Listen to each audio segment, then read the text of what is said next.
Obunu gini kama chozunu Imana chukwa kosi womo Onyele miu Nyelu yumi What am I looking for? See my God, he don't bless me, yo. He give you me, give me you.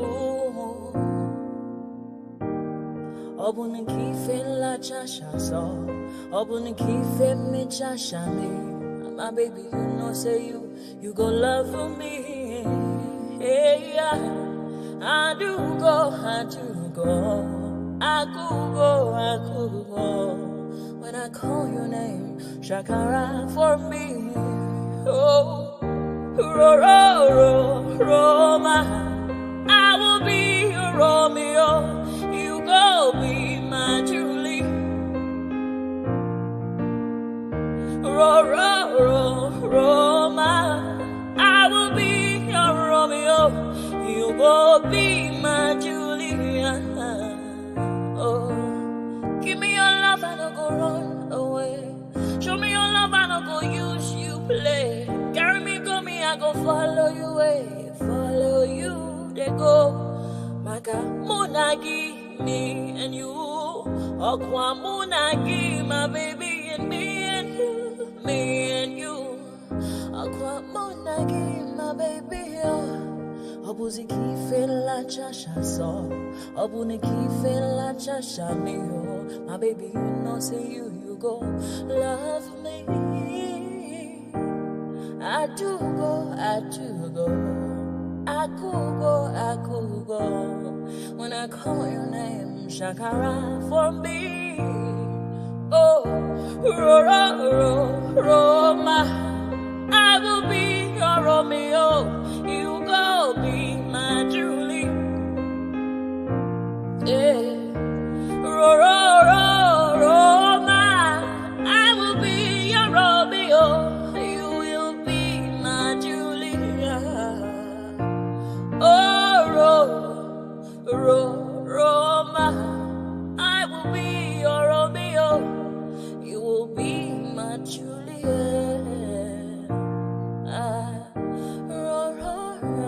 Roma, I will be your Romeo. You will be my Juliet.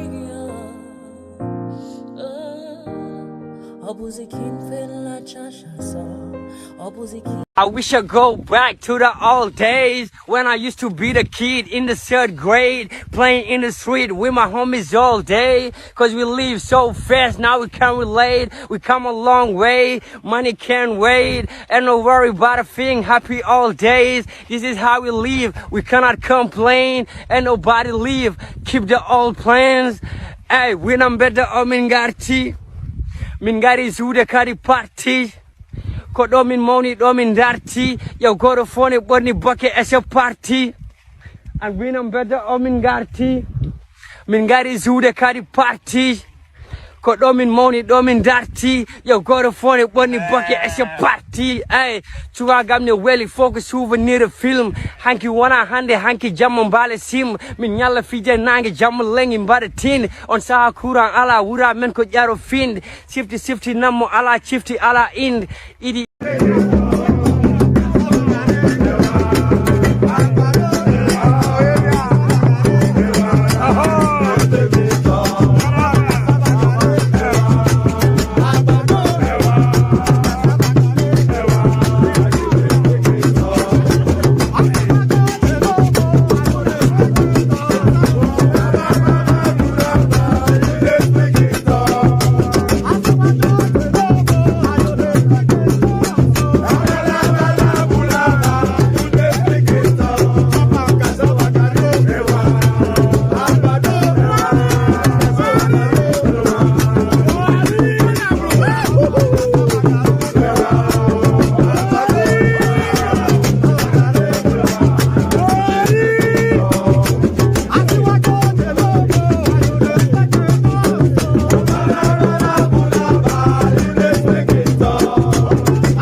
orin àyájọ́ ni orin àyájọ́ ni wọ́n dìde wọ́n pínlẹ̀ ogun oyin tí mo rí ká bá mi wá yẹn dà ká ní kó bá mi wá.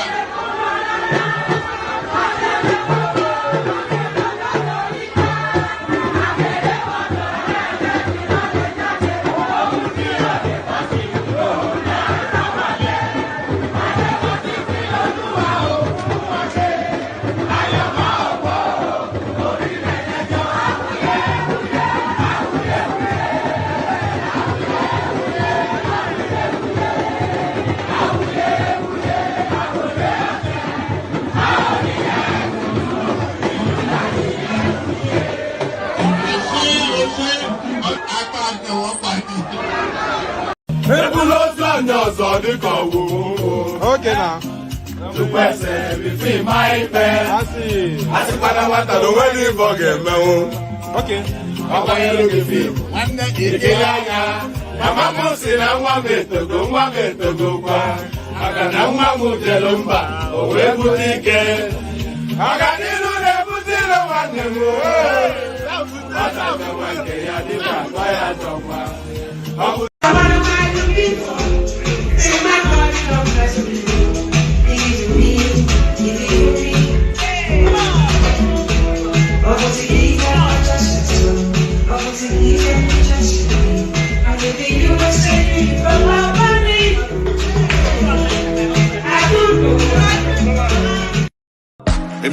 Don't turn, it be look on. Yorubas are screaming, Hausas are crying, my Igbo brothers are saying, don't blame them.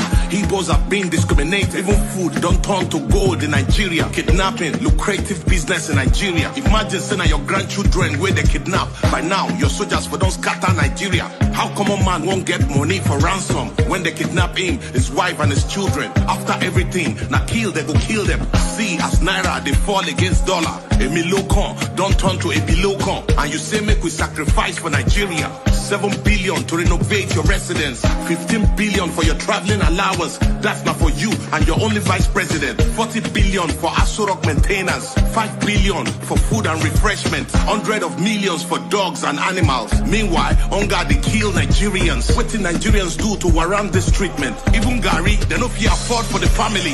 Tinubu government blame Buhari. Buhari government blame Jonathan. Hunger day, people they die. This one don't pass jaga jaga. Oh. Emiloko, OTD, Emiloko, Baba, Emiloko, Edaku, Ebi power.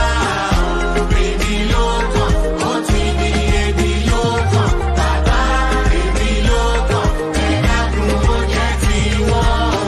Tinubu was APC party leader during Mr. Buhari Jaga government. Why didn't you help Buhari to solve the problem? Debt under Buhari, 77 trillion. No proof of any positive transformation. Unborn children ain't go pay for this evil. You know, say Buhari was incompetent, but you still bring him to destroy Nigeria. Paddy government, now you are the president. Since Buhari don't destroy Nigeria, I hope say you go bring him to judgment. MELE printed 23 trillion within 8 years under Buhari government. $6 million for election.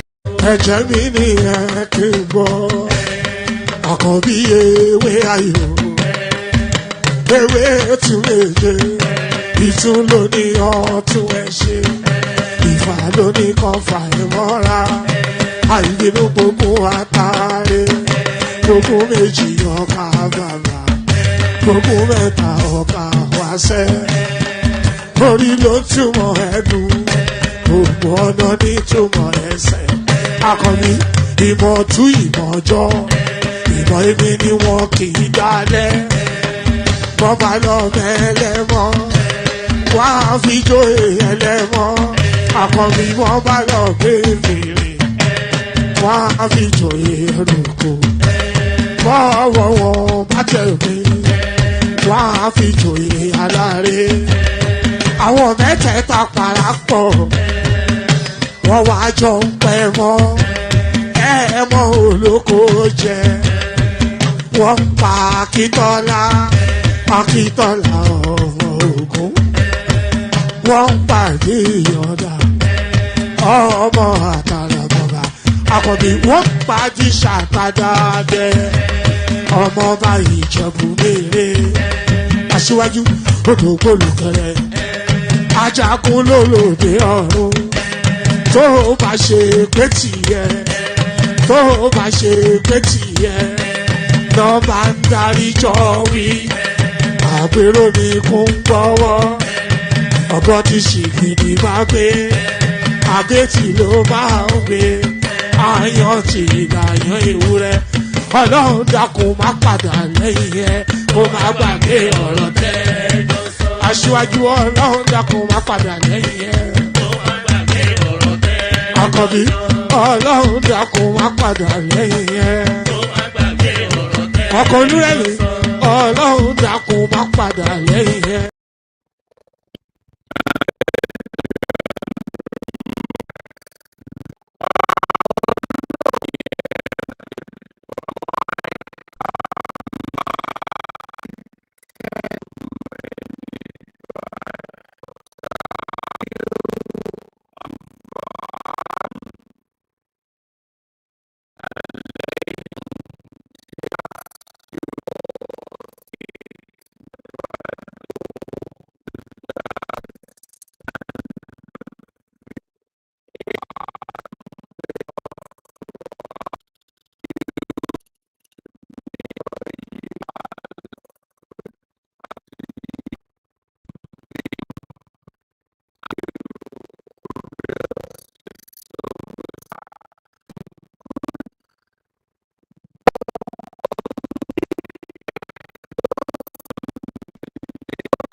Water, only water, only water, where they see ma. Water,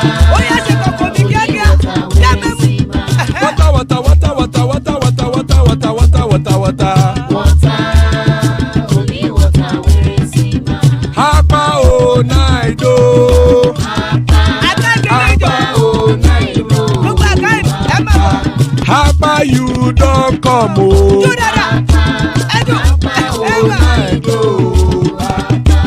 Hapa o naido.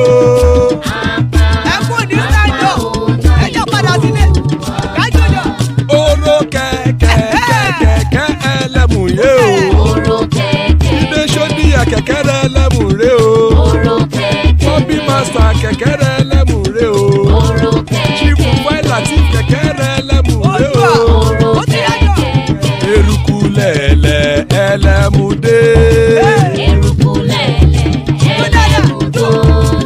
Eruku lẹ̀lẹ̀ ẹgbẹ́ ẹlẹ́mù dòde ojàre o.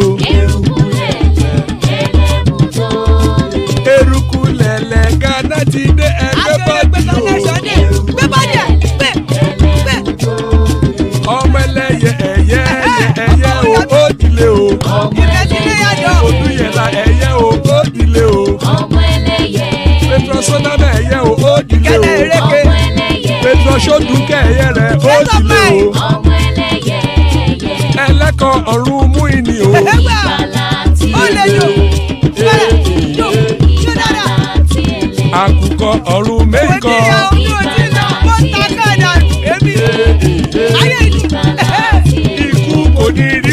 ṣe o.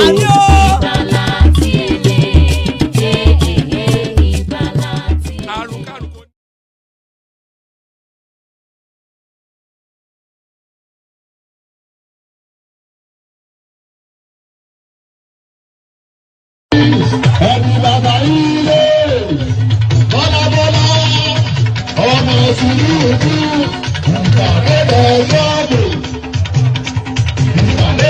lọ́dọ̀ báyìí lábì lúbi báwa lábì lúbi ìgbàlódé lọ́dọ̀ àtẹ̀lù lúbi àtẹ̀lù méjì àtẹ̀lù mẹ́ta àtẹ̀lù mẹ́rin àtẹ̀lù márùn àtẹ̀lù mẹ́ta.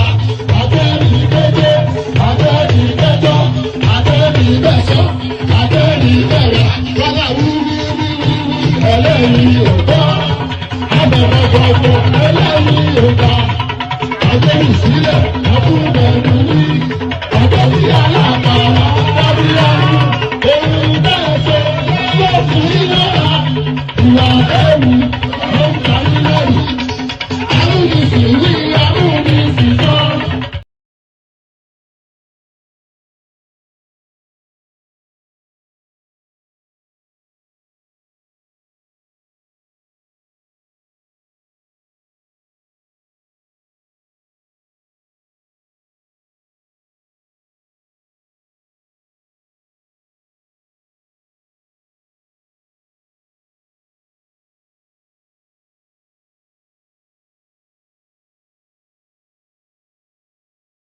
As far as democracy is concerned, this protest is a success and is succeeding because tomorrow is the last day of the protest.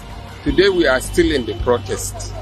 So it's a success because in democracy, the government in power, whether they like it or they don't like it, it is the inherent right of the citizens to express their opinion, to reject government policies that is not welcoming, that is not friendly to them, that is not improving their economy.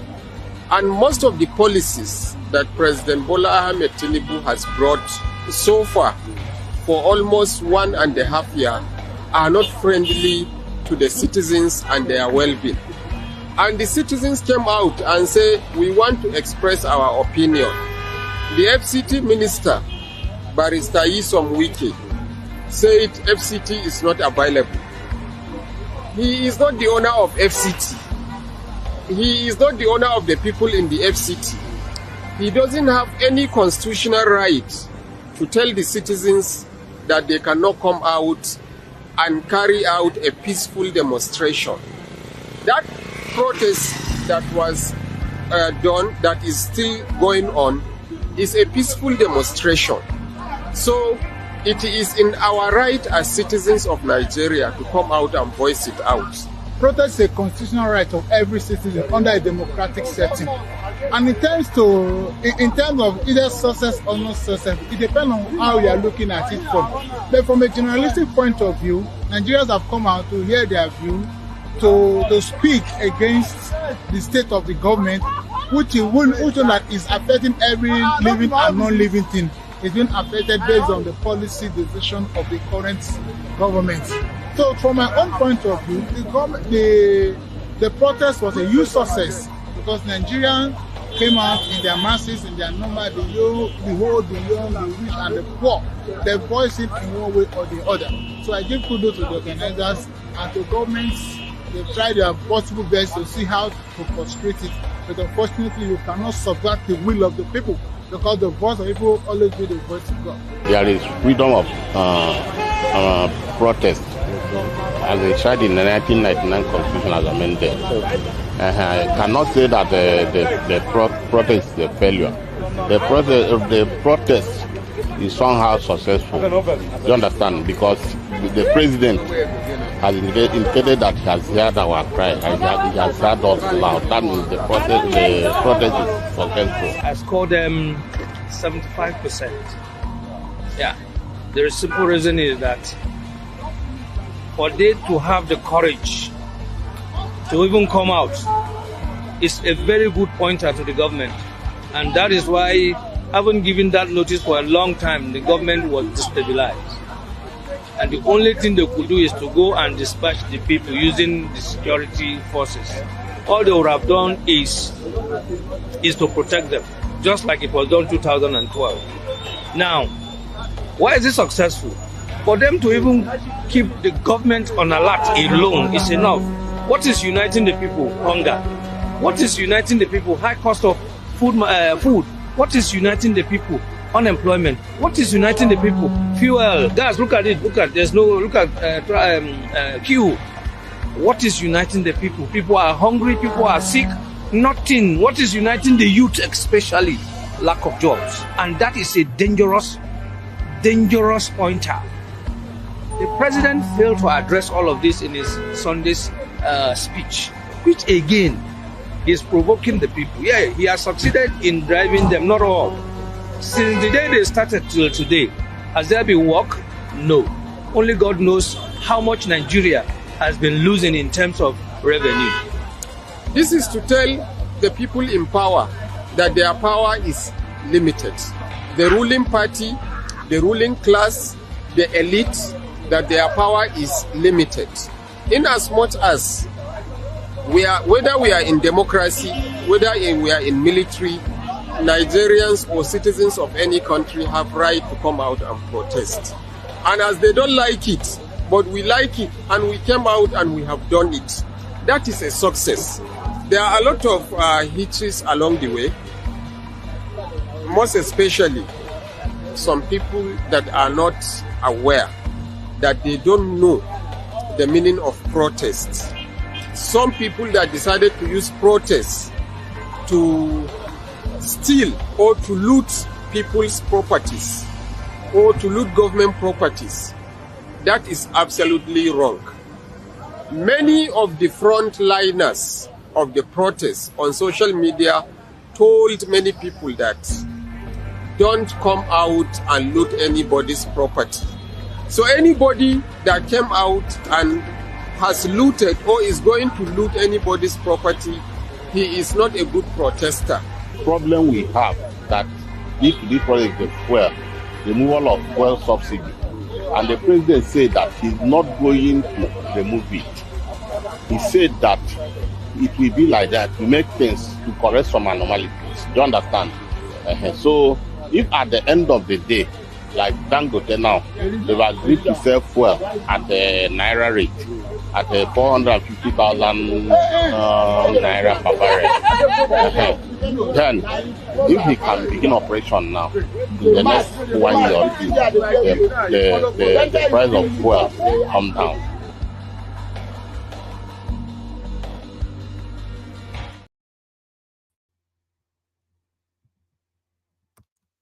Oh, all right. Hopefully you can hear my voice now. Tell me if you can hear my voice. Loud and clear now. Loud and clear. Brilliant. It was scrambling, very scrambling before. Cracky. We couldn't even hear you before. All right, brilliant. Thank you, Thomas. Thank you, Thomas. So that's brilliant. So we start all over again.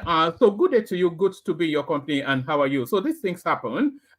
You know, if you look at the sign at the top of the platform, it says one man went to mow. That tells you that it's just a literal one-man operation. If I remove the back screen and I pan the camera around, you'll see I'm in my conservatory, just on a laptop speaking to you. So there is nothing sophisticated in the operations. It's a literal one man and his dog. So you do get that these things are every now and then, but we overcome them. The other thing is I've actually bought a new system, but I've not set it up yet with all of the things that we need to do all these things. So maybe I've been putting it away. Maybe I'll do it now because this one, I tend to crash these computers because I'm a bit heavy-handed with most items. But there it is. There it is. Okwelope Ajesara and all that. So Okwelope Ajesara. So Okwelope Ajesara and all that. So yes, good day to you. Good to be in your company. And how are you? Good day to you. good to be in your company, and how are you? So and I will be addressing what happened yesterday, by the way, but let's get the greetings out of the way first. I'm not actually buying from Argos, Prince. If I show you my table here, there's a whole slew of broken computers because I just smashed them up. I don't know why. They say butter on shonjo, but butter is not the food for monkeys. Technology is not the diet or for a man from the villages like myself. But there it is. So yes, good day to you. Good to be in your company, and how are you? The usual protocol: click on the like button just as soon as you're coming in. Subscribe if you haven't done that already. If you want to come and join us on the screen, this hyperlink right here, I'm going to send it into the comment section again so that it is immediate to hand. So if you want to come and join us on the screen, and especially if you're a female voice, we are especially looking to hear from you. If you want to come and join us on the screen, click on that hyperlink that says StreamYard. It will bring you into a studio space. Soon as I finish delivering the body of the talking points, I'll let you onto the screen, engage you in conversation. Nothing complex, nothing complicated. So click on like, click on subscribe. Yes, I'll be doing... Yes, I wish you were actually, Lexi. I need somebody that's technology savvy. All my savviness, the only skill I have is to talk nonsense. Anything outside of that, I'm just, I'm just all for. I'm like a monkey on paws with everything else. The only skill I have is to talk nonsense. So there it is. Click on like, click on subscribe, click on that hyperlink that says StreamYard, and then the $ at the bottom of the screen.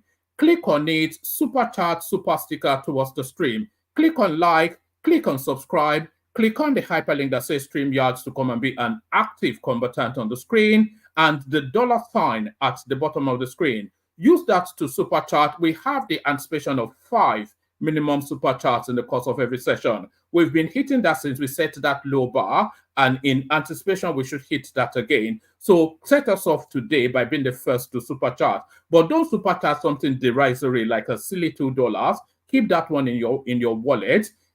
Keep super chat something generous that will give you the acknowledgement. So do all those nice things, and then you'll be subsumed with a glowing feeling of warmth. So all that. So now, I should have started the session off with an apology. So let me get to that apology. We will get to all the talking points and all of the narratives in a moment. But I should have started the session off with an apology because yesterday's session ended abruptly. So apologies for that. So I have to apologize for that first because you have the anticipation. Our sessions usually last 7 hours, 8 hours. So you had the anticipation that you have that as you're used to. So apologies that did not happen. But what happened yesterday was that the session was spiraling out of control, and I could not hold on to the levers anymore. So I decided to shut it down. So I decided to shut it down. So you all saw it. Anybody that was here yesterday would know that all of the reasons why I had to shut it down are the reasons why I did shut it down. So it spiraled somewhat out of control, and I was grasping all over the place to try and pull it together, and ultimately I just decided to shut it down. So too many, and by the way, going forward now, we'll be applying stricter rules, because I wanted it to be some sort of a lackadaisical, not so much lackadaisical, but a casual speak easy feel. That is the texture that I wanted for the platform, a casual speak easy feel. So that was the plan, just a relaxed environment. The way, if you look at the logo at the top of the stream, you'll see 2 brandy glasses where it says one man in white letters with a red undercast. If you look at the top of the screen to your right, you know how I tell my right from left, even at my great age, I have a mole on my right hand. That's how I tell my right from my left still. A man that doesn't even know his right from his left is telling you about politics. But so yes, if you look at the logo of the thing, the one-man sign, you'll see two glasses. Those are branded glasses, and you can see that they're half filled.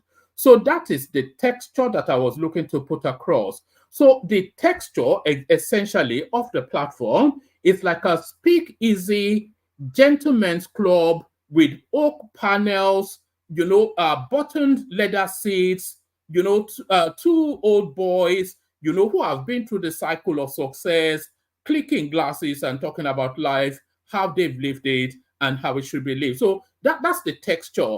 But yesterday tells me then that we have to be a bit more rigid in how we go forward. So we'll be applying stricter rules, which may take away from the it will take a certain little frisson away from the sessions, but we have to do that now because the cooperation that I was anticipating from people, I'm not getting it fully in the manner that I was expecting. So we'll be a lot stricter now, and apologies for that. So apologies for that. So all that. So yes.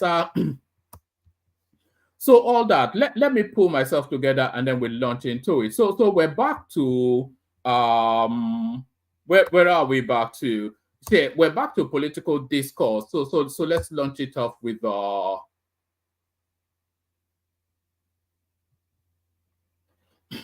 Oh, hold on. I'm just trying to pull myself together. Sometimes I was discombobulated yesterday by how this session went, and I was still discombobulated today by how this session started. So I have to reach into my inner Oyo-ness to pull it together. All that all that Ajesara. Do you know what Ajesara means? If you know, you know. All right, so let's kick it off. Let's launch into it. Let's start it off on a casual note. So the Olympics has been and gone, but a lot of people tell us that Nigeria won no medal. I with your permission, let me disagree. Nigeria did win a lot of medals. There's Kemi Adekoya, who won whatever medal for what looks like Poland. There's Yemisi Ogunleye, who won a medal for Spain. There's Bam Adebayo, who won basketball for the United States. There's Annette, who won athletics for the United States. There's Yemi Mary John, who won athletics for the United Kingdom. So a lot of Nigerians won medals, certainly. So this, if we pull all of these medals together, I wonder where Nigeria would have ended on the medal chart. So I can count a good 30 medals, a lot of them gold. So these are gold medals. I wonder where that would have put us on the pyramid if we had actually, if all of these flag colors were showing in the green, white, green color. So Nigerians did win a lot of medals, but Nigeria won nothing. So there it is. And there's been excuses, by the way, by the Minister of Sports telling us that it did not have sufficient enough time to prep for the game. So there it is. If excuses was an Olympic sport, Nigeria would have won all of the medals available. So if excuses, they should have excuses as an Olympic sport and 419 as an Olympic sport. Then those are the only ways that we'll ever win medals. So let's get into the politics of the day. Students' loan. University of Ibadan confirms receipt of 201 million naira for 1,370 students. So this is where you will want either a kernel or rational minds to be on the studio now. Though they were telling us Lamba is a scam, etc., etc. All of the universities are now coming out to tell us that not only have they received the tuition fees, they've also received the stipends to be disbursed to the students. So there it is right there. The University of Ibadan has confirmed the receipt of 201 million naira institutional fees remitted by the Nigerian Education Loan Fund for the payment of fees of students who forwarded their applications to the firm. The university, in a circular by the registrar, G.O. Salisu, dated August 9th, 2024, and addressed to the Office of the Dean of Student Affairs, a copy of which was obtained by correspondence on Monday, said students who applied for the loans but had earlier paid their fees can now apply for a refund. It reads, The Nigerian Education Loan Fund has remitted the sum of 201 million naira only to the university account for the 2023-2024 academic session. Rational Mind, I hope you're listening. Ekene, I hope you're listening too. And the Obedience Space, I hope you're especially listening. Tinubu has not done anything in the 1 year. This certainly, you know, just to pause for a moment, this idea was initiated under this administration. It was birthed as an idea. It was crafted as a policy. It was instituted as a body, and then it was processed to delivery. All of that within 12 months. So you have an idea, you wrap a policy around it, you pass it through Senate, you compose the board and functions of the entity that runs it. You work out how that entity runs. You invite people to come and apply for the funds. You process that application. You complete that process by paying the money, including the student stipend, all within one year. So Tinubu is not working. Go and ask those students if it's working or not. So what has he done in the last, this one, you will struggle. University of Ilorin is reporting the same thing. Bayero University is reporting the same thing. And about 6-7 universities reporting exactly the same thing. Students loan, UI confirms receipt of 201 million naira for 1,370 students. So yes, let me speak through just a few paragraphs.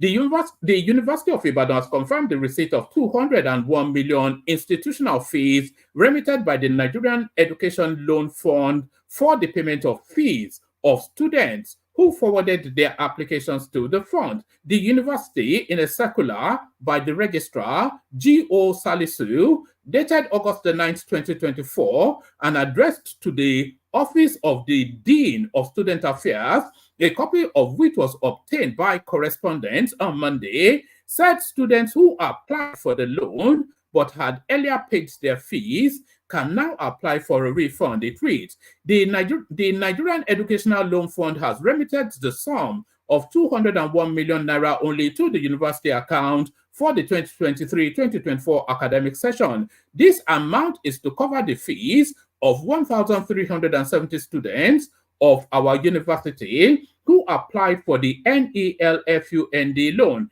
The bursary department is currently processing the fund to enable the concerned students to obtain smart receipts. So these are all digitalized spaces, by the way. Any student who is a beneficiary of the NELFUND loan and has already paid levies for the session fee is entitled to a refund. To apply for a refund, the student must write through the Dean of Students to the Deputy Vice Chancellor, etc., etc. So that's etc., etc. But there it is right there. So that, like I said, this is one of the most impactful things that's ever happened to the Nigerian space, all within 1 year. This is a self-regulating process. So after the initial seed funds that, the government doesn't actually have to put more than they put in at the initial phase. So after they've paid in the initial phase, maybe they'll pay through the schooling years of a set of students, and then after that it will be something that will run itself. So because because you have to refund the money, of course, so that pocket of money will in perpetuity continue to educate the Nigerian students. So what do I mean?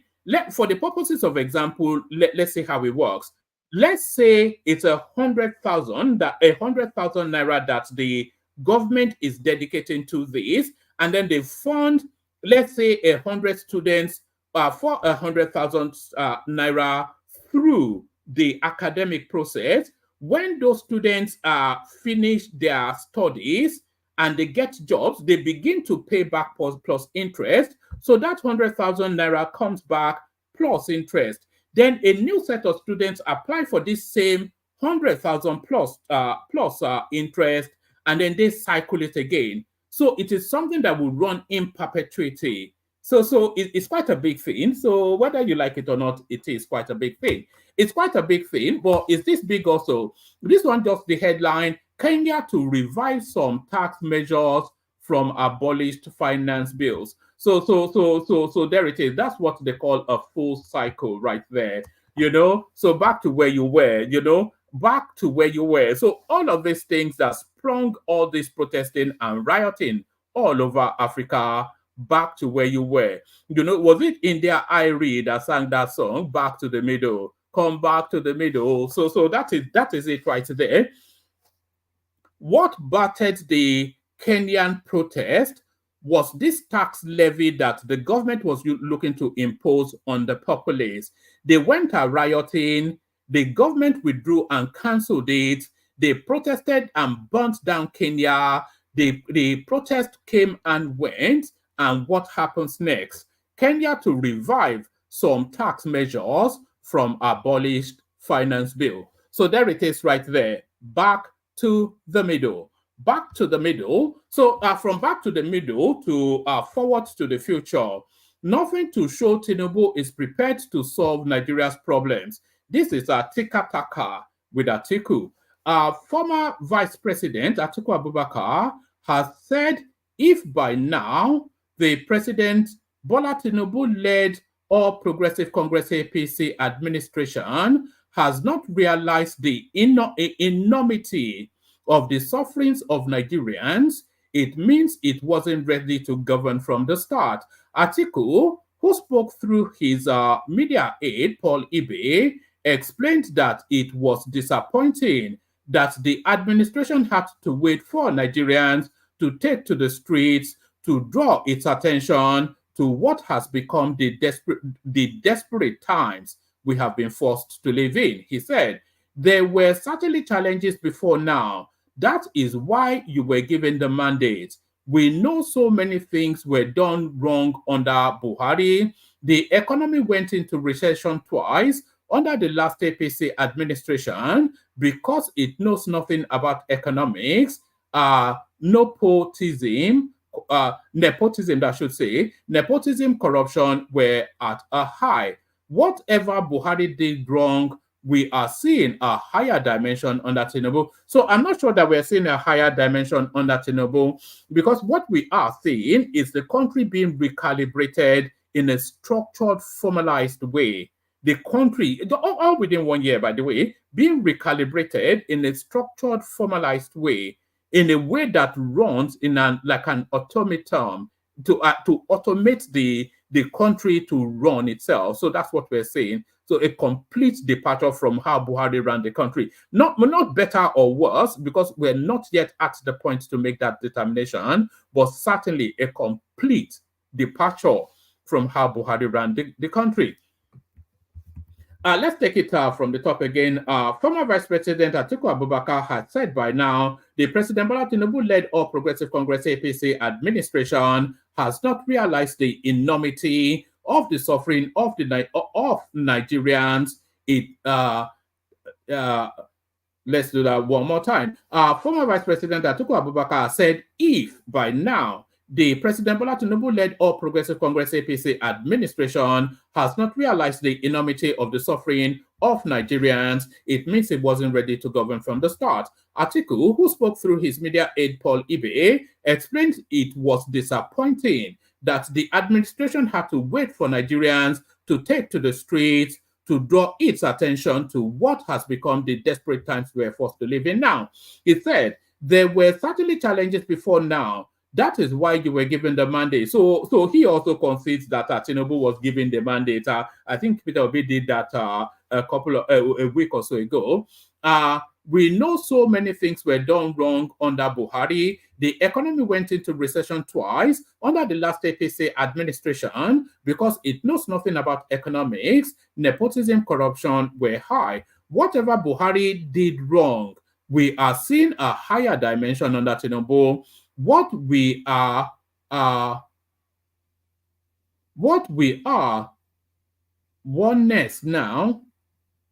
witnessing, that should say, this is not a word, whatever was typed here, is Buhari pro Marx. So I think it's diving into youth language, Buhari pro Marx.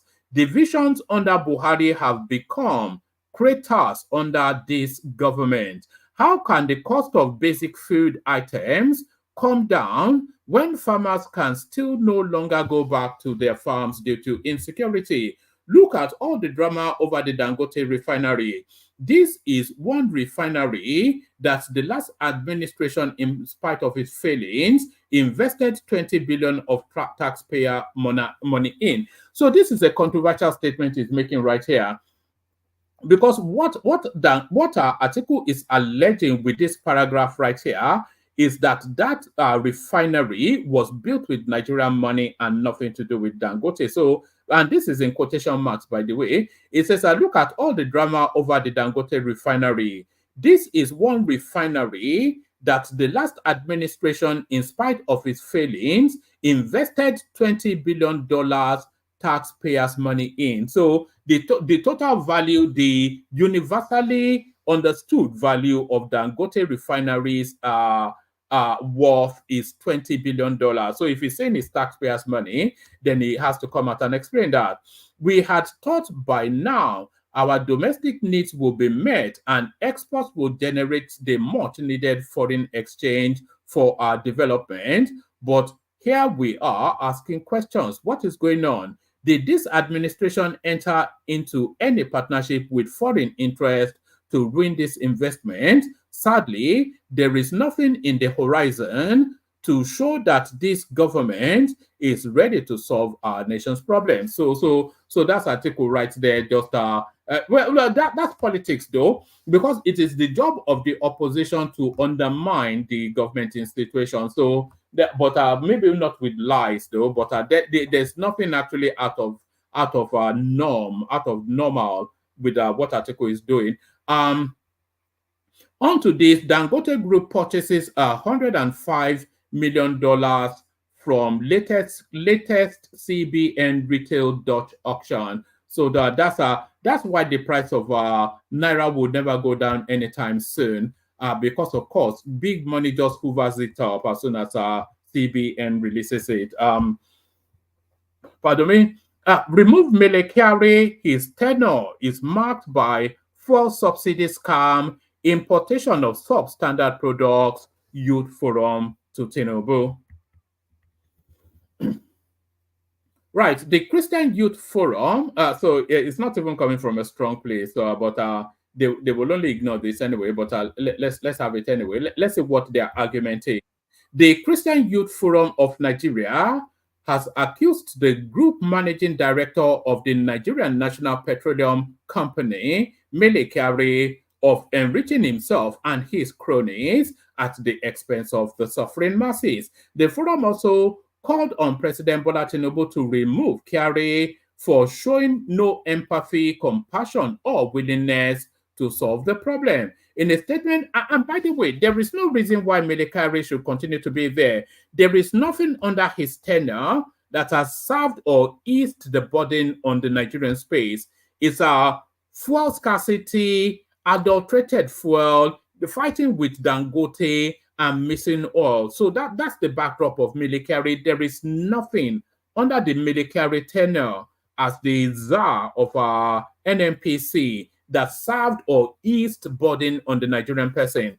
In a statement by its national president, Reverend Frank Ochiga, the group alleged that his tenure has been marked by controversy, including subsidy scams, importation of substandard petroleum products, and mismanagement of the Port Harcourt refinery. The forum lamented, in fact, not only should it be sacked, it should probably be detained and investigated. The forum lamented that the current situation has led to untold hardship to Nigerians who are forced to buy fuel for over 1,000 naira per liter, describing it as economic terrorism masterminded by MELE KYARI.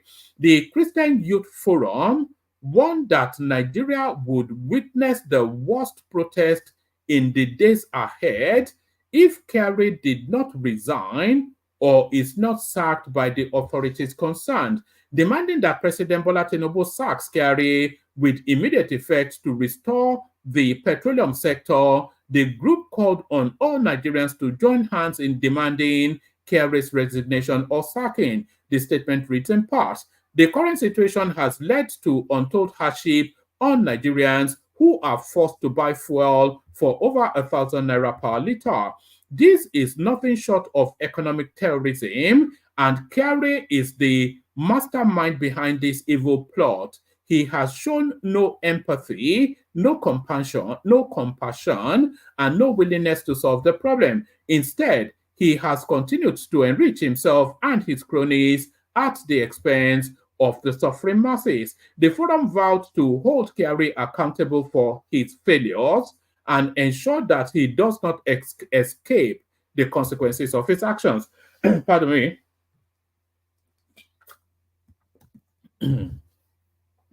KYARI's continued stay in office is a slap on the face of Nigerians, and we will not stand for it. He has failed and he must go, the group said. We demand that President Bola Tinubu sacks KYARI with immediate effect to restore the petroleum sector. Anything less is unacceptable. We call on all Nigerians to join us in demanding KYARI's resignation or sacking. Enough is enough. We will no longer tolerate incompetence, corruption, and mismanagement. So everybody then emboldened by these days of anarchy that Sowore organized. So everybody now threatening government. So that's where we are now. Real estate sector dominate 876 million naira CBN dot auction. So we leave that as a headline. So, but it's important to document those things, by the way, because that tells us then that which sector is actually putting pressure on the naira within the Nigerian space. So let's go on to this one. CDS, that's Chief of Defense Staff Musa, commends military collaboration in tackling national security challenges.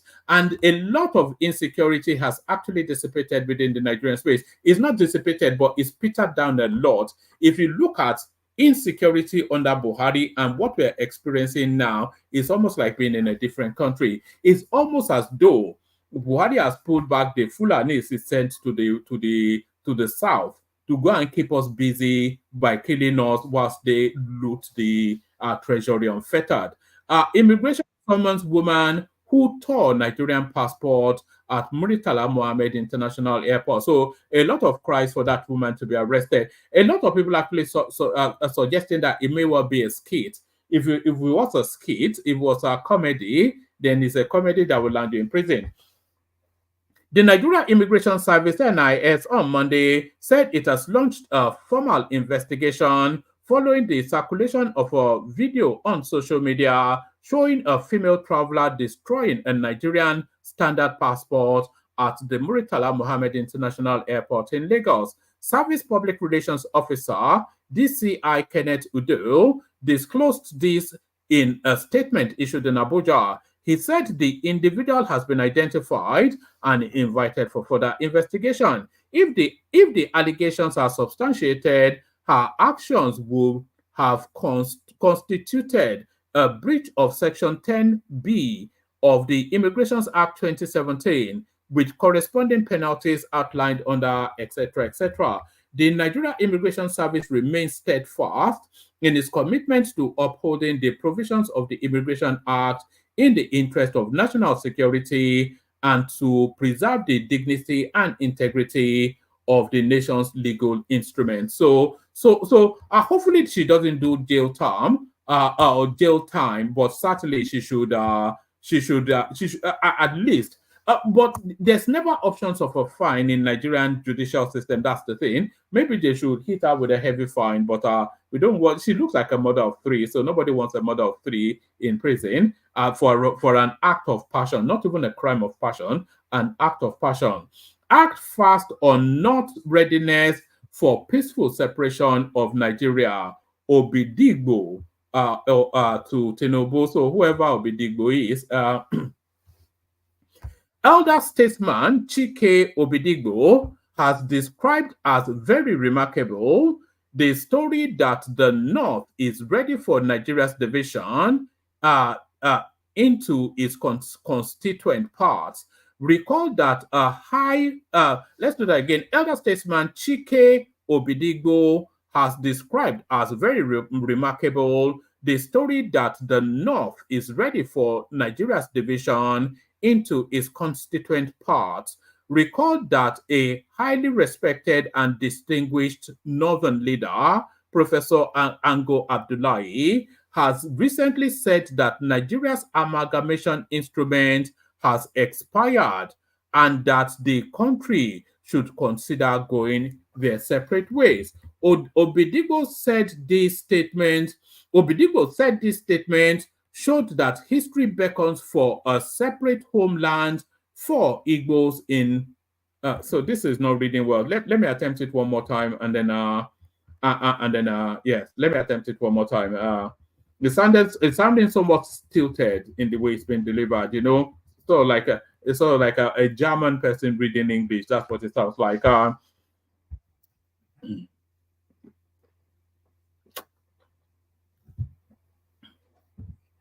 So one more time for England or one more time for Nigeria.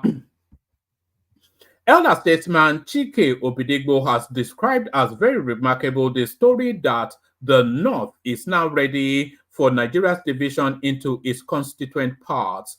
Recall that a highly respected and distinguished Northern leader, Professor Ango Abdullahi, had recently said that Nigeria's amalgamation instrument has expired and that the country should consider going their separate ways. Obidigbo said this statement showed that history beckons for a separate homeland for Igbo in light of renewed antagonism against them by powerful elements in both the North and the Southwest. So, you know what a pincer movement is? PINCER, a pincer movement.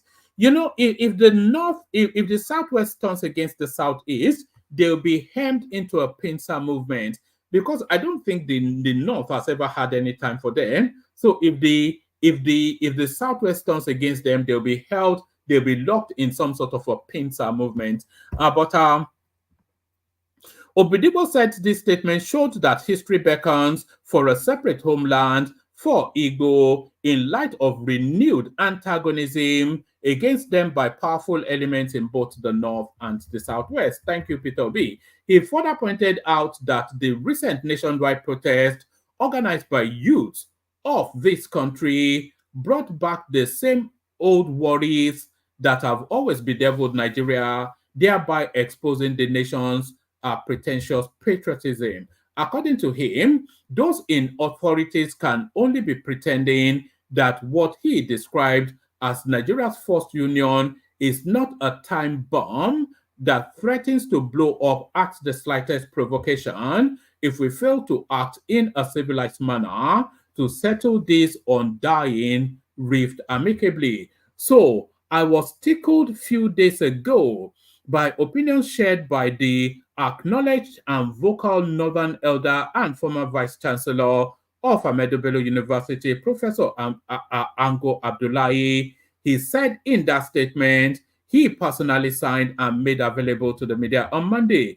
He said for this to come barely a few days after a Yoruba group announced the decision to start a protest to chase Igbos away from Lagos State and Southwest, with neither strong cautions nor arrest made, shows that Nigeria is due for retirement. Permit me to say that Professor Abdullahi merely repeated what many have been saying for a long time. He added, I totally agree with the erudite professor, but I will still plead to be allowed to hold on to my personal belief that Nigeria is far too big for one black person to rule profitably and successfully. So I don't quite know why he qualified that person by the color. So can a white person rule it profitably and successfully is the argument.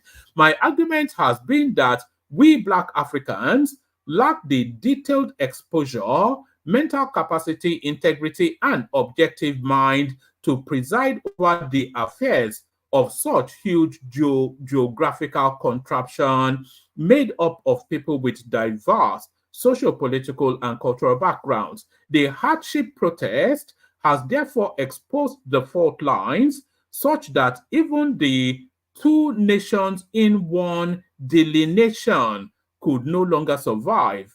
despite the recent attempts by President Bola Tinubu and his supporters to belatedly interpret his Emilocom mandate as the turn of the South.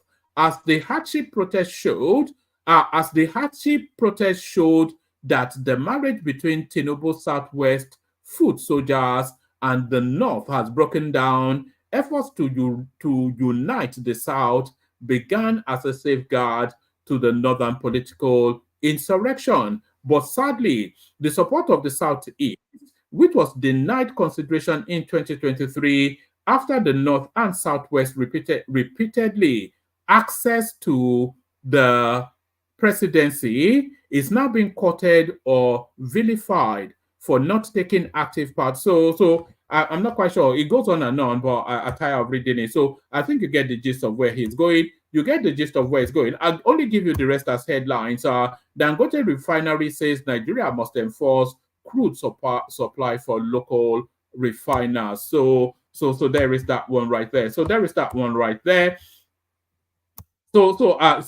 enough of that. Let me just play you a couple of clips.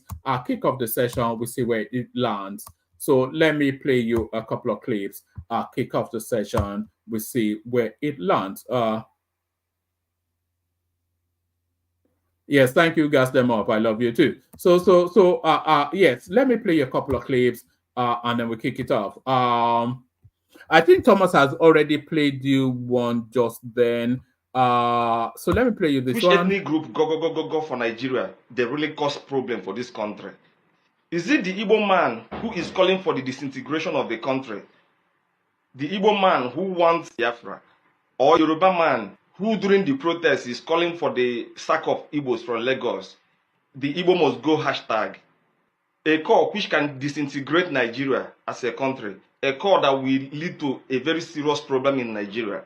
Is it the Hausa Fulani man who during the protest is waving Russia flag, indirectly calling for the military to take over, so that the condition of Nigeria will be like the condition of Burkina Faso, Chad and Niger, who is now cooperating with Russia?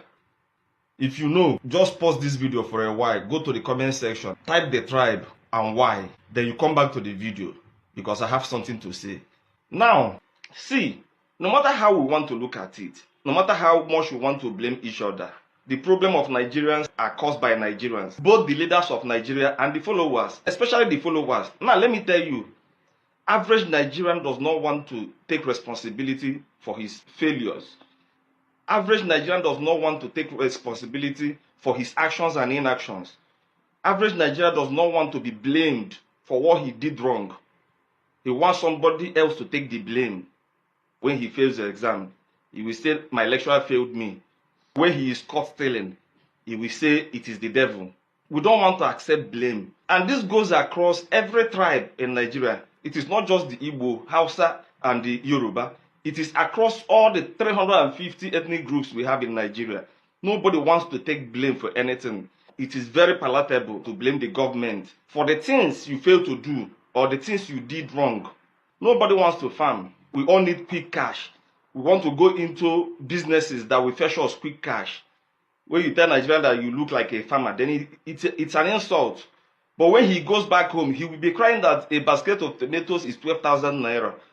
Whereas you have the option of planting those tomatoes, but he wouldn't do it. Average Nigerian will prefer to go to HK to learn how to do Yahoo than doing piggery, than setting up fish pond. At the end of the day, it is the government that will blame for the hardship in the country.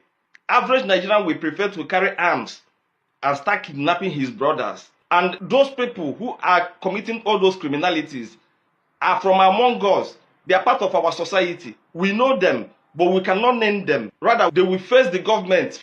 It is very comfortable for us to face the government than to call out the criminals. Because even we ourselves, who are not criminals, we don't want to be blamed for anything. The problem we are having in this country is not the Igbos. The problem we are having is not the Yorubas, not the Hausa Fulanis or other ethnic groups in Nigeria. The problem we are having in this country are Nigerians who does not want to be responsible for their failure. We feel very comfortable blaming other people. And when they see people like us who doesn't have problem taking blame for our own failure, they will think we've taken money from government. It is quite unfortunate. We must effect change in our life before we effect change in the government and the society at large. Ichakezoku nayo, Kodino. So that is the voice of reason from the north, from the southeast rather. So that guy is quite he cuts through the BS to deliver it. That's why he's gaining traction somewhat. Let me play you another clip now. You know, during the course of those protests, those riots, whatever you term them, the real argument was that those protests and riots should have been taken to the state houses because that is what impacts on the people the most. And if you see this now, next clip now, the next set of protests, if ever there should be one, to certainly focus on that space. So you cannot blame the federal space for not doing their bit, but what are the states doing? Watch this, you'll be aghast. Guys, President Ahmed Tinubu don finally expose all the 36 state governors.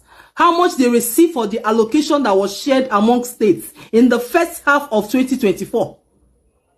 Guys, see how much these governors are sitting on.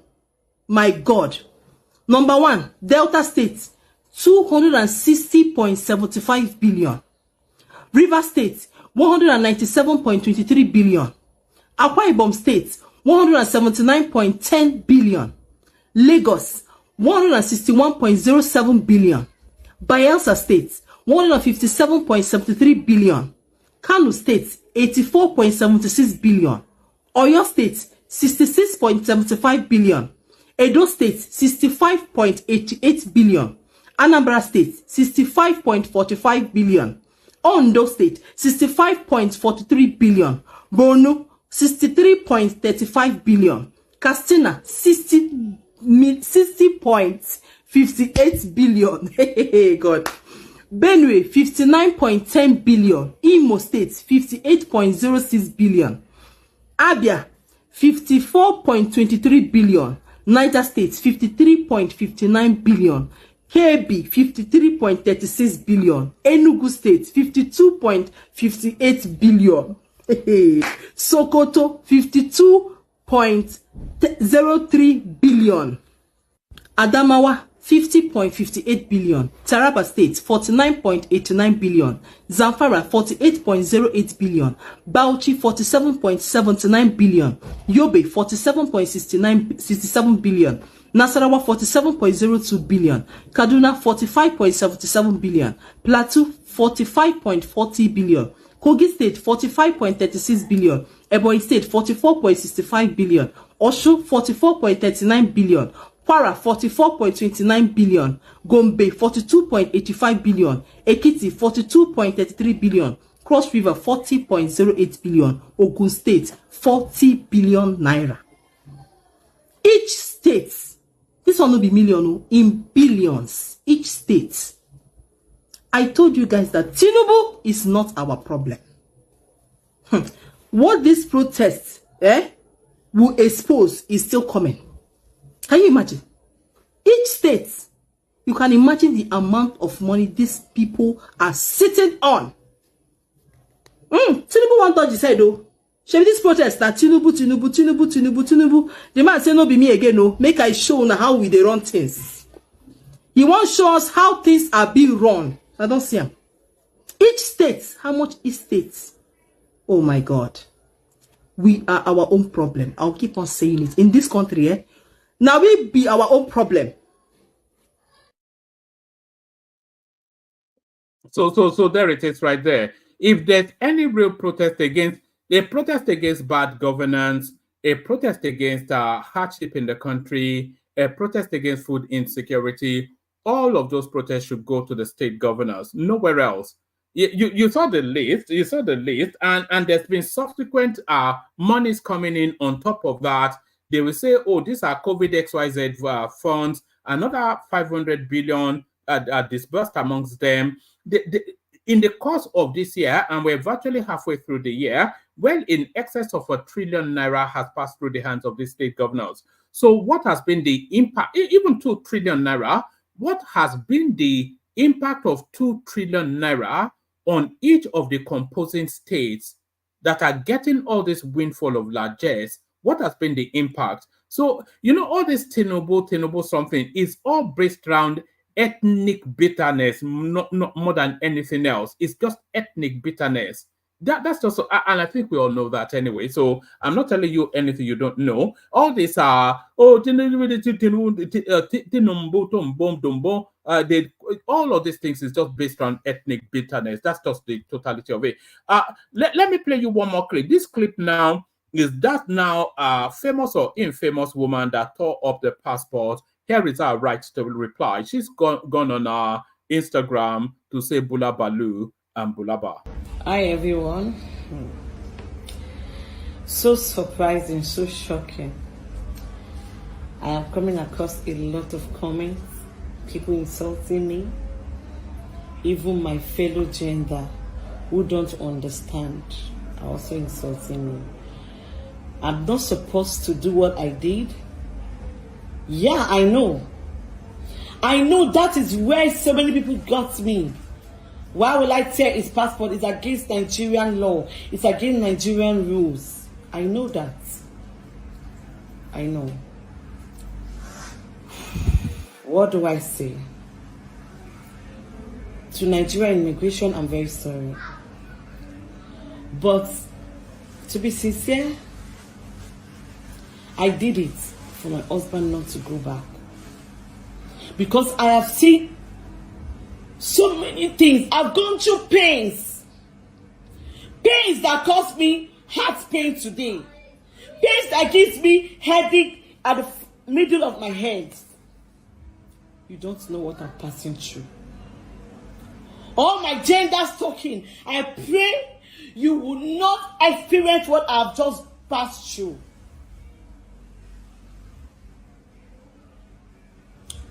After everything, go to my page. Fine. My husband bought me an iPhone just to make me calm and everything. These things have been going on for so many years ago. Things have been going on. Yes.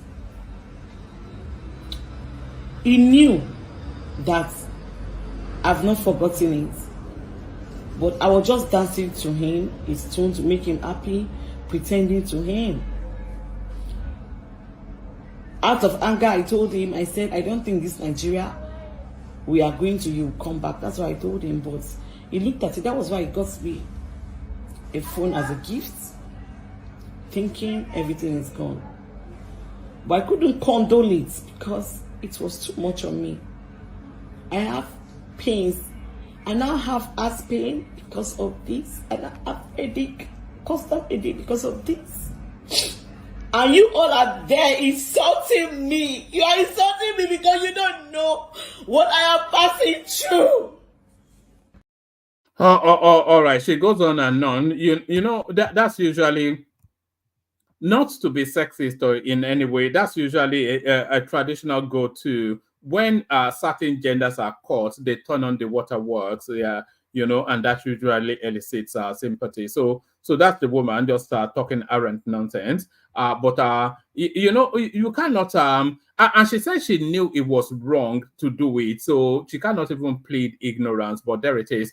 So there it is.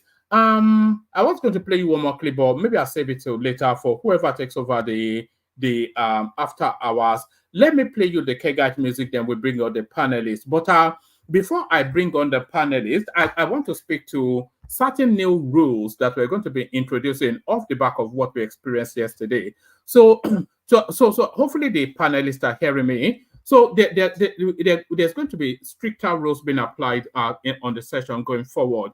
So we are still going to be allowing interjections, but we're not going to be allowing more than 2 interjections for every speaker. So that's 1. So no more than 2 interjections for every speaker. That's 1. And then the interjections has to be quick and to the point.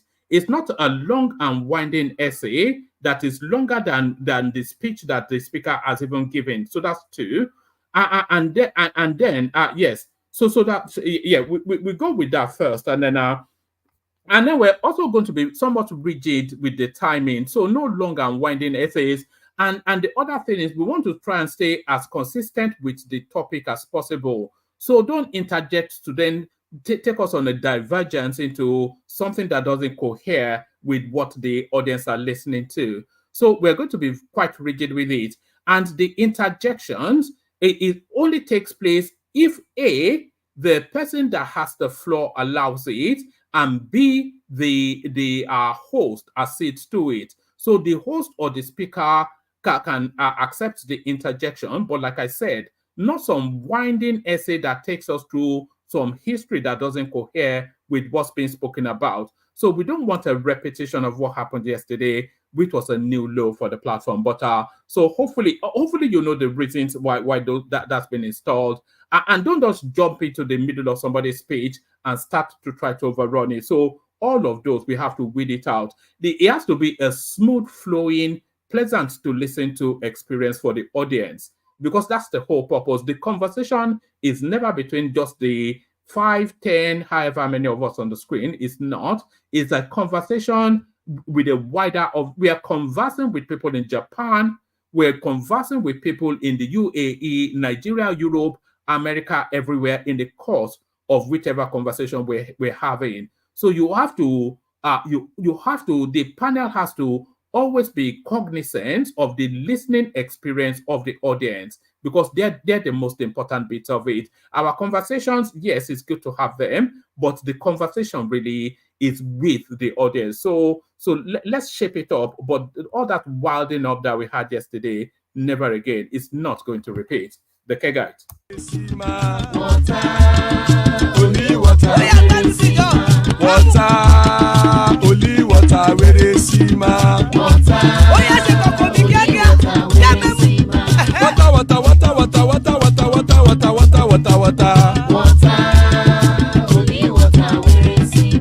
Hapa o naido. Hapa o naido. Hapa you don't come o.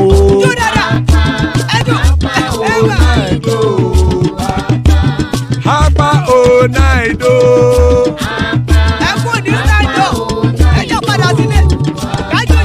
Oro kẹ̀kẹ́ ẹlẹ́mù yé o.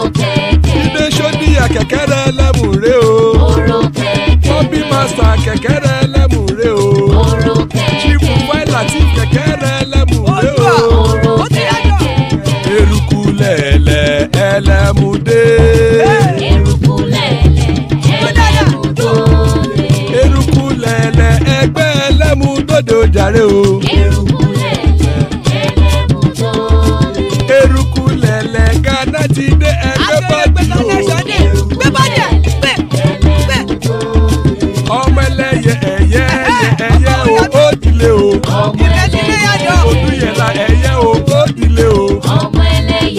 Petrosoname ẹyẹ o ó dilé o. Petrosodunke ẹyẹ rẹ̀ ó dilé o.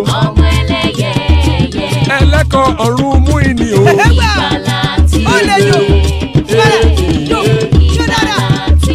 Àkùkọ ọ̀run mẹ́kọ̀.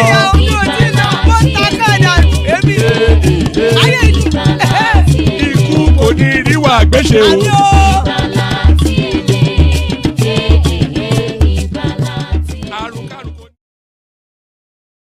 So that's it right there. Ikoko Neru Agweshe, may death have nothing to do with us. So amen to that on behalf of myself and you, my friends. Amen to. We're not seeing the super task streaming.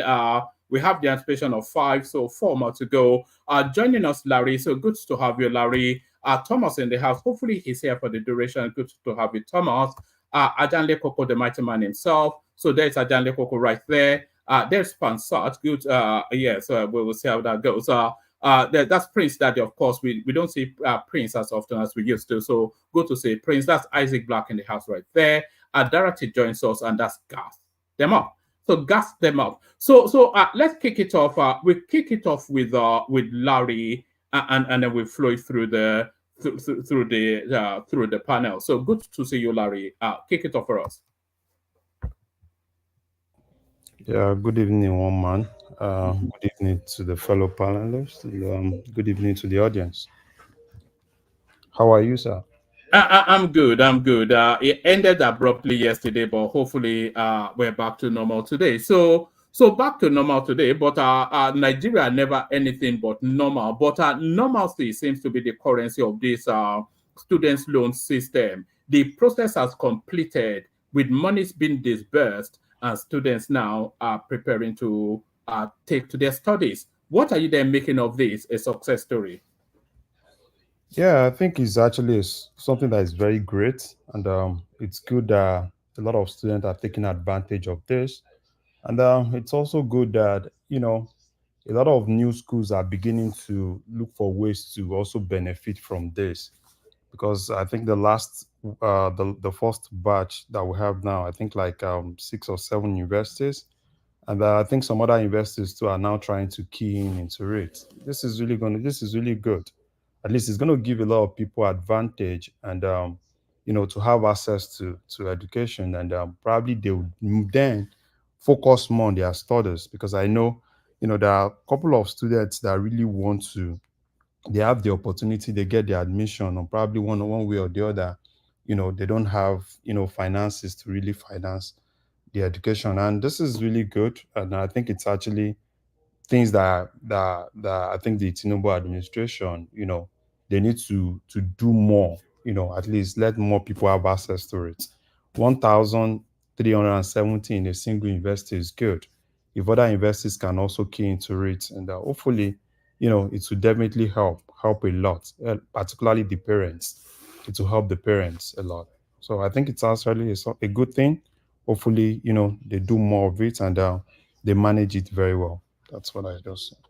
All right. So for all of that protesting that we saw in Nigeria, hoping to mirror what happened in Kenya, what happened in Kenya has not actually led to any change at all.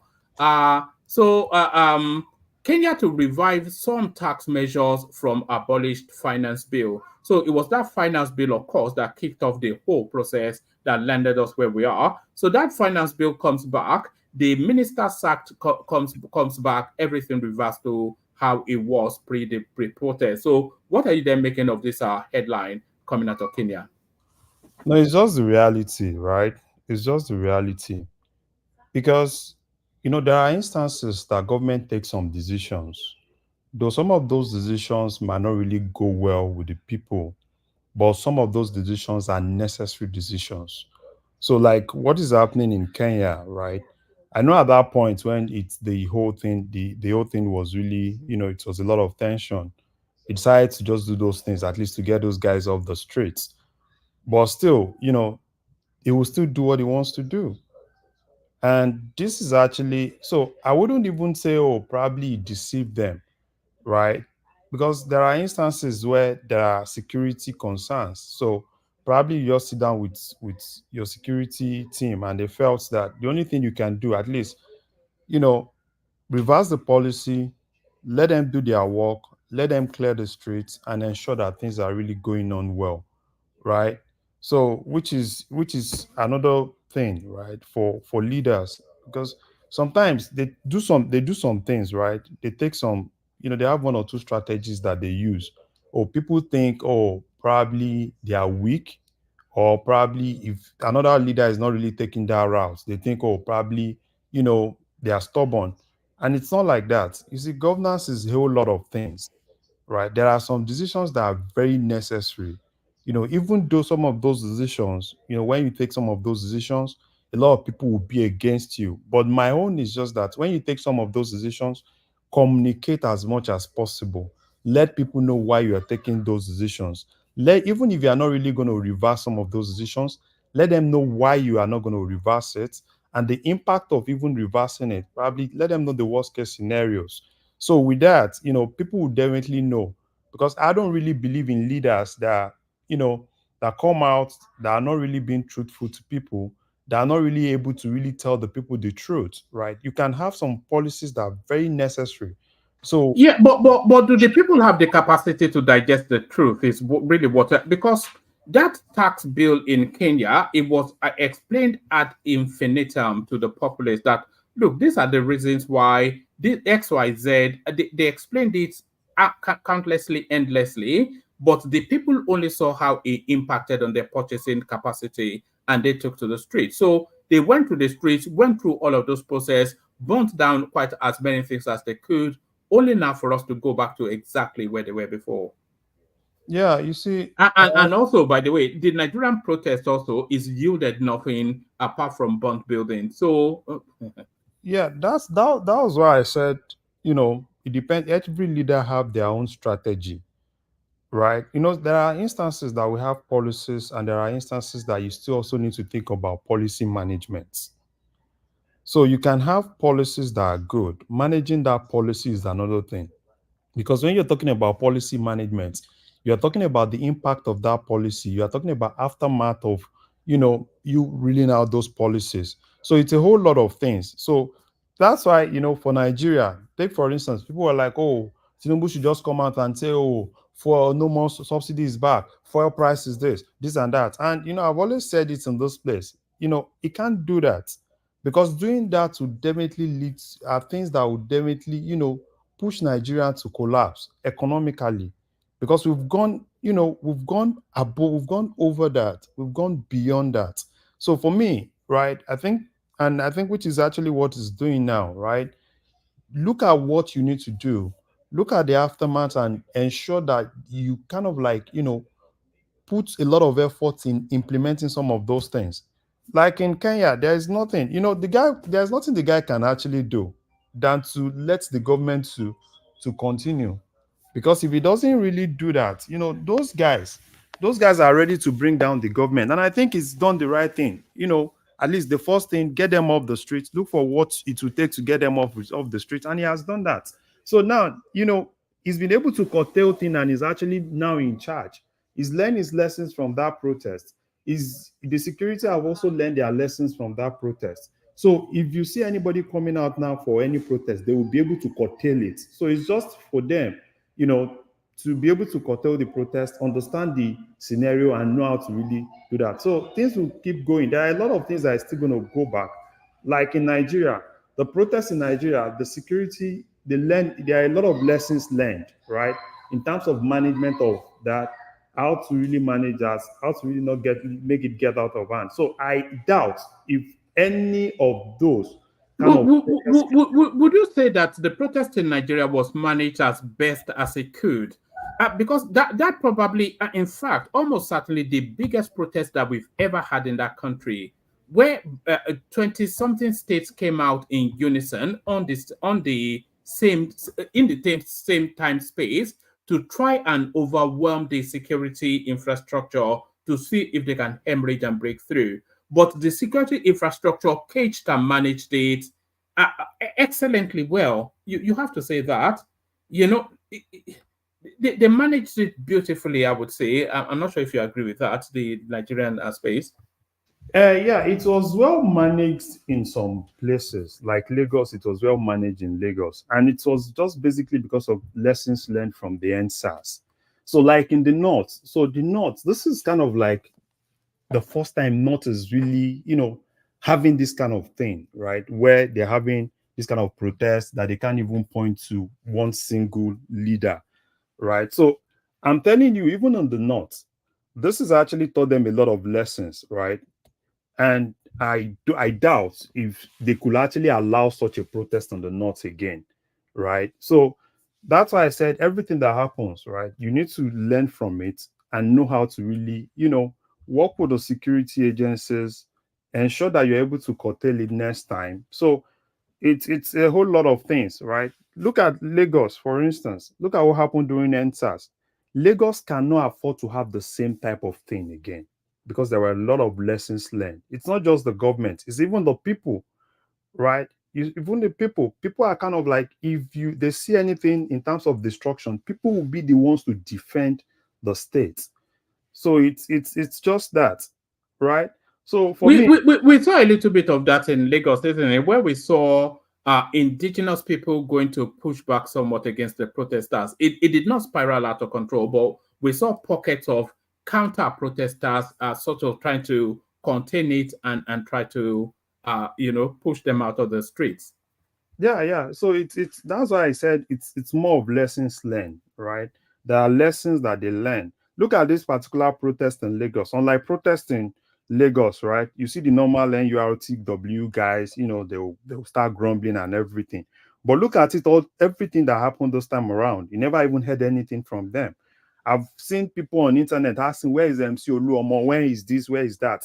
Those guys were just basically silent because the government was able to really tell them, it's none of your business. The government is going to handle this. Do your own thing. In as much as they don't block the road, that means you can also still get your own normal business going. And you saw some other people, right, that had their shops open, and they went on their normal way. And the protesters too, they've been able to tell them. And governments, because of that, Lagos was just so smart, ensuring that they actually have that court injunction, at least restricts people to one particular place, ensure that the security, you have enough resources to be able to curtail them. You saw a lot of things happening in Lagos. There were here surveillance, there were everything, at least to ensure that everything is really, at least they actually have a hold of everything. So, and these are things that, for people in the North too, I think these has actually taught them a lot of lessons, right?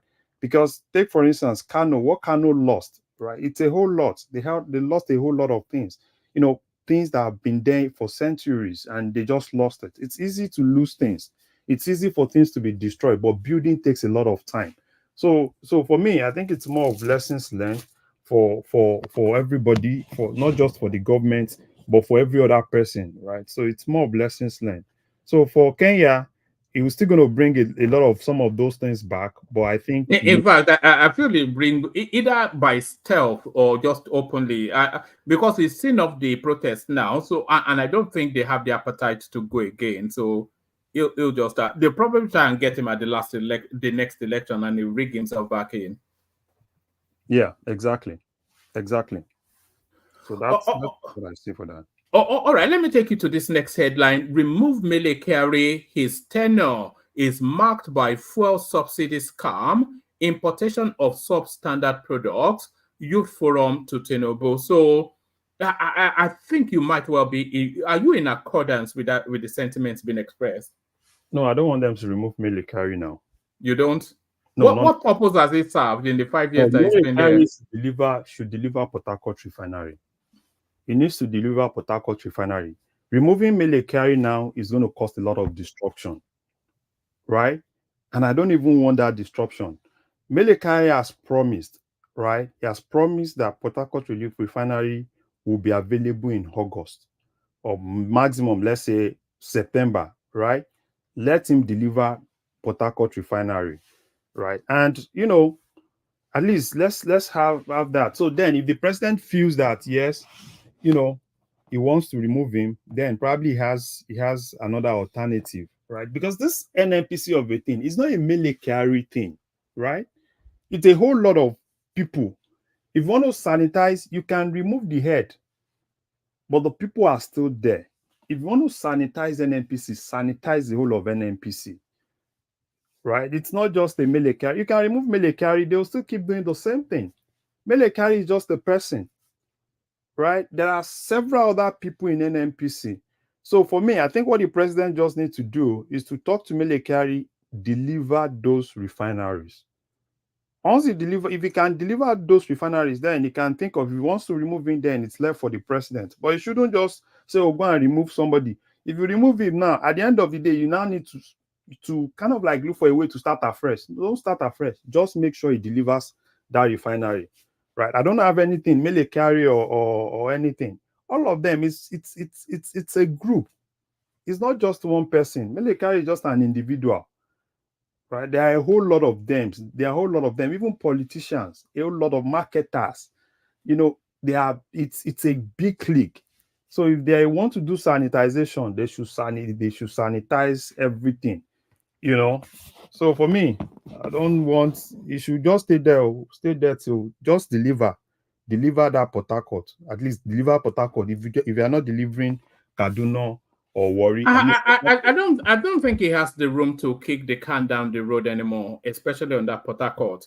He's been kicking that can down the road for 2-3 years now. He will tell us, oh, it'll be done in 3 months. Remember that there was a time that they were even flaring up something, and he sent out video clips of things being flared up to tell us that machines were being turned on. That was months and months ago. But now the senators come out to tell us that this guy has now collected $1.5 billion to turn around this thing.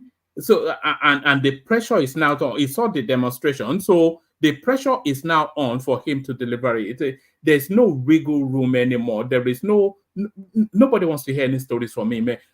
Start that thing up, bring the tankers in, fill them with petroleum, send them to the petrol station. That's all we want to hear from this character now. Exactly. So everything has actually closed down, on him. So he doesn't have any excuse, right? So all he needs to do, if he wants to do deja vu, do magic, do everything, he needs to ensure that Port Harcourt Refinery is on. He needs to ensure August. I'm so happy, right?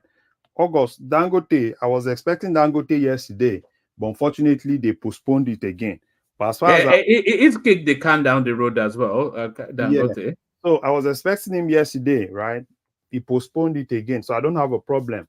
In as much as they released another official statement and saying they mean August. Yes, August. Yeah, August. We are still in August.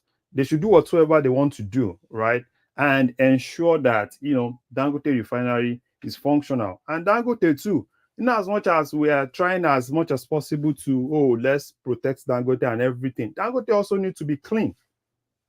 It also needs to be clean. In as much as we blame the government, we also need to appreciate the government for what they are doing, right? Because look at this previous auction. Dangote is the highest beneficiary of that auction they did. Now he's having access. I think he bought over $130 million in that auction at 1.4. I think they gave it to him at 1.459 or something. Did they give it to him, or did they get concessions? Yeah, he got it at 1.4. I think he got that 1,459 or something. That's the price they traded it. So it got over 13% of this round of Dutch auction. Exactly. So you get over, I think at 1,004. I think get that 1,004 something. I think 1,459. If you go down a little bit, probably they can actually have it there. So I think he got it. And it's not just even Dangote, right? There are other people that got it, particularly people in the real sector. They got it too, which, people like Ekene and probably if they can get themselves into cooperatives, if they have legitimate things that they need dollar for, they can actually approach CBN, probably when they want to do some of these auctions. They can get themselves into cooperative and also have access to this auction, because it's actually good. So if government is doing all those things for Dangote too, I'm not sure why that market space is not buying directly from CBN. Alaba as an entity, if they pull their resources together, I'm sure they can buy at CBN. Yeah, they can. Several other people. It's not just Dangote. Several other people from manufacturing, from pharmaceutical, they all bought it, right? So probably it's more for people in Alaba and the rest of them. It's more of orientation, right? They need to orientate themselves. It's not just an individual thing. Probably they can put themselves as cooperative, right? Pull money together and the whole market as an entity. They'll buy it and then put their own markups for whatever it is. They put their resources together and go and buy at CBN. Exactly. Forget going to Aboki something. Yeah, exactly. Which is actually good for some of all those guys, right? So these are things that government is really doing to support him, right? If they said, okay, fine, let them sell crude to him in Naira, at the same time, they're giving you access to some of others, right? Probably if you want to buy, to buy crude outside Nigeria, at least that at least they've been able to do something. So for Dangote too, right?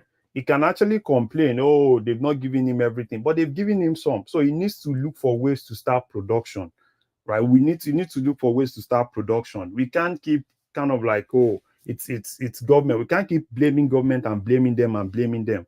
We also need to hold Dangote to accountable, because he also needs to be accountable, right? To be able to let him start production. August is August. I don't really want to push too hard, because he's told us August, and we are still in August. So probably when it's probably in but we are nearer to this guy producing than not now. So I don't know quite what the push is. Where weeks no more. This guy will be pumping out oil before the end of this year. I think we know that. So because even if he's making excuses, I don't think he has enough room for excuses anymore. He's in battle with supply now. Yeah, he has government support.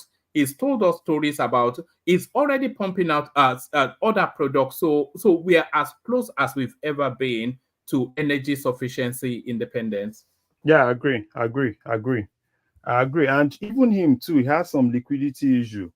So that's, he has some liquidity issue, and that's why he also needs to also sell. And I like the fact that he wants to sell. And probably the state governors, smart state government, right? If some of them are smart, they should just buy. They should, for instance, even if anybody doesn't want to buy, probably Lagos need to think about how to buy. If federal government is not buying, they need to buy into that Dangote shares, because I don't even see any reason why Lagos does not even have share in Dangote. So it's a whole lot of things. So I think for me, as far as I'm concerned, I think the major thing is, this is August. There is a lot of positive. So they just, for Tinubu and his cabinet, I think what they just need to do is to be aggressive. They need to be a little bit more aggressive with the implementation of some of their policies. The CNG, yesterday, I think, is it yesterday or today, like 60 CNG buses, and I think last month they gave another, I think Jet released another like 90 for them. So they just need to be aggressive with some of all those things. It's a whole lot of things. People will complain and all sorts of things. But if you're working on soccer, be aggressive about it and ensure that you actually have your things together. So for me, I think the things are positive, right? It's just left for the government to be more aggressive about it, and they should stop this delegation or probably expecting state governors and leave state government. Just do your own, but just make sure you are transparent to people and let people know what is actually happening. The state governors will be forced to do the right thing. That's what I just think. All right, let me take you to one more space and then I'll move it on to gas them up. You came in yesterday, I think, to speak on the Igbos must go chants, not chants, but whispers that we're starting to hear. But I think we didn't really get around to you. So you wanted to comment on that, I think, yesterday. No, man. That space, right? It's a very delicate space. It's a very delicate space. And when you speak on those things, you'll be a little bit emotional. But the basic thing is this: we are all Nigerians, and everybody actually has one or two things that is actually contributing into the pot, right? I know there are a whole lot of things. There's just some elements that will just put some of all those narratives, not because they are really legitimate elements, or probably it's just because of probably their own selfish interest, politics and everything. And it's a normal thing that happens almost every time when there is election. We always see some of all those things, right? And it's not just in one side, it's on both sides. You hear from this side, you hear from this side. But for me, I think the major thing is, and it's for people to just know that we all need one another. For us to be able to survive, we need one another. And the funny thing is this: when you see Nigerians outside Nigeria, most of all those things that you see people doing in Nigeria, when you see them outside, it's not about I'm Igbo, I'm Yoruba. Everybody wants to come together as Nigerians. So, but we just need to keep orientating people, making them understand why you need the other person. And even on platforms like this, right? I understand, everybody have their own, own idea. Everybody have their own, emotional thing and everything. But the basic thing is just that we can't do without ourselves. You can't exist on your own. You can't exist in isolation. You just need the other person. So, but we also need to also respect ourselves, in as much as, we are neighbors. There is this basic mutual respect.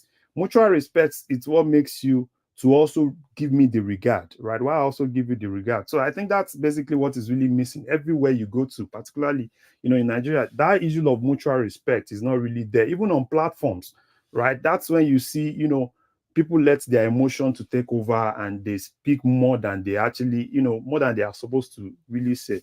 So, but for me, I think it's an issue that was well fleshed out yesterday. But for me, I would always preach peace, for us to just believe that we are all one. And those elements that are always going to want to cause divisions, they will always come in every election period for their own advantages, not for anything. And I like what they make Kenneth said yesterday, because the Yoruba woman that is close to you, right, does not even care about probably somebody is Igbo or somebody is this, somebody is that, or somebody is Yoruba. because they are all the same. They are all the same in the market, everywhere. They are all the same in offices. Nobody even cares about that. But you know, politicians will always use all those things as an opportunity because it's the shortcut for success, right? They use it. You know, the Yoruba politicians use it. The Igbo politicians use it. You know, everything is all about shortcuts, and that's what politicians will always do, right? Because they know Nigerians, they know we are emotional. They know the best thing to really get to us is probably religion, ethnicity. You know, it causes division and everything. And the politicians will just stay down somewhere, looking at what is actually happening and take advantage of it. But until we ourselves, you know, now realize that some of all those things are just normal thing. It happens even in the US when there is election. That's when you start hearing, oh, this person is pro-black, this person is anti-black. So it's everywhere. Which politicians use it's a strategy, a division strategy. Divide them and use something to divide them and take advantage of it. So, but as far as I'm concerned, you know, I don't really care about probably someone is Igbo or anything. But in as much as I respect that person, and I also expect that person to give me my respect back. Thank you, woman. All right, brilliant. So thank you. So let's go from you then to gas them up. So gas them up, you're up next. Prince Daddy, don't go anywhere. As I see you in the private chat. Gas them up, you're up next. Hey, can you guys hear me? Yeah, we can. It's better than before. Actually, it's a clear and audible. Well, you know what happened. You know what happened. You denied it. I'm in Nigeria, and of course, the Tinubu administration or whoever, I don't. They were messing with the Wi-Fi, so that's a fact. You mean during the protest? You know, during the protest? Yes, of course. Yes. We discussed it here now. Nobody denied it. What do you mean? We discussed it here.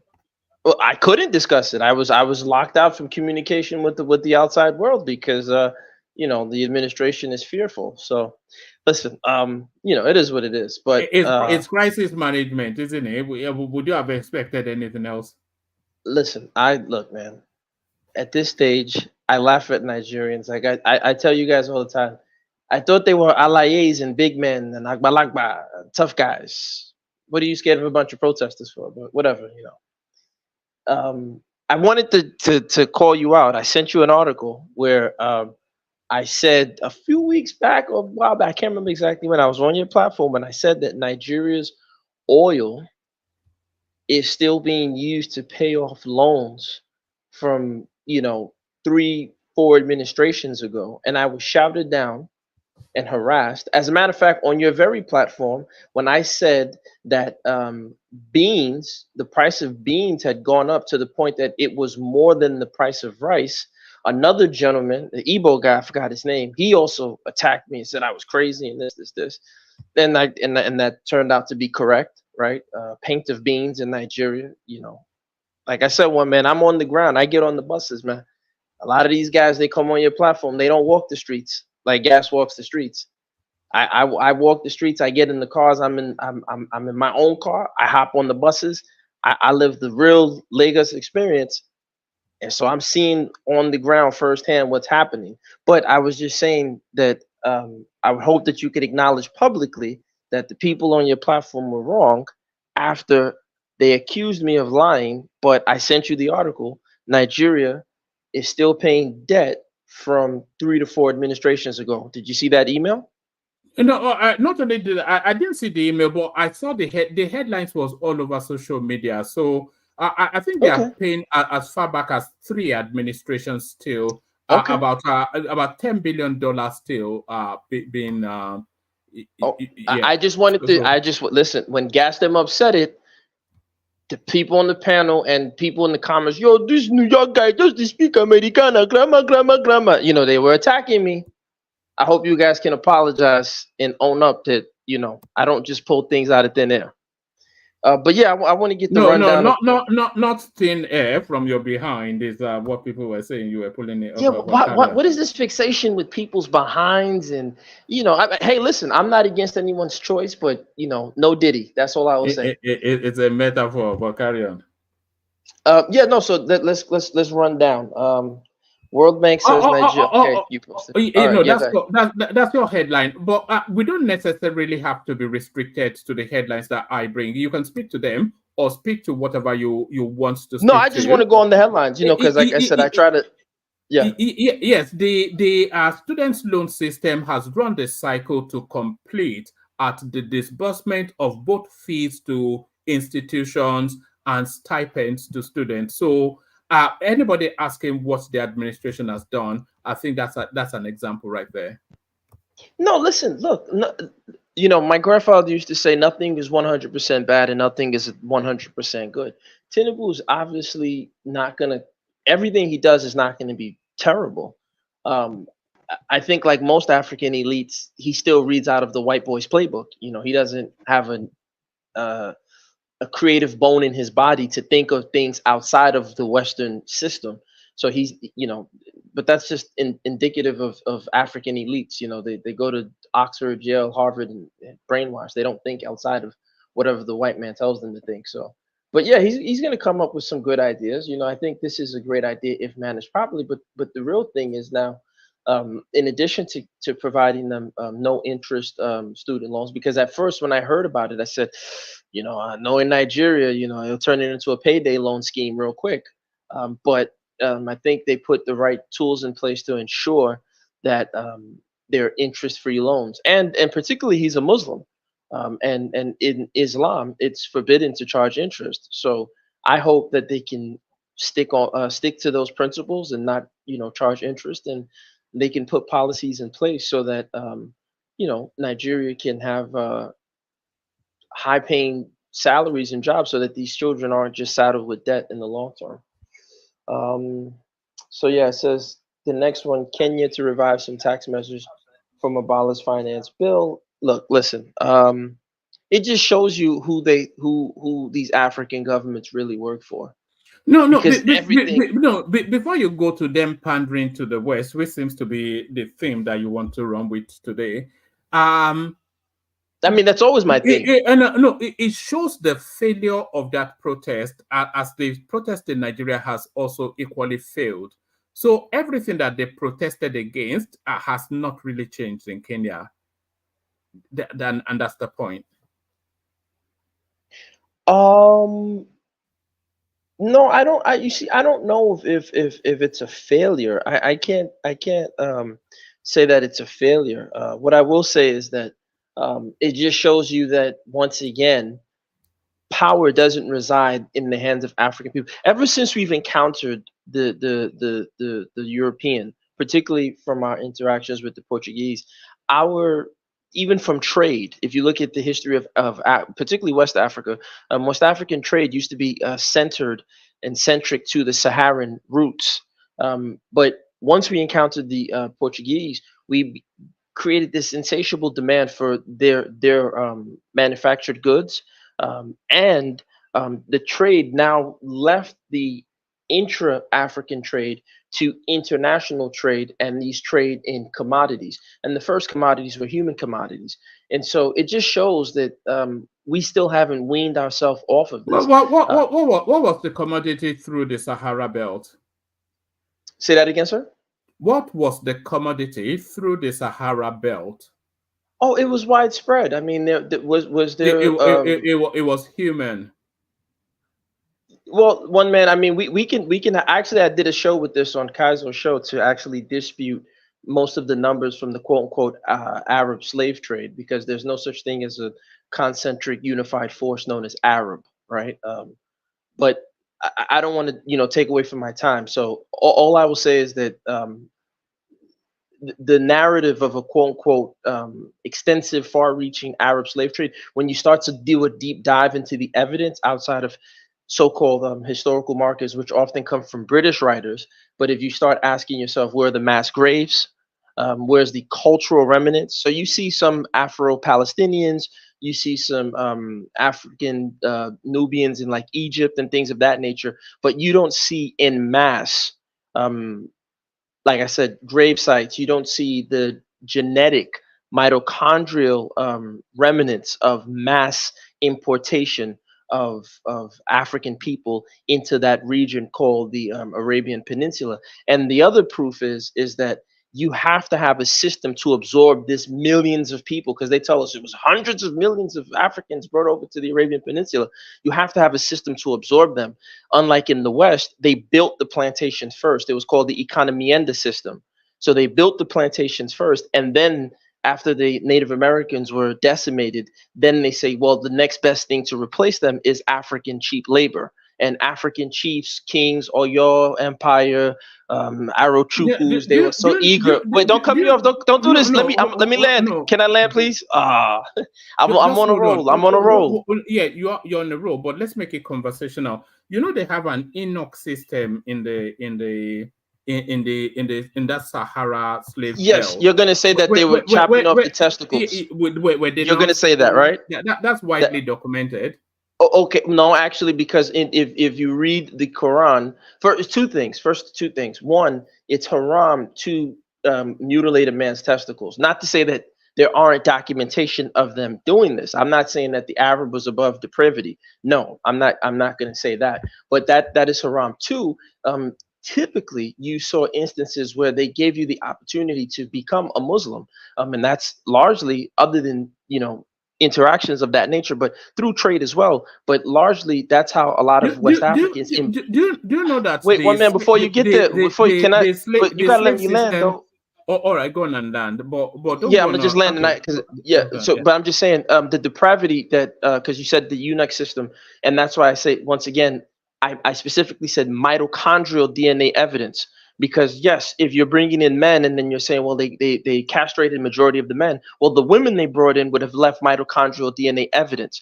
And majority of the markers in the DNA of the people in that region don't all point to a West African woman's genetics, right? So that's the first, something's not right with the sources here. But what I'm saying is that the other part is you're given the opportunity to embrace Islam, and in Islam, it's forbidden to enslave another Muslim. So this idea that, and I'm not saying it didn't happen. We see numerous examples of northern emirs and caliphates who are writing to Arab people to say, look, my brother was kidnapped and captured. So I'm not excusing the Arab, nor am I an Arab apologist. I'm just saying it wasn't as concentrated or as large as the European writers tell us. But I don't want to digress about the Arab slaves. Like I said, we can have a great show on it if you want, or topic. I can send you the information. I already did this with Kaiser, and we had a great show on it. But the Kenya thing, once again, just to sum it up, I don't want to take too much time. It just shows that power is not in the hands of the people. Fela had a great song called MOP, Movement of the People, where he said that when the president, go, one, Navy for water fight, thousand police go follow riot police go follow So he's saying that, the African leader is not really a leader because he has to have billions of armed escorts, because he's not really a person of the people. The people don't love him. They want to kill him because of their suffering. And so it just shows that this guy, Ruto, has his own agenda that he believes reading the European playbook of high taxes is going to bring in Western development and investment. And he doesn't care what his people are saying, which is, look, we don't have to go about it that way. We can create our own path. So that's the other problem. So this gentleman, Obidigbo, interesting, Obidigbo, right? I'm guessing, one man, there's a conspiracy here. You probably picked this article because you're gonna say he's an obedient, and so his last name is Obidigbo, right? No, that's just the name. But what he has to say is a bit more interesting. So apparently, Ango Abdullahi is now nursing the idea of Nigeria splitting into individual component parts. And the resistance for Nigeria dividing has always been most fervent in the north. So they are now they're now receptive to the thought. So I think that's the space that this guy is trying to enter to, because the southwest, they are not averse to Nigeria splitting up, and we already know the sentiments in the southeast. So if the north, if they are now also on board with the thought, do you think it's something that can be progressed? It can always be, pushed forward. That it can. Nigeria's always had a delicate, we're held by delicate threads. The CIA has famously said Nigeria should be splitting by 2030. So we got about 6 years before to see if the CIA's prediction comes true. But what I will say is this: if we got to be practical. So even those on the east, and I'm not saying Nigeria is working per se, but east, southwest, south. If Nigeria breaks up tomorrow, we have millions of people who are expecting to collect a pension from the state called Nigeria. Is the Biafran state going to pay those pensioners on the east? Is the Arewa Youth Council going to pay the pensioners in the north? And Are there'll be collateral damage now. Are the Yoruba Ronu people going to pay the pension? They're not going to do that. Let's not kid ourselves here. You know what I'm saying? Like, that's not going to happen. You know, so as one man just said, they're going to be collateral damage to, you know, further exploitation, because it's not about splitting Nigeria up.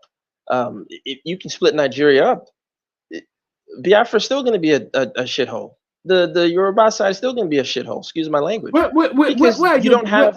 are you positioned on that narrative that Nigeria should be split? Because broadly, I know that the Southwest, they're on board with the thought. They are not pushing it aggressively, but they're certainly on board with the thought. We know that the Southeast pushes it aggressively, but you're from the South. Where is the South positioned on Nigeria's breakup? I don't speak for the South. I speak for Gas Them Up. But all I can say is this. I understand the sentiments of Nigeria splitting up. Nigeria has failed in every regard. And it's still failing because you have a gentleman like Tinubu who, like I said, I don't think he's all bad. I don't necessarily like the people he surrounds himself with, like, you know, Chagari and all those guys. Whatever, who am I? He's a Jagaban, right? But I think that the problem is that you have leadership that punishes the people for bad decisions taken by people within their class.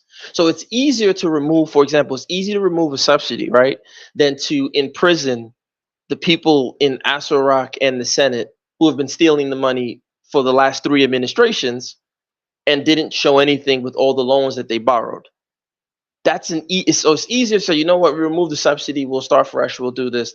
It's collateral damage. Let them deal with it. As opposed to coming in and say, hey, you know what, these people aren't the ones who should be, you know, suffering their purchasing power reduced because the last 3 administrations took out loans and pledged our oil and didn't do the right thing. Why should I suffer the people? No, you know what, screw that. Let me go against these elites. Let me go against the power brokers, but that's a tough fight, you know, and I don't think anybody in Nigeria is tough enough to do that. So back to the point of separating Nigeria, it's going to be very, very unrealistic in the long term. Like I said, you have people who have pensions who are waiting for their retirement. Is that gonna make sense? No, right? I don't think that's the biggest impediment. The biggest impediment. No, of course not, and that's the problem. You're right. That's not the biggest impediment, but that's part of the problem. That's why I said, even if it splits, you can tell that they don't care. Those are just administrative stuff that can be ironed out. But how? Because they will formulate a formula to address that. That's not really where the big hit is. The big hit is how that country actually divides and who goes with whom.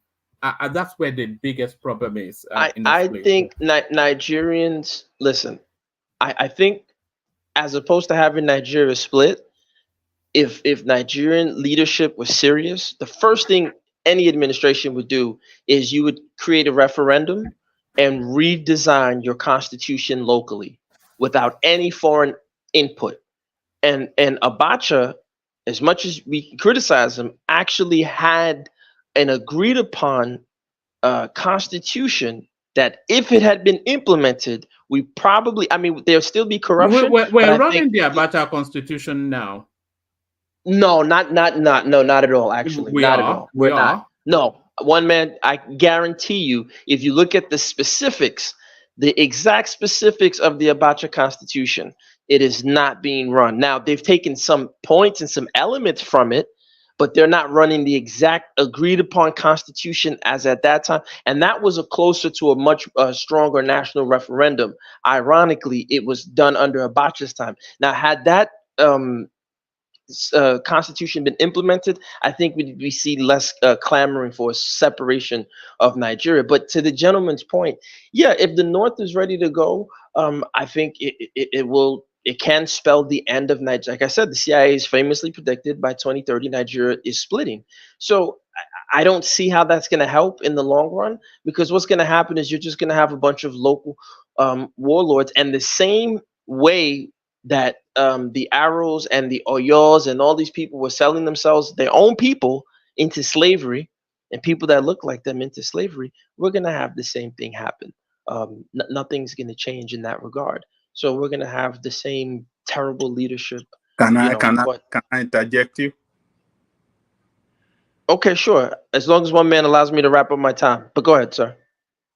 Yeah, I think you are wrong with what you are saying, that if Nigeria should split to different countries, we're going to have, the way you are describing it, we're going to have gangster. No, like, people will be better off in their own country, their own different smaller country. Because we are better off when we practice regionalism. I mean, how do I describe it? Regionalism. We are better off than what we have today. The constitution we had back then was better off than what we have today. The resource control that we are crying for, every region control their own resources, and they manage it in the best way that is good for the development of their people, So but when you say this, you have to understand the dynamics have changed. I would love for Nigeria to go back to that, but as they say, Pandora's box has been opened. You didn't have a majority land ownership of Igbo people in Lagos at the time. You didn't have heavy northern investment in Igbo land at the time. You didn't have northern generals who own oil blocks in the Niger Delta at the time. No one's going to part with their assets and their income in that capacity. It's going to be very difficult to do that. And so if you are going to have a separation of Nigeria, at least let's think about it administratively, how we're going to figure that out. How are we going to pay the pensioners? How are we going to reconstitute the borders? How are we going to redefine the borders? Which person? Where are we drawing the dividing line for the Southwest? Where does the South begin? You keep going on to that pension something. If the country splits up amicably, then everything splits right down the line as well. So all the documentation, because the finances get split as well. And the administrative structures is still holds but reverts to region. So all those pensioners will still get their pension. The pocket of money is still there. Everything is still there. It's just split down the line to the constituent parts. Do you understand that? I get that, but let's be real here. We're talking about a nation in the first place that isn't even paying the civil servants who are currently working their salaries at points where they'll be owing them a salary. So I don't know if you're going to get enough people that have faith in a post-defunct Nigeria to honor her debts when Nigeria doesn't even exist to honor those debts. You know there's a pension fund that people pay into. One man, I'm full. One man, no disrespect. I'm in the streets of Lagos. You don't walk the streets like I do. No. My point is that do you know there's a pension fund pot that people pay into? One man. I personally have my own micro pension plan. I know all about how to set up a pension at the national level. Nigeria. So yes, so if the country splits up, that pension fund is still retains and splits to the component parts. No, but here's the problem. It doesn't disappear into thin air. I didn't say that, but okay, one minute. Again, that's why I said it has to be worked out administratively, because now, okay, Nigeria splits up. Nigeria owes debts, right? Nigeria currently is running a budget deficit, and they still owe debts from 4 administrations ago up to Obasanjo, right? So the question then becomes, when Nigeria splits into these 5, 6 regions, I don't know, the middle belt might say they want their own region, right? So however many regions Nigeria splits up into, the larger regions, are they willing to take a larger share of the obligations financially that Nigeria is going to be required to honor as Nigeria splits up? How do you work that out, right? I'm not sure that those obligations will still carry through, because no, but you can't. The entity that owes the obligation no longer exists. So no, okay, that doesn't work that way.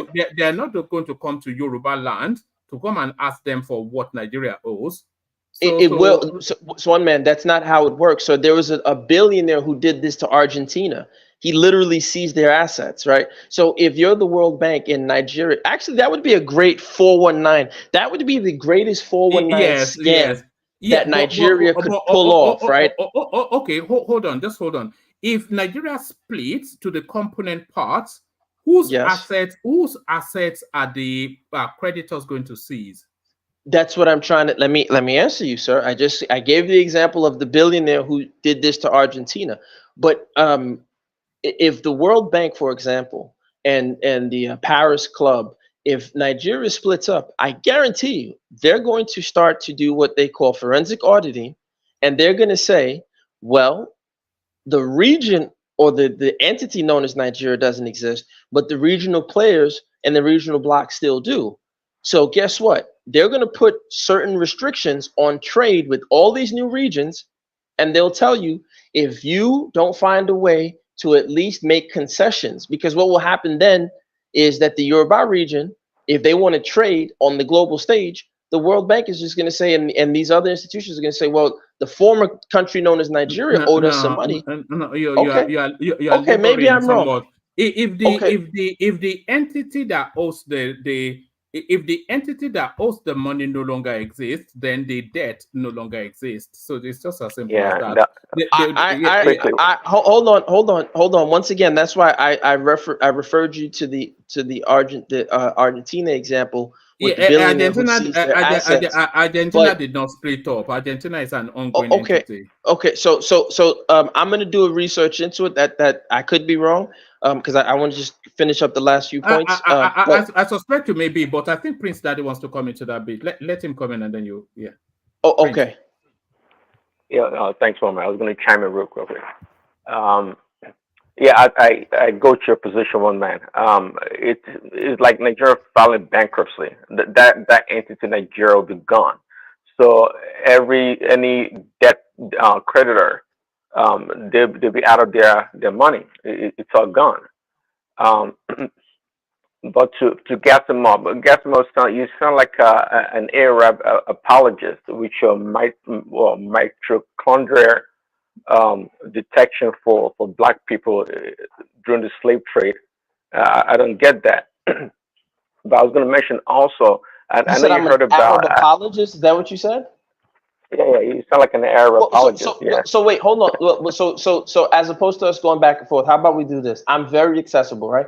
My email, and I put this, is gasthemup@gmail.com.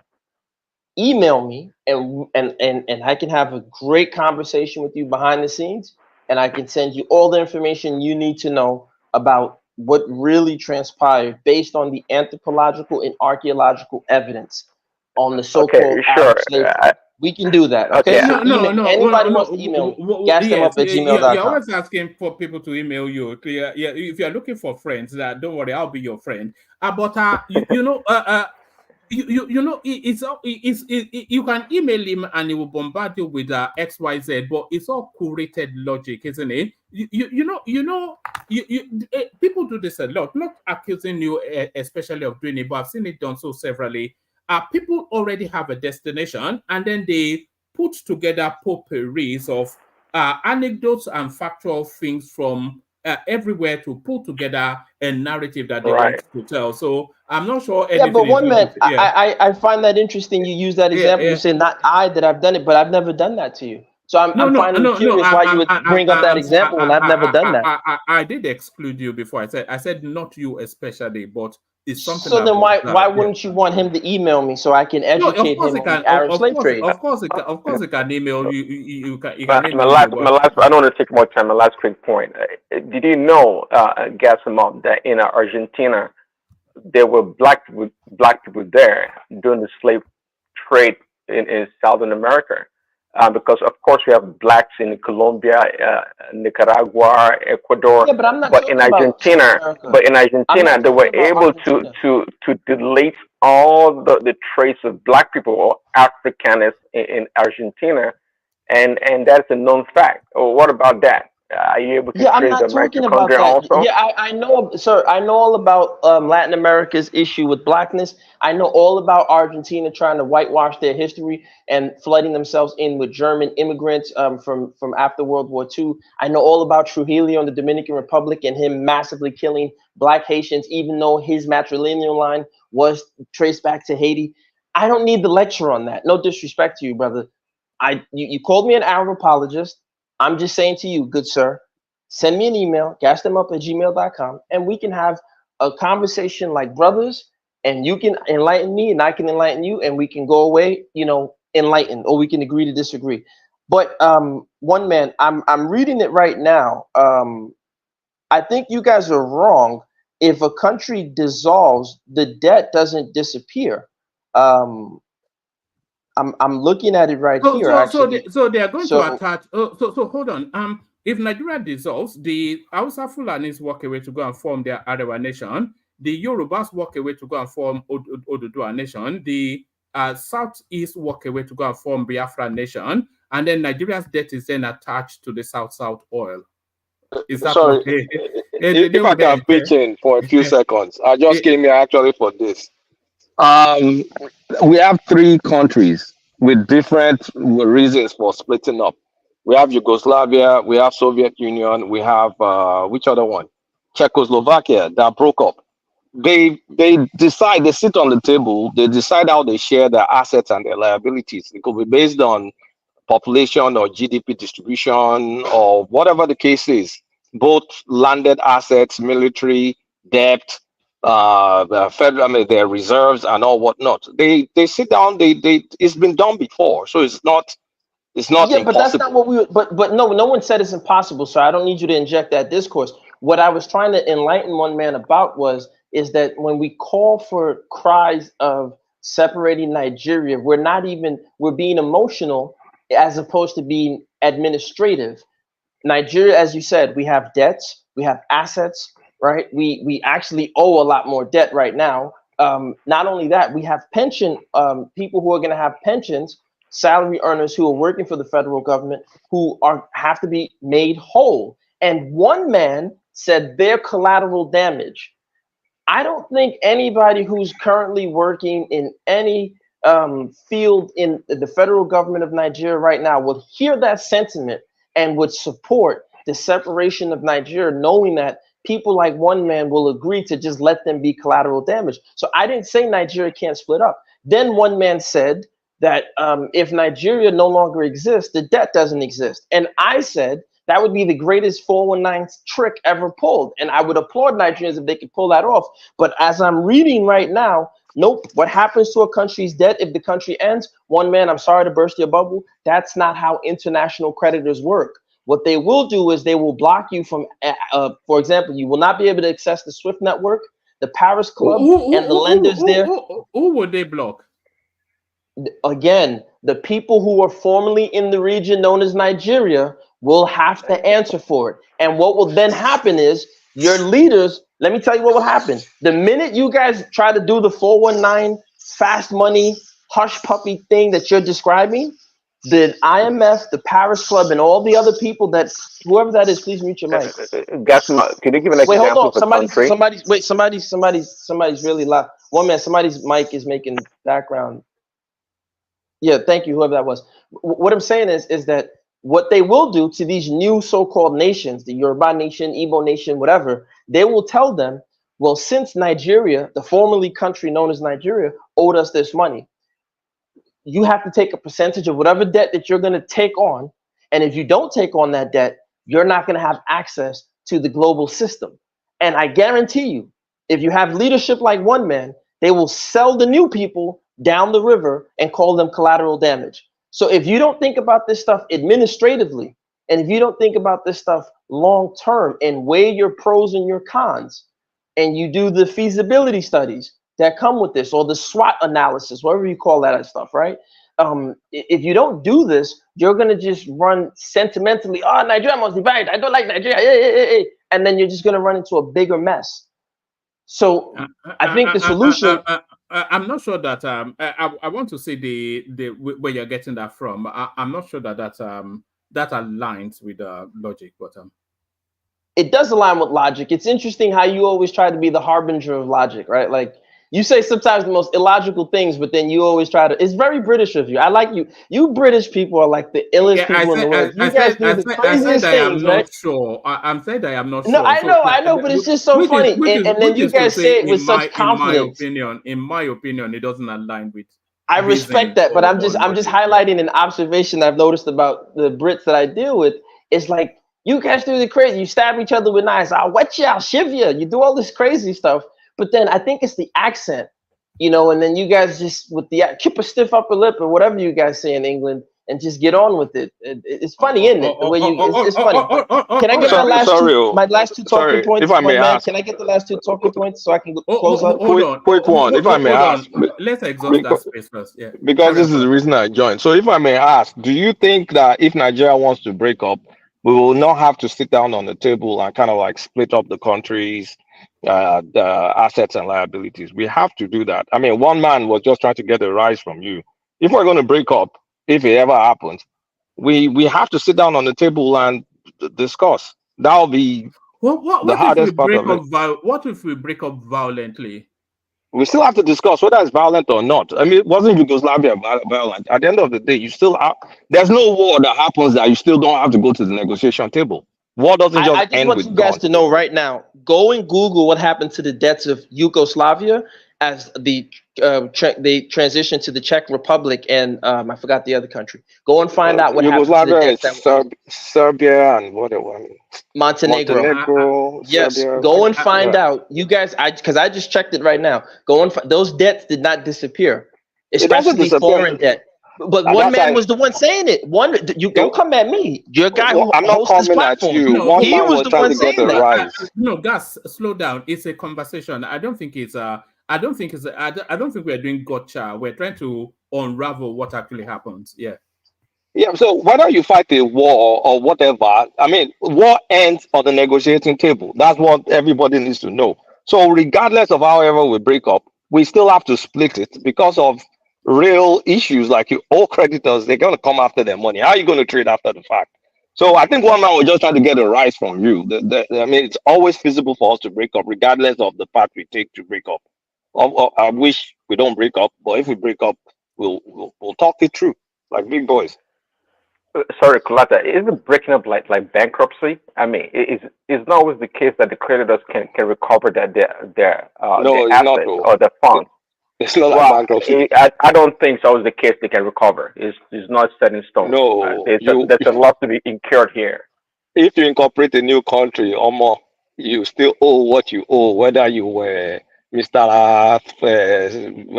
Rufai before and you're now bearing Michael. You still owe what you owe. That's the way of the world. There's no bankruptcy there unless they forgive your debt, and that's not going to happen. You just redistribute it, whatever formula they choose. That's why I really came to come in. All right. So can I get my last two headlines, one man, and then let me wrap up? You will do. But I'm not conceding that. I'll have to look into that a bit more. Because I don't concede that the debt will be redistributed amongst the constituent parts, because there's an argument as to who actually carried the benefit of the debt. So there's just so many things to untangle. The money that Baba KYARI looted, they will not say everybody should. I mean, no. I'm not going to push hard, but I will research it a bit more. I don't concede that the debt will be redistributed. Well, no. It's funny. 1 minute. I'm so glad you said that. You just proved once again in this ironic way. You just said you're not going to concede that. Is that not a part of the spirit of the protest, whether it be Nigeria or Kenya? The people don't want to concede that the NNPC has been looting them for all these years, that the previous 3 administrations have taken loans, which they all did bunch of BS projects so their friends could get paid and they over-invoiced. hold on, the people don't want to concede that they should have to pay for it. Yet Tinubu is like, collateral damage, take away your subsidy. Who cares about you? Now you don't want to concede. Isn't it funny? But then you say that the protests are failures. I'm just saying, right? Call a spade a spade. All right. Let me take you to this space. Maybe somewhat a snapshot commentaries on this. Nothing to show Tinubu is prepared to solve Nigeria's problems. This is Atiku Abubakar. But then, of course, he would say that, wouldn't he? I mean, listen, look, they're no different. You know, I'm trying to think of the lyric Fela used in the song Lukwan Lafu. I can't remember what he said. It's about the political parties at the time. How they didn't change. You know, there's no difference between PDP and APC. It's all garbage. I think the old computer programmers used to say GIGO, right? Garbage in, garbage out. So him saying that is literally the pot calling the kettle black. You know, it doesn't make sense. When you were the vice president of Nigeria, what meaningful things did he really do for his region, for anybody to speak? Nothing. These guys did nothing. There's nothing that any of the last three administrations from Obasanjo now can really point to and say, look at what we really accomplished. And he was a part of the Obasanjo administration for 8 years. And he was infighting so much so that his own boss handicapped him and chopped him off at the knees to make sure he couldn't, you know, take over. So he's not serious about really fixing Nigeria. I don't think he's ever been serious.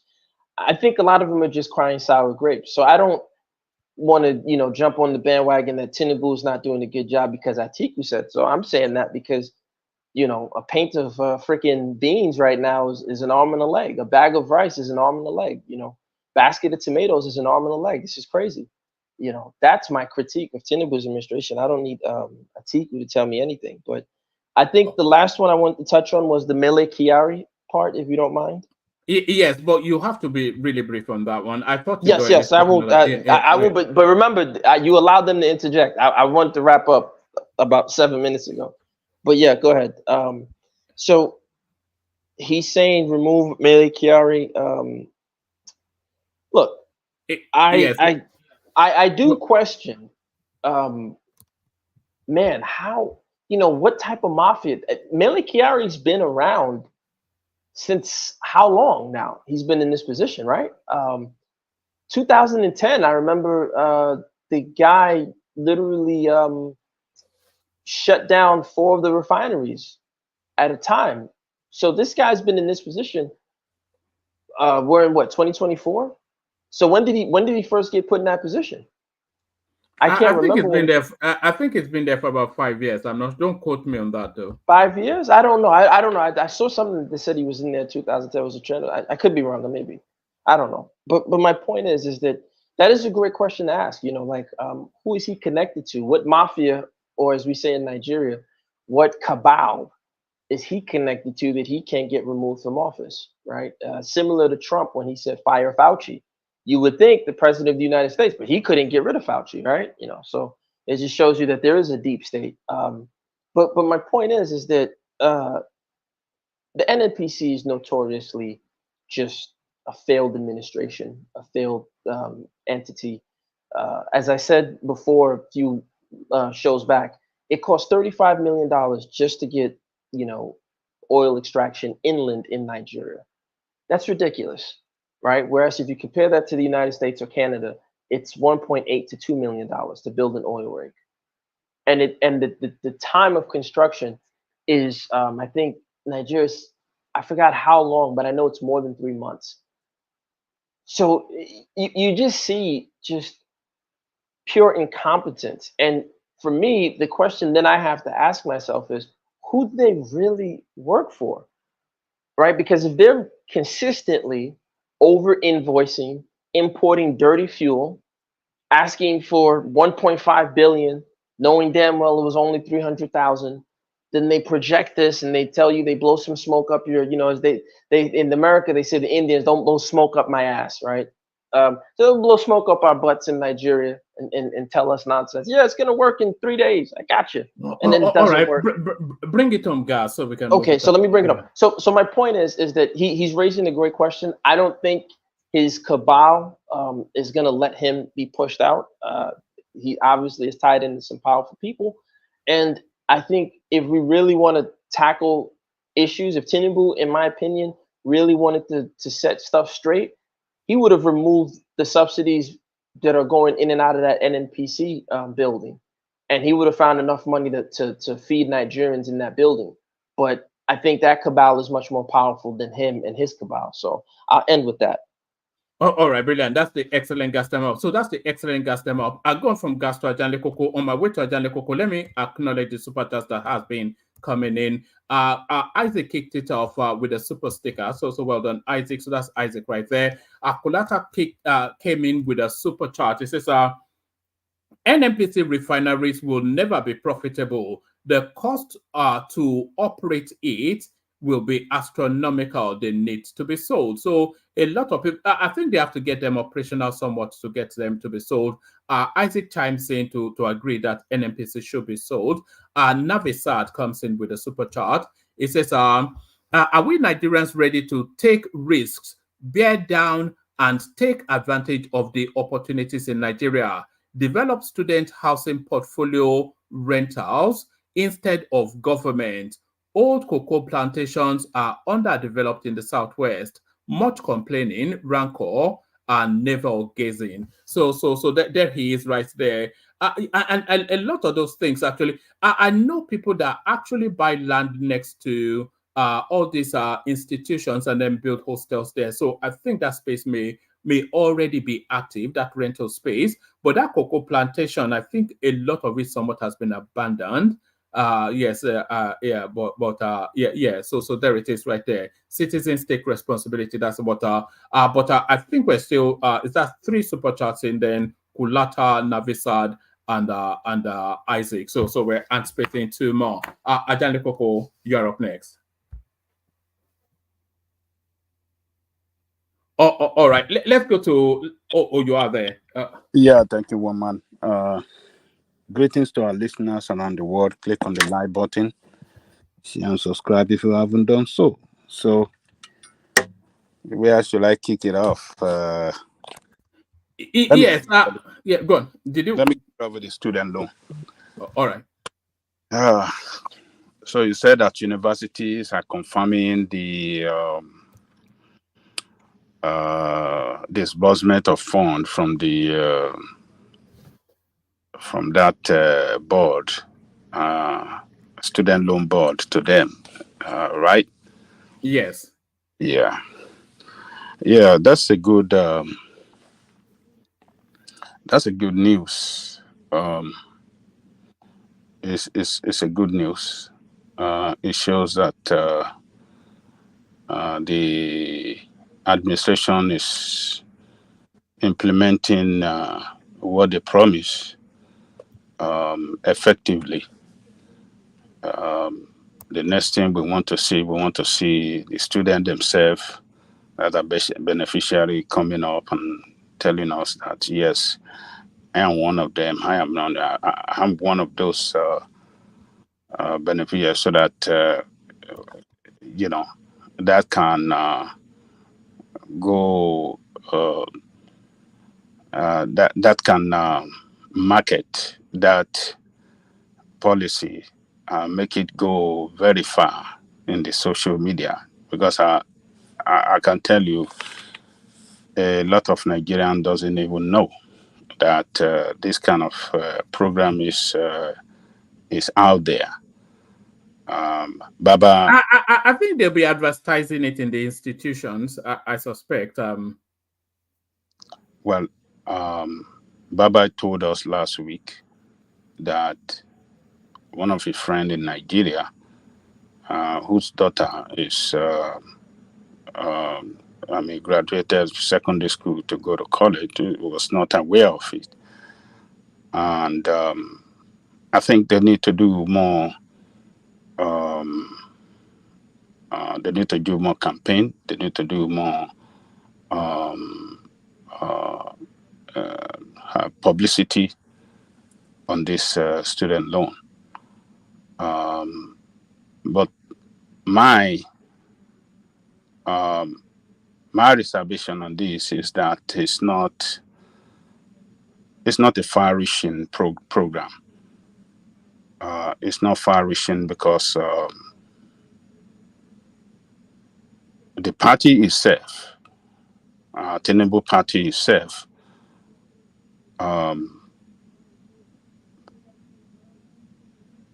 their policy on education is not really clear. You see, if APC were to be a party that really have policy to transform the country, transform Nigerian people, all states that are APC control state should have be on board. I'm talking about the state governor too. As the federal government is implementing it, the state government should have embarked on it, and that will have make it a successful, more successful than what it is today. So it captures the state universities as well. Not at all. It does. Not at all. It does. Not at all. It's only. All right. Go on. All the schools you mentioned now, they are all federal. Only federal. Baba Janle Koko. Yes. They've opened it to state schools too. When? I think that was like 2 months ago, 2 or 1.5 months ago.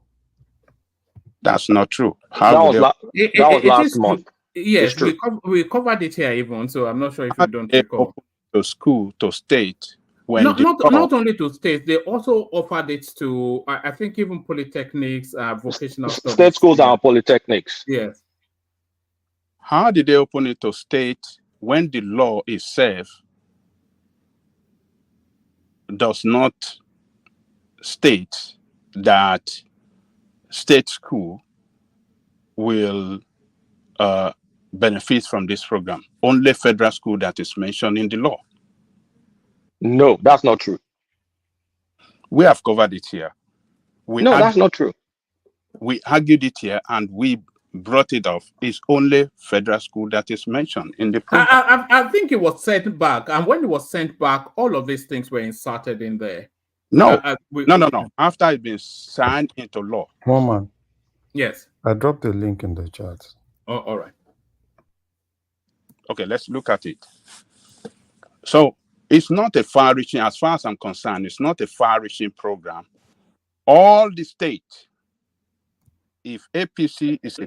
No, just look at the headline before you go further. It says NELFU, what the students loan okays 26 state schools for students loan. So I'm not sure that you can continue on that trajectory. Okay. That's maybe I wasn't here. Maybe when vacation was there, maybe I didn't know. It says the Nigerian Education Loan Fund on Sunday said a total of 36 state-owned tertiary institutions had been cleared to benefit from the students' loan scheme. Okay, 36 state federal institution.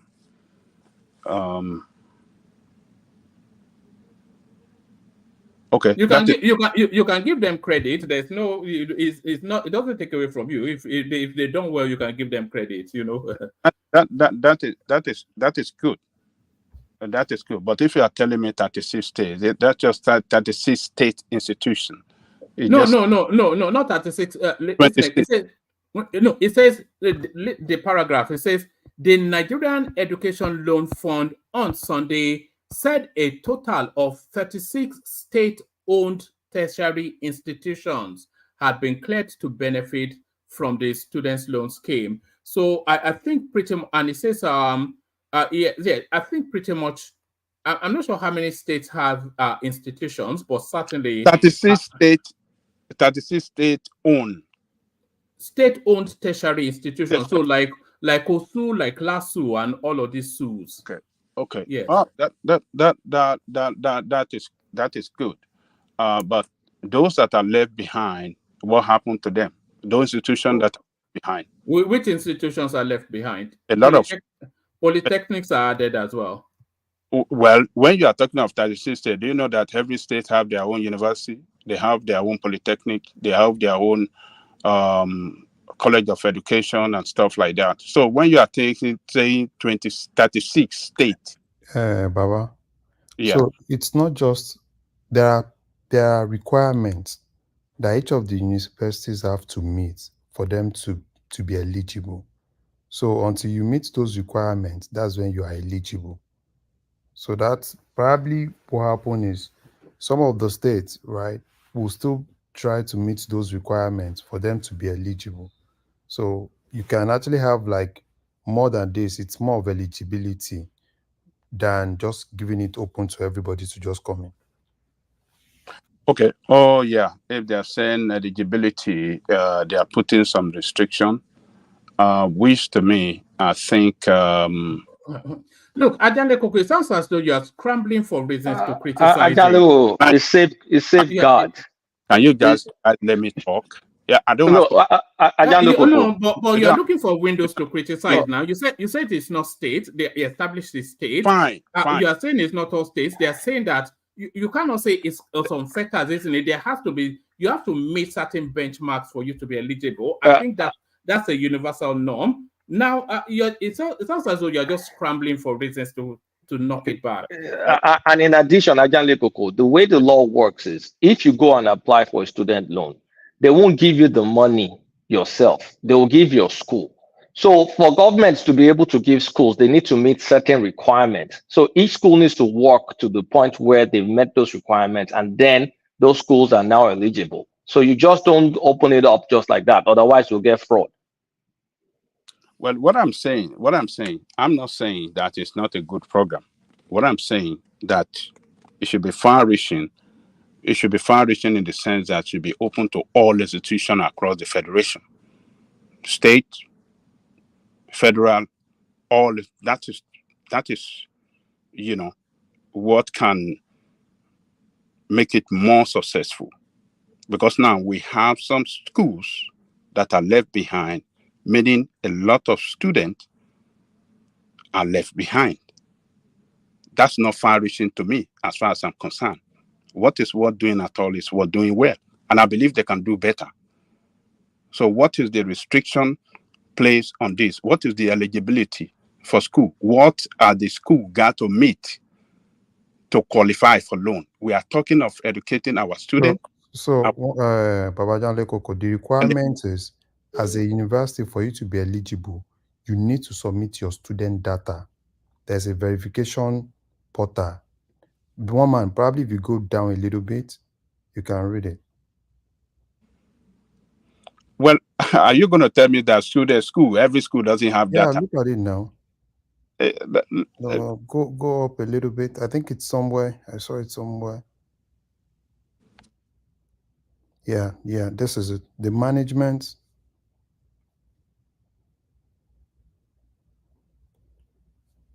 So the management of these institutions have successfully submitted their student data to NetFort their verification. We urge all other state-owned tertiary institutions to submit their complete student data. So probably, until you submit data that is verifiable. That's. Hold on. What is data? Data of who? Those want to apply for loan? Those on just giving admission, or which data are they asking for? Are they asking for data of all the students? Hold on. Let's establish something first. For the loans to be disbursed, or for institutions to be eligible, should there be criteria of eligibility? Should there be? Answer that one first. Oh yeah, they have stated the eligibility for students to qualify. No, for institutions to be eligible to be part of the scheme, should there be criteria for it? Oh yes, yeah. All right. It says the management of these institutions have successfully submitted their students' data to the MELE student verification system. We urge all other state-owned tertiary institutions to submit their complete student data to the NELE student verification system timely to enable their students to benefit from the scheme. So which bit is that is nonsensical to me.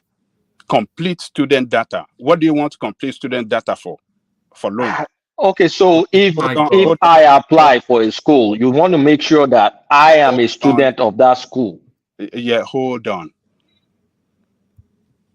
Complete student data.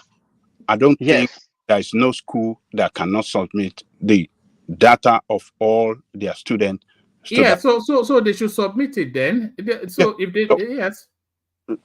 So what I'm saying here, what I'm saying, if they are telling us complete student data, okay,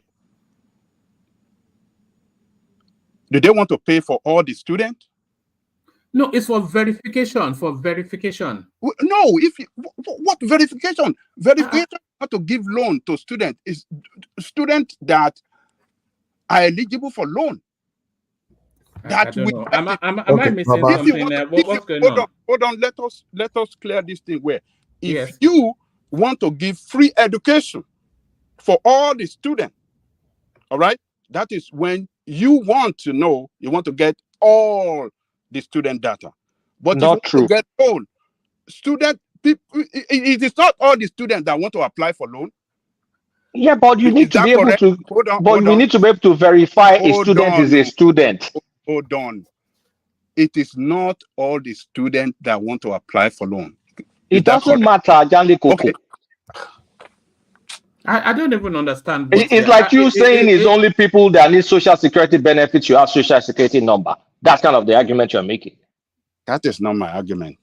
It's analogous. Loan will be dispersed to schools based on students that apply for that loan. Isn't it? Isn't it? So why requesting for the data of all the students? Okay, Baba. When this is only why those that Baba. that want the loan that will apply for the loan. Okay. It is that person, is that student that is applying for the loan that the student loan must verify is student authenticity in that school. Okay, Baba. Now let me give you. Let's do an example. I am a student. I went to the portal to apply for a loan. I said I'm probably in 300 level, right? This is supposed to be my tuition. Now there is a school who is supposed to send the invoice that this is exactly this person's tuition, and the program is supposed to pay the school. So now you're now saying there shouldn't be any verification, right? You should just say, okay, fine, this student said he's in 300 level, okay, this is his money, so let me just go and pay. Because I don't understand. No, you should understand, because when those students are applying for the loan, they apply with their NIM form. NIM number. Is NIM number the same thing with admission letter, the same thing with the class that they had? Do they have that in NIM? Or they apply with their NIM number, and they will state which level they had, and before that loan is disbursed, the student loan board will verify with the school before they disburse that loan to the school. But with what? With what? With what? What would they use to verify with the school? I said they will verify once a student is qualified, is submitted all the requirement and is satisfied the requirement for eligibility. Then before disbursement of this thing, before disbursement of the fund to the school, they will verify with the school. But if the students is applying and and they already have data on the students, is it not a quicker? I don't even get what. I don't get it, man. Well, one man. Okay, maybe we are not seeing it the same way. What I'm saying is that when you want to give loan to a particular student, all right, if and in America today, if I want to apply for student loan, all right, the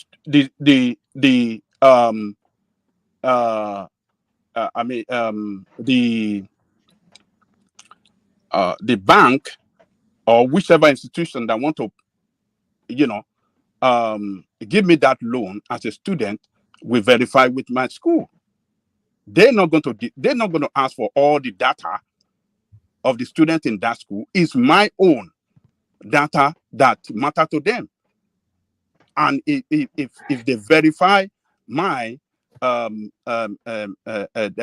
I'm a student in that school and and I certify everything, then they will disperse the loan.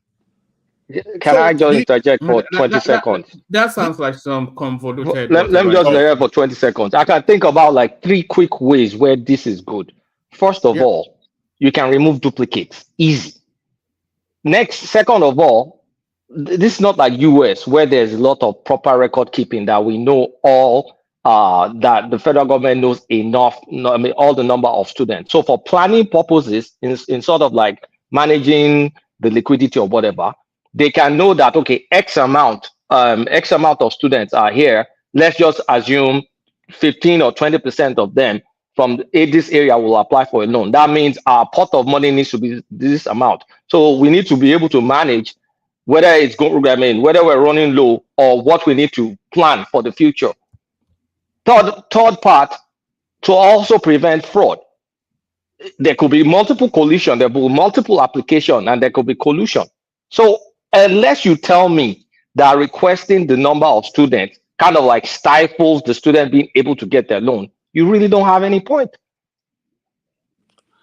Well, the way I look at it, I think it requesting for all the data of the student when you are not going to pay for all the student is just rubbish. As far as I'm concerned, if you want to pay for all the students, yeah, we can say yes, irrespective of whether they apply or apply. The moment that your data shows that he's a student in this school, they pay you for it. So what are we talking about? They're not going to pay for student. Are they going to pay for student? What's the request for all the data of the school? I don't get it. So that's why I'm not saying you guys to get it. I'm not saying it's not a good program, but I'm saying that it's not a far-reaching program because at the moment, a lot of students are left behind. It shouldn't be like that. Which students are left? Hold on. Which students are left behind? A lot of institutions in Nigeria that are not. You just said it that they've not. A lot of them are not recognized for this loan at the moment. So and I don't think a lot of them. A lot of them. A lot. More than what you don't have to be a Tinubu support. Considering that it's a good idea that has worked well, it doesn't make you a Tinubu supporter now. You can just acknowledge that. I mean, it's unbelievable. You want to put word in my mouth? This is an excellent thing that is working well, and you've been scrambling to look for reasons to rubbish it. You've been scrambling for reasons to rubbish it. Just want to, because you don't want to hear. No, you of course. I mean, we want to hear from you, but something different from what you want. That's why you are saying that, because you believe it's a successful program. I believe it's not successful enough. What I consider as successful is if all Nigerian students are beneficiary of this, irrespective of which school that they belong, either federal school or state school. That is what I want. But so how about no requirements then? Huh? How about no requirements? Free for all. No budget, no nothing. Just go for it. Why wouldn't be budget for it? when they are requesting for all the data of all the students in the school, do they want to pay for all the school fees of all the students? Get it right. If they want to pay for all the students, that okay, student, we are giving you all loan. If you don't want to have loan, then we know that, well, you are out of it. But yes, you want to give all the students. All the students are eligible. Yeah, if all the students are eligible, give all of them. Then you can say the request for not give all of them. Everybody can apply. Anybody that wants to apply can apply. Anybody can apply, but they don't give to everybody. Well, it depends on the pocket of money, but they're all eligible. They're all eligible. The last time that they came up with a data, out of 120 students, 120,000 is only 70,000 that they. Yes, but they are all eligible. Are they not all eligible?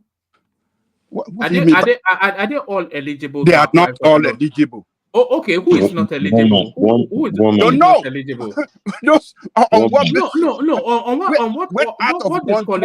No. You are talking about the numbers. I'm talking about eligibility. I'm not saying they are all going to be successful, but I'm saying every single student is eligible to apply. Are they not? Every student can apply. Yes. Yes. So they are all eligible. Every student can apply. So eligibility for loan is a different thing. Eligibility for approval is a different thing, one man.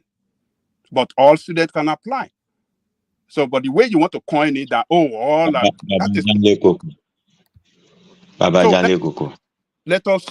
let us state this thing clear, because the way I'm saying it, you guys are looking at it as if, I am kicking against the program. I'm not kicking against the program.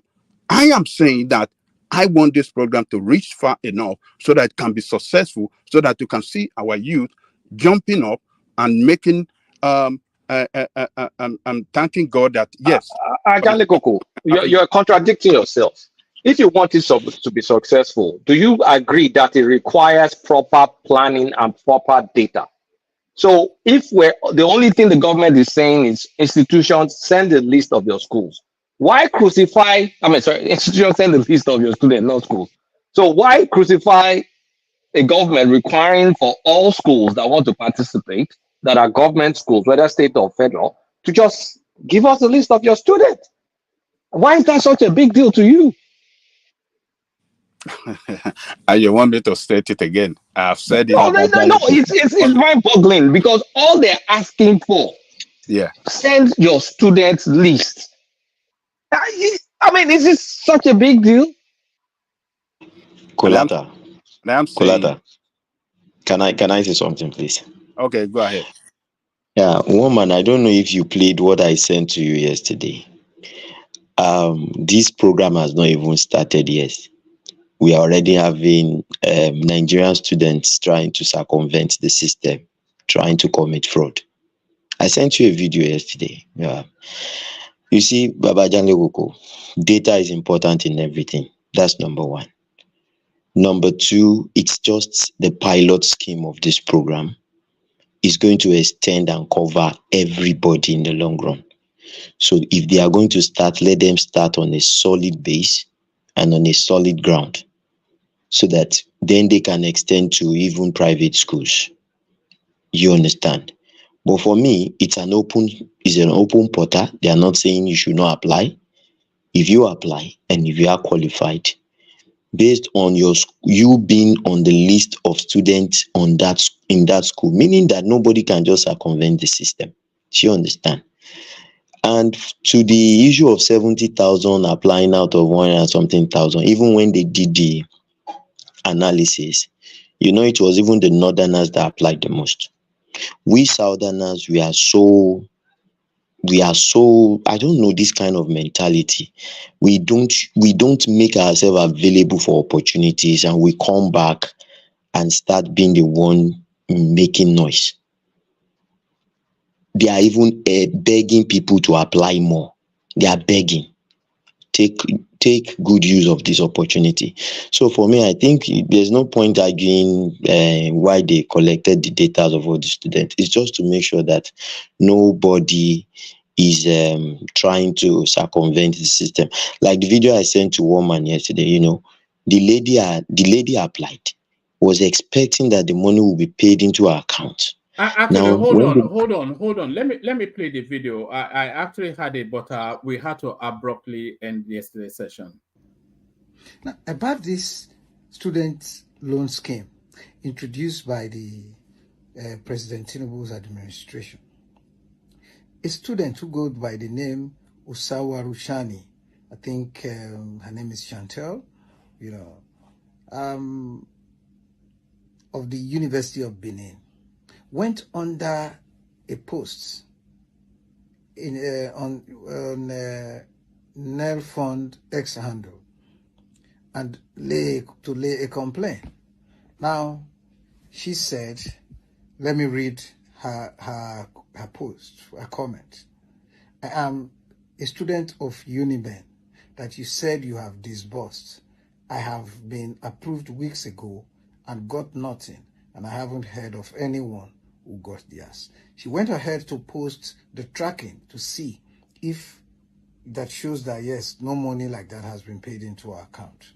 Now, NELE Fund responded to her and saying, hi, Chantel, the institution fee goes directly to the institution, not your personal bank account.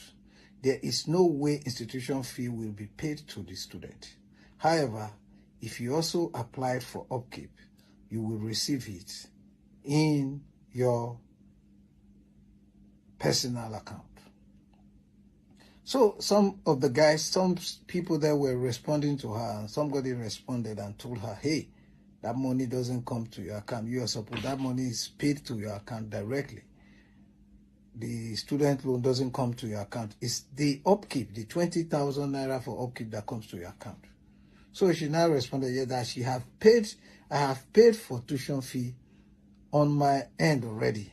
Don't know how to cancel the loan on their site. So I am just basically waiting for the upkeep, which I am still yet to receive. Now, this is the problem. This is the problem.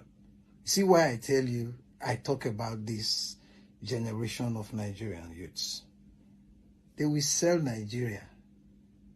These ones, they will sell Nigeria. Now, this scheme was introduced by President Bola Tinubu to help students who find it difficult to pay their school fees.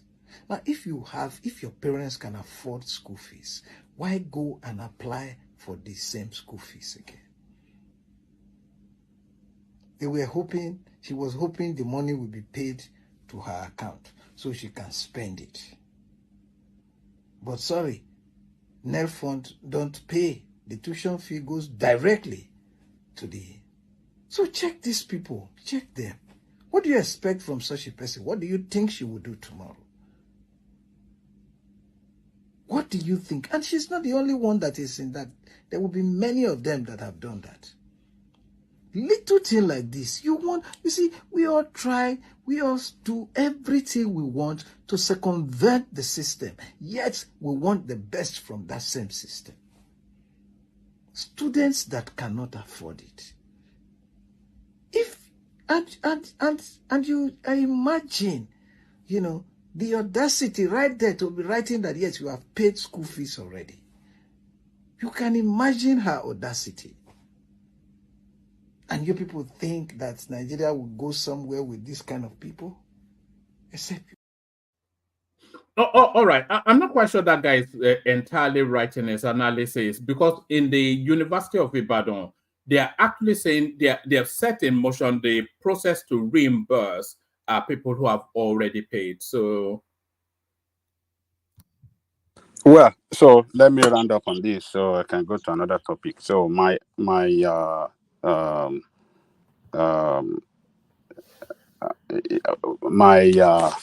concern is just for students that are left behind now,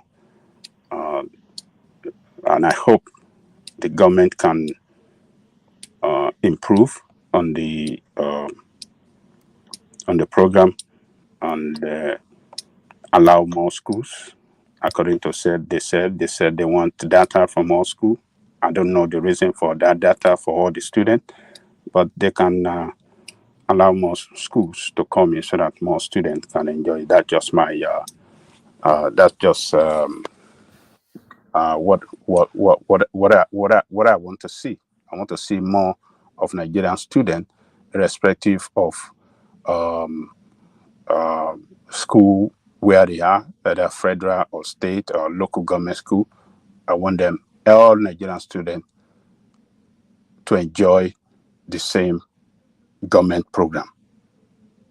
That is just that's what I think is good for our youth in Nigeria today. So let me leave there. Let me go to another topic. What's the other topic you have? Yes, the Kenyan Kenya to revive some of the tax measures from abolished finance bill. So all of the reasons that they protested was all about that bill. So another failed protest. We know you that you are anti-protest. So I can see it the way you are reading. When you are reading, you are so happy and you're ready with joy. You say, "Oh, Shoko Pari, what is all the protest for?" The protest is just it's just a waste of time, waste of energy, waste of everything. But that's not true. That is not. Let's wait and see what they want to do. I believe they are ready for them. The students are ready for them in Kenya.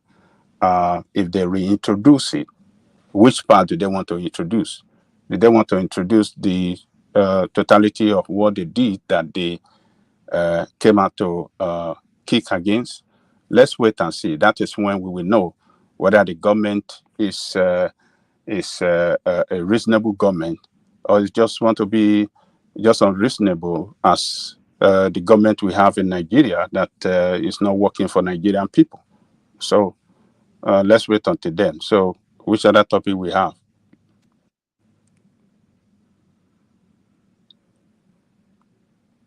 Woman.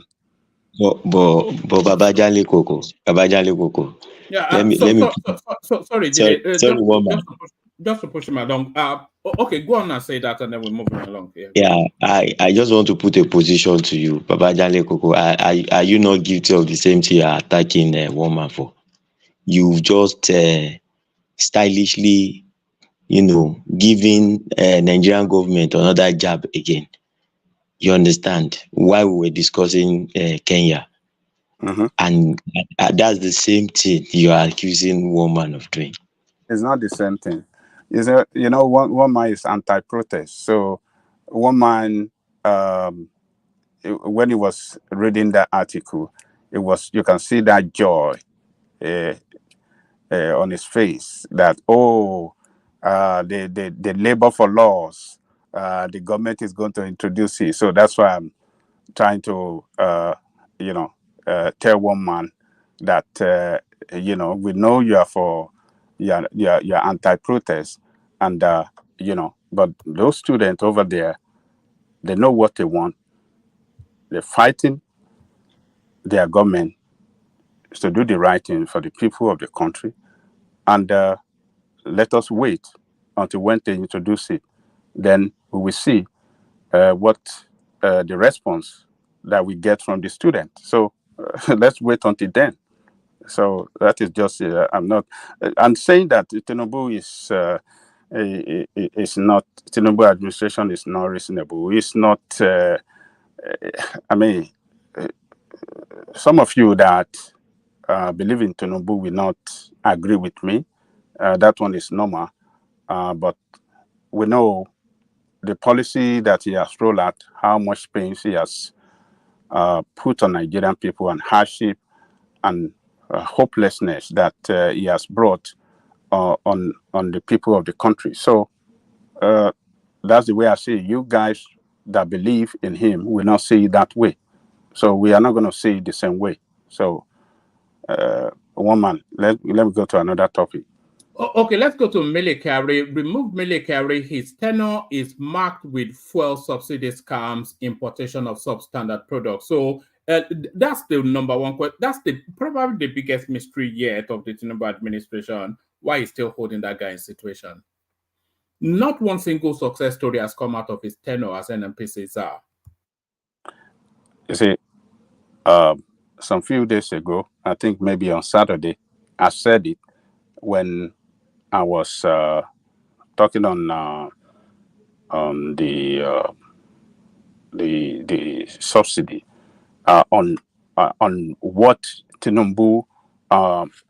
When I was saying that Tinubu need to come out clean on the management of the subsidy, that already is paying subsidy. He doesn't want to come out clean to Nigerian people to say we are paying subsidy. It's not illegal to pay subsidy, but the statement he made on his day of inauguration that subsidy is gone forever, if he still want to hide behind that statement, still want to show that, oh, he's a strong man and not, I don't want to back down on what I said, and then he's going to continue to shoot himself in the foot. Look, this guy, like I said on that day, should have been the first person that Tinubu should have taken out of position, the same thing he did to MELE. The two strategic positions in our country, which is central bank and the NNPC, the headship of NNPC, I don't know why the central bank, the man that was in charge of central bank that mismanaged the monetary policy, I don't know why he took him out and he left this guy who is managed that shrouded the management of this subsidy in corruption, huge corruption that we never seen before in the history of Nigeria. This is not we have been paying subsidy.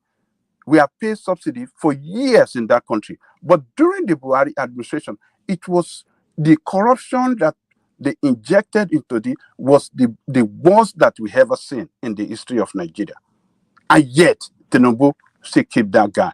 Why did they kick him? Why does it still have him in the position? So, Tinubu, I don't know. He knows better. Maybe he's benefiting in the corruption that is going on there. We don't know. But there's no reason why this guy still has to be there. This guy mismanaged. During his time, NNPC was recording, during the time of during the time of Buhari, NNPC was recording loss. They were not remitting money to Federation account. They were not remitting money to central bank. It was how do I describe it? It's like an institution that consumes the wealth of the nation.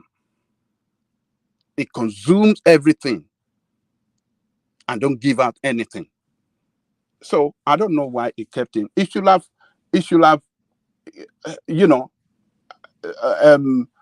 developed a political will. Take this guy down, put somebody, a strong person that know about that institution. We have a lot of them in Nigeria. All this corruption, they say, oh, this place is corrupt, nothing can be done. We have people that can turn things around as far as that NNPC is concerned. Put the right people there, let them,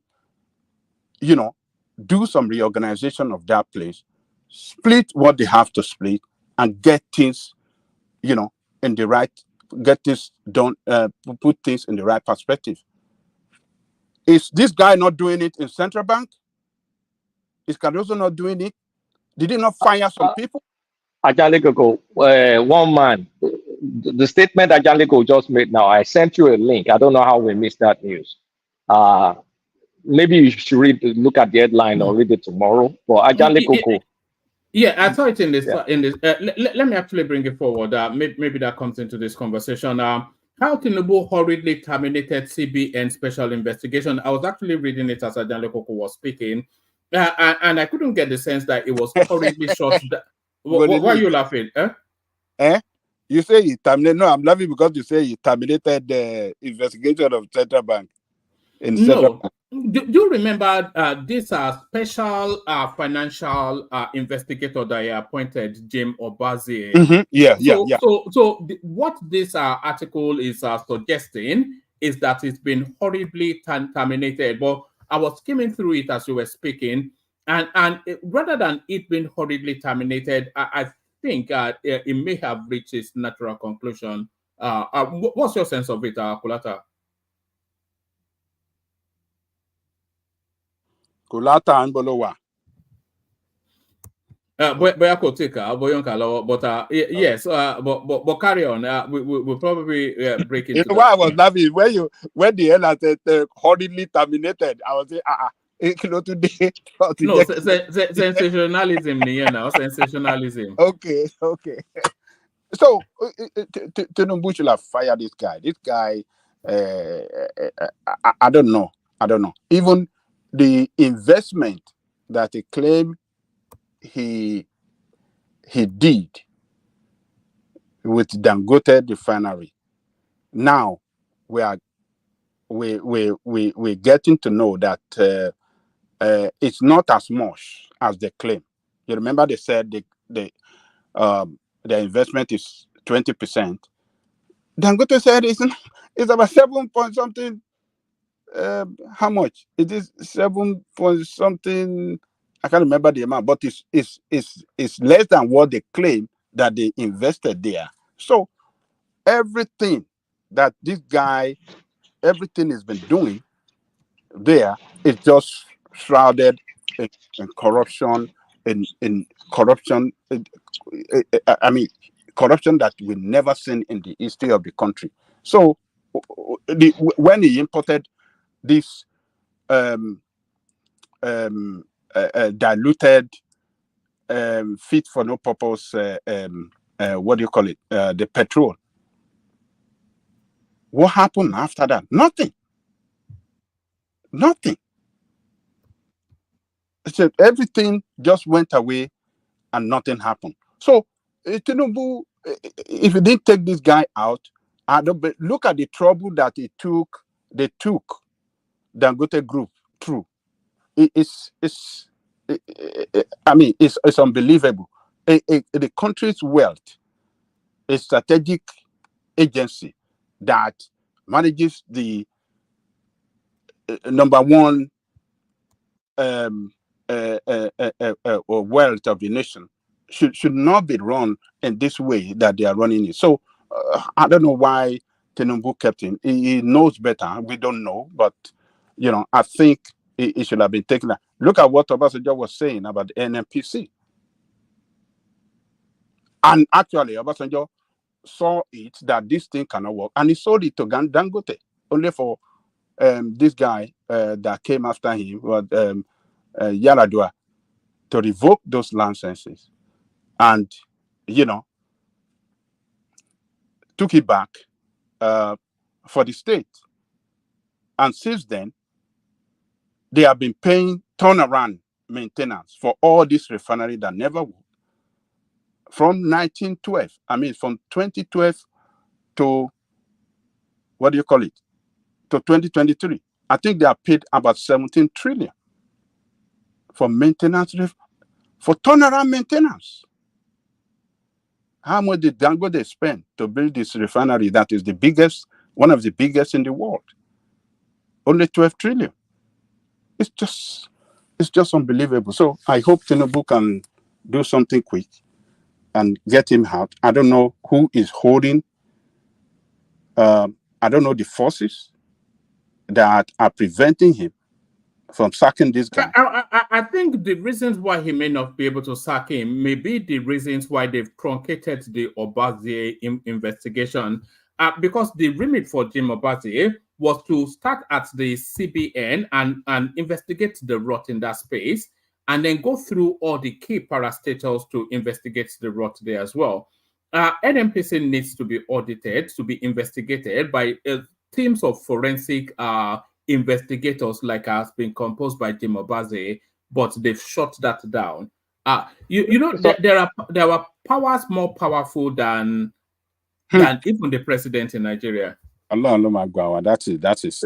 I gotta go. Sorry, I was hearing my name, but I was talking to someone here, so I didn't want to bring outside conversation here. That Obaze panel, according to that article, they only did up to 10%, of the work. And many people they were supposed to indict, they didn't indict them. And then some of the people who even working on Obaze's team, the northern people, they refused to work. They were given some flimsy excuse or the other that they didn't give them accommodation, they didn't give them this, they didn't give them that. And then politicians started weighing in. So they went after some people. Cardoso went after some people, but to a large extent, the rest of them are left alone. They now said, oh, EFCC will continue the rest. They shut down that panel before the time it was supposed to be done. Go read the article. You'll see it's a long article. That's why maybe if one wants to read it tomorrow or something. We're not going anywhere. Kulata. What did jeopardize the interest? We're not going anywhere. Because, okay, anyway. Sorry. You see, there are a lot of things that we ourselves don't even know that won't be possible. Do you think Obase can single-handedly investigate those guys? Do you think so? It got to a point that the whole thing was politicized. Even Obase, at a point, Obase was even running media, going to media, saying this, saying that. So, for me, the whole essence of even appointing Obase, I think is wrong. Because you can't have an individual, you said individual investigator, this and that. How? How is Obase? It's not an individual investigator. It's just the public face of the investigation. Because I was skimming through it just as Ajanle Koko was. It actually spans the 6 geopolitical spaces of a forensic, financial forensic experts to go through all of the key parastatals within the country. So it wasn't just him; it was just like the name on the door. Man, the moment you name, you hold on a name, it becomes difficult. But we had the Orosoye report now, so it's not even the name now. Orosoye report is just more of consultancy rather than be more of investigation. So it's different. It's different. You can't equate Orosoye report to Obase. Obase is more of an investigator, right? Obase is more of is going to be doing audits. Obase is going to be doing some forensic analysis. Obase is going to be more of like doing things that are presentable in court. And you have that around that individual. It got to a point that it was Obase versus MELE, right? So for me, I think this kind of thing, if you want to do it, right, fine, you might not really trust the big force. But at least, if you think they can actually do the right job, work with them. Let it be an institution. Let them go and check the books. This is not difficult. Checking this thing is not difficult. If he shut down this investigation, that is to say that he has signed off the Buhari looting and say, let them get away with it. That it sounds like a let them get away with it. No, I think it got to a point, right, that the whole Obase thing was even out of way. That, everywhere, Obase, I got to a point that all the news agencies, they want to go and hear, Obase said this. Oh, Obase said this. No, Larry, it is because everybody that surrounds Tinubu from a political and business standpoint were roped. So The people that put you there or people that are sustaining you there, are you going to go after them? Oh, Colata, I think it even goes deeper than that. The powers that be from the north, the cabals of the north, actually it's one of those things that you see the reactions of the protest. They were actually sending a signal to this man.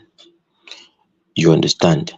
I think where Tinubu can come in with this thing now is a matter of saying that, okay, which will be the internal concession, because I was listening to the leader of the Petroleum retailer, wherever agency in Nigeria. Is it a group or association? Retailers of petrol. And he was saying that they visited the refinery, Port Harcourt Refinery, that they have already started the process of production, and that maybe in a matter of days or weeks, the refinery will start pushing out products, from his own words on Arise TV anyways. So I think what this man can do is just to say, okay, I have your records. The only way I will not go against you is make this thing work. If he wants to battle them, Nigeria will not be in peace. That battle needs to be taken on, and I think it's a wider space than this. Because it was meant to investigate NNPC, the Ports Authority, the CBN, all of these institutions at Jalkota even, which some of the details coming out of the Senate is just alarming. They were budgeting 30-40 billion naira for a staff strength of Natasha said she went there. She couldn't identify more than 10 staff, and they have this ballooned personnel budget. So all of these things it was meant to investigate, but they capped him off early. One man, how would there not be conflict of interest? Obase will investigate, right? Obase will give it to EFCC because Obase cannot go to the court to prosecute. EFCC will still be the one to prosecute. And you have a face around, oh, this is the investigator of this, of NNPC, this is the investigator of this. The whole essence of this whole thing, if you know Obase can do a good job, why not put Obase in EFCC and let him go and do the job? Rather than this, oh, this is a private investigator. What are you? You see, all these things is just normal bureaucracy and he's private investigator. Why not put him as head of EFCC? Let him go and do the job if you really trust him to be able to do the right job. Larry, it goes deeper than that. Have you seen anybody speak about this tax? The guy in charge of tax, this Taiwo, whatever, because his job is not actually digging into the rot that has happened in Nigeria. No, Taiwo's job is yes, so no matter who you put at the ends of affairs in terms of auditing a particular sector in Nigeria, and if it touches the power that be, it will be politicized. That is what it would be politicized. You know why it will be politicized? The moment you have a face around it. This is just a simple thing. Even if you don't have a face around it, if you touch vested interest, this is just a simple thing. You have a company. I know an external auditor is coming, but I know the face. There's a face around the external auditor, right? And everybody is kind of like, no matter what the external auditor do, the external auditor is not going to be objective because every other person is just like, just go there. This is our thief. Go and catch our thief. And now you think after CBN, now, okay, external, you now go to NNPC again. If Tinubu wants to do this thing, he knows how to do it now. Hold on, Jide. Yes. Actually, let Jide come in and then you, Baba. But yeah. Sorry, Larry. Even if you employ KPMG, they won't go after KPMG now. It is you that you are sending them to do that. Once they see that you are getting close to some things and maybe you want your body language is saying you want to use it against them, then you start seeing the negative feedback. you need to understand this thing. It's not even if it's not Obas, let's go and get somebody from anywhere else in the world. They will politicize it. That's just the fact. Baba, you can go ahead. Yeah, thank you, GD. I salute you all. I'm a late comer. Actually, we are not looking at this problem. How do I put it? From the real reason why we are the way we are in our country. At the bottom of everything, it's about quota system and the general distrust among the ethnic groups. Like if I were president, I have to remove MELE KYARI. Naturally, no Northerner will come after him again because there has been succession of Northerners and Northerners and Northerners in that place to protect their own interest. I want to bring a Southerner. Trouble starts again. And which Southerner do you bring in? Another trouble. You see, that place is like, I don't know how to describe the NNPC because it's just a cesspool of corruption, not the street corruption or the office corruption, real international banditry. Have we forgotten so soon that there was this group managing director, I think the one before MELE KYARI, two MDs back, Yakubu, who wanted to be governor of Kaduna. And in one of the private rickety house in Kaduna, they found raw cash. I think it was $9 million. Ex-MD of NNPC, $9 million. Wanted to use it for campaign and things like that. Who knows what MELE KYARI will be up to? And don't forget there is the complication or implication of also our president being part of that industry. I'm not saying part of the corruption. Through, whether we like it or not, ocean and oil, O&O, one way or the other. So I asked myself, is it complicit? Way back, going maybe 5, 6, 7 years, 8 years ago, or down through the line? It's not today we are having this problem. Have you forgotten so soon the smallish guy that went to jail, who was House of Rep chief whip or something, who has this scandal? Farouk something. He's still in jail. He's still in jail. I think he has maybe one more year to go, and stuff like that. So I'm looking at it that it's not going to end. But one thing I know in this cat fights, Dangote, NNPC, the presidency, the oil oligarchs, I think it will somehow end in favor of the public. Because all of them, including Dangote, none of them has clean hand. None of them in all of this. And they know what they are doing. So I just adopt the posture of just sitting back, relax on my chair, and look how it's going to end. Because at the end, look, the kind of, I keep on saying here that the kind of money these people are making. 2 days ago, Lumelu has been saying, look, I wanted to buy oil, the oil field, even from an IOC. IOC have already gained the field. He's going to buy. Then he has to take permission from Buhari. And they blocked him. Why did they block him? Which oil field is he referring to? Who are the known big oil thieves? Forget this Port Harcourt thing they are showing us. That's just the tip of the iceberg. We know, even small me here, I can mention off head, I can mention 3 big ones. They are there. 3 big ones. All of them chop and clean out as if nothing is happening. It's not rocket science to even know the number 1 man here. But if you grab him, the same problem. It is some interest thief. When I say interest, their own thief. So you can't hold their own thief. You have to leave their own thief. Because he has done this for them before, he has done that before for them.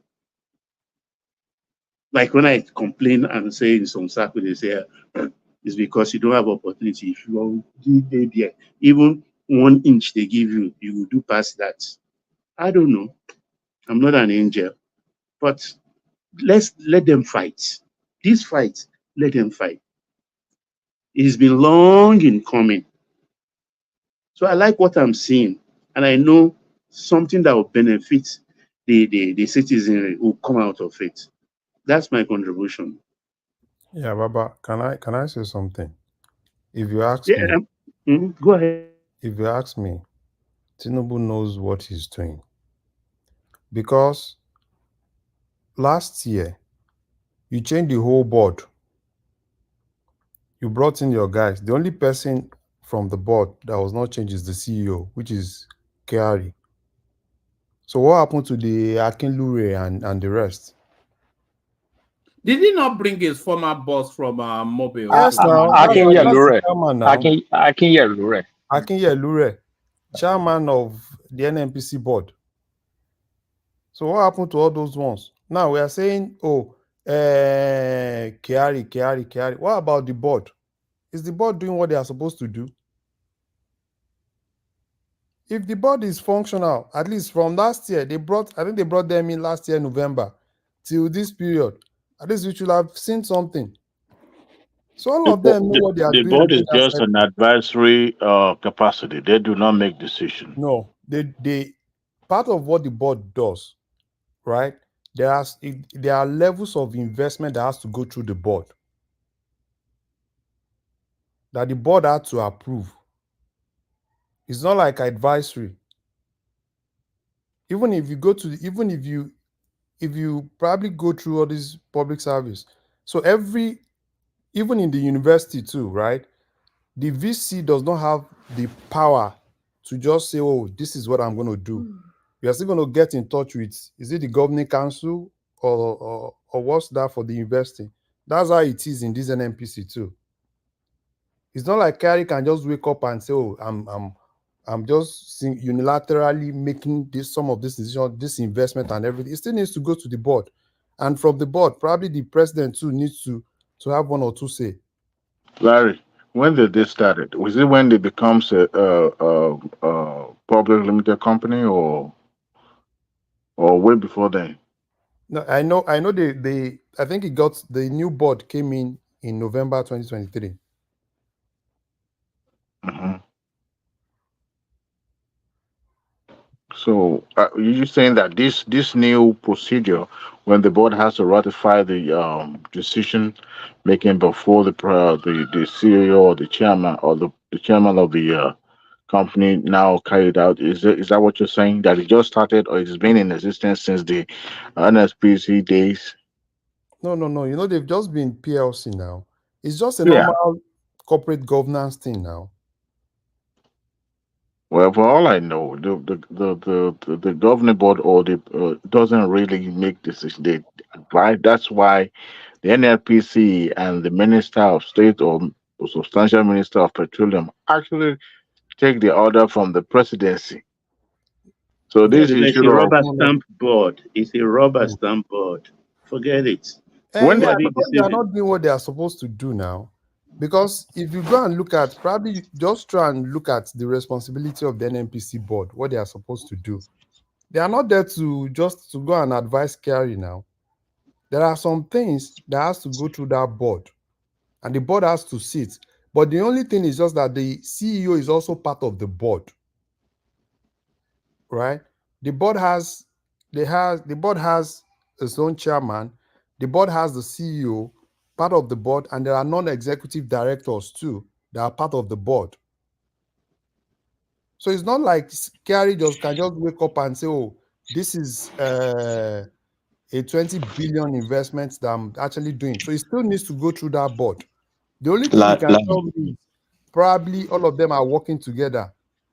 Larry, I Yeah, I can think hear the you. board. The board are actually rubber stamped in this case. Yeah, that's Because what I'm saying now. they are just They are like rubber the stamp eye. because some of them are working in quads. The No, I president, think they the are board, just and everybody.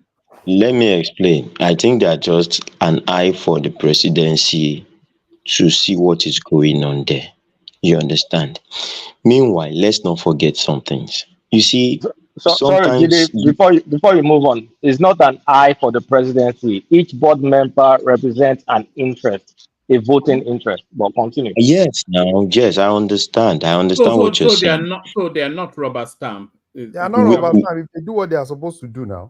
where I'm going to is this, Larry. See, I asked myself a question. Why did Buhari leave Emefiele after Jonathan? Now, the same thing has repeated itself. A very crucial position, very key position in Tinubu's regime is retaining this guy. And with all the noise, it's looking like he will not touch these guys. I feel that some of these decisions are made even before the elections. If you look at it, it could be Carry put money down. Now what's happen with that? We will know the no. smart. What I'm even trying Put to say money is that down it could be a for election. political concession that some people that has been signed off that see this position you will leave this guy there. That's the only way we are going to support you. And you it is what these politicians do. I'm not saying maybe that is, but with everything that is going out there in this NNPC, and Tinubu is still like quiet and is not doing anything. Two ways to look at it. It's either he is part of it, or there was an agreement and he's not ready to shake that table. That is just it. Yeah, you see in this matter, our president has to be very careful. He is navigating a tortuous channel, and the boat is riding on capsize, and he will be in, he has to know his enemies. And it doesn't seem as if he doesn't look to me as a man who knows his enemies. And that means he has not learned from people like MKO. You understand? Because MKO did not know who his enemies are. And I saw something in the Ijebu when MKO, before he declared for presidency, at a popular person's wedding, Gani Fahimi was on high table that day in Ijebu. MKO came very late on a chopper. A week or 3-4 days prior to that wedding, Gani Fahimi gave an interview. He didn't rubbish MKO. He smashed him, used his shoes to flatten him on the floor. Very bad. A skating interview. MKO arrived in that afternoon to the wedding, greeting everybody, went straight to the high table and dipped his hand into the amala Gani Fahimi was eating. He slapped him on the hand, and he forced himself and took one ukiri, and the two of them started laughing. Far away where I was laughing, just shaking my head that this man no enemy. So I'm not surprised when he played into the hands of his enemies in the military, and he died. So this president, as clever as he is, or as clever as he thinks he is, he should be very, very careful. Sorry, Very, very Baba. careful. Yes, sir. Baba, all of you are making one fundamental mistake, and I'm listening and laughing. Okay. Why are you talking like Tinubu is on the side of the people or something like that? You people are forgetting Tinubu has interest No, I in said this that. industry. You I mentioned said it. that. Yeah, I know you mentioned it, but in your analysis, you are sort of removing him from his interest. No, I not remove him on that. I Because have you to have to remove him. factor his interest in this industry into play. I And know. whatever is engineering or whatever that's getting done must favor him, whether it's Ajip and what's it called, O&O or some. I mean, I don't think he's going to cast his eggs in one basket or Sahara Energy or whatever. The man keeping KYARI there is not just keeping him because of one thing or the other. The people that do the deals are not the people you see on the board. The people on the No. board are for voting. The people that do the deals are all these directors and co, shadowy ones, maybe over 200 of them. Tinubu is reinforcing his interest. Top priority for him is that. The rest is secondary. So if we think about it along those lines, then you will know that at the end of the day, they are going to will and deal, and it's only the weak people that they will cut off. And at the end of the day, so Dangote is in trouble right now. They'll probably buy some of the shares that he wants, and everything will be business as usual. Yeah, you know So, why Kulata, I'm saying he doesn't know his enemies. It's because this is the time for him to try and side with the people, because they are reeling him in gradually. And if he gets to be boxed in, then I'm sorry, they have him where they want him. Carry on, sorry to just pause it. Okay, Baba. But hold on, Jide.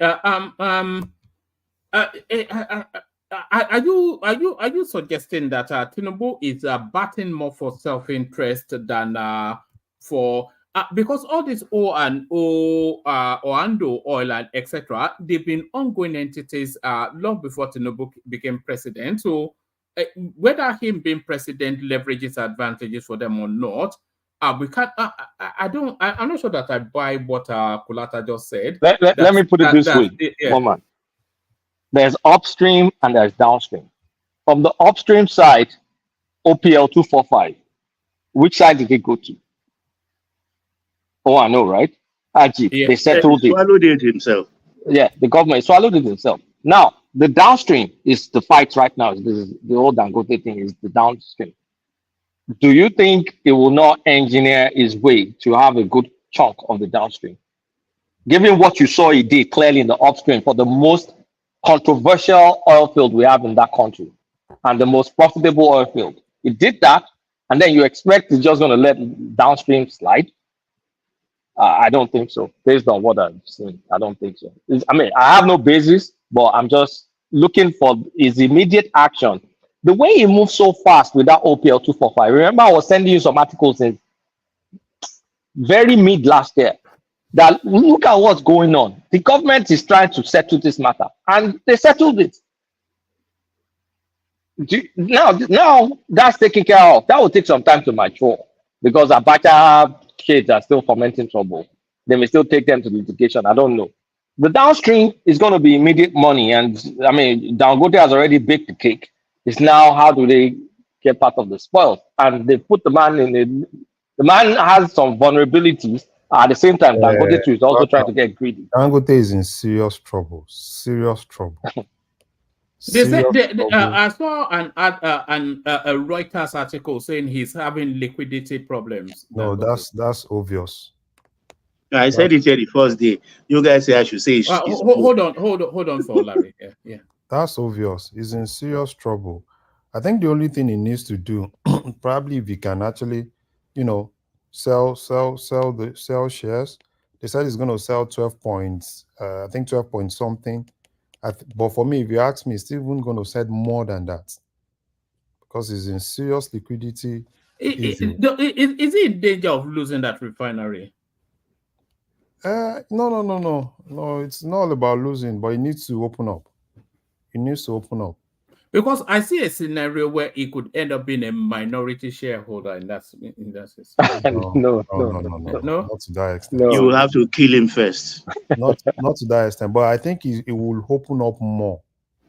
Right? I think presently, he's kind of like wanting to let go 20% of the refinery, but I think he can still do more. At least let him hold like 60, 70 and give the other guys, Larry, he has put in some this thing for sale, some equity.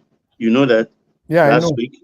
Yeah, I know. But what percentage? What percentage? You should put it and let's you should put it, sure. You know that entity is too big for him to straddle alone. Anyway, I don't think I think I'm with you that 60%. I even thought maybe it will end up with 40% of that entity.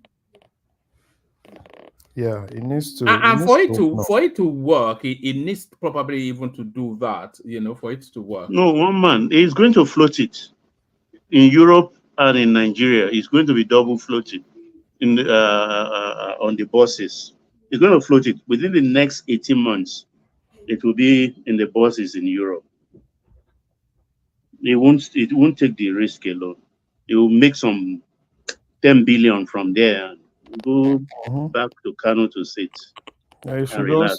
For me, I think the state governors, Lagos State should buy, please. You can't have something as huge as that in your state. The federal government, for me, if Lagos State have the money, right, they should, rather than leave federal government to 7%, that 12%, negotiate with Dangote, and Lagos State should just look for money, borrow money and buy. Larry, you be good man, oh, say Lagos State buy. Look at you. No, for Dangote Refinery to be successful, the so-called cabal, the shadowy figures, they have to invest in it. They have to be co-owners. We know now. So nobody's going to give Lagos State anything. It's going to be now. The those landlord people. and everybody. At least maybe they give us small boys to let us chop small. And there are a lot of illicit monies in Nigeria looking to park legitimacy somewhere. A lot. So yes. A lot. If Dangote release that, if Dangote open up today, that shares will not even take 24 hours. They will gobble it up. Even the Kano crowd will gobble it up. That shares one man. You know the reason why I'm not so moved by all this thing is because this is just a business war. Look at what happened with Innocent some days ago. He went to the president to greet him. He came out, made some statement.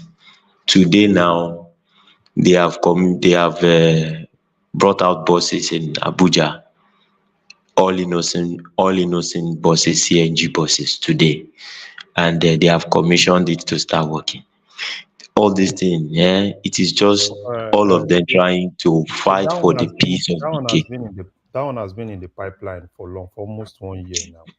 We know now. What I'm saying is they are all fighting for the piece of the cake. No, it's a different narrative. Do you remember that group that this Ogun State governor heads? There's this group, this oil marketer group that they, I think them now. Not Pama, what do they call them? They call themselves. So those are the main guys. You know, I think they actually placed the order for almost 1 year now. And I think it's Innocent, right? Yes. So they placed the order, and they even came out then that they wanted to do it. I thought they've already had it.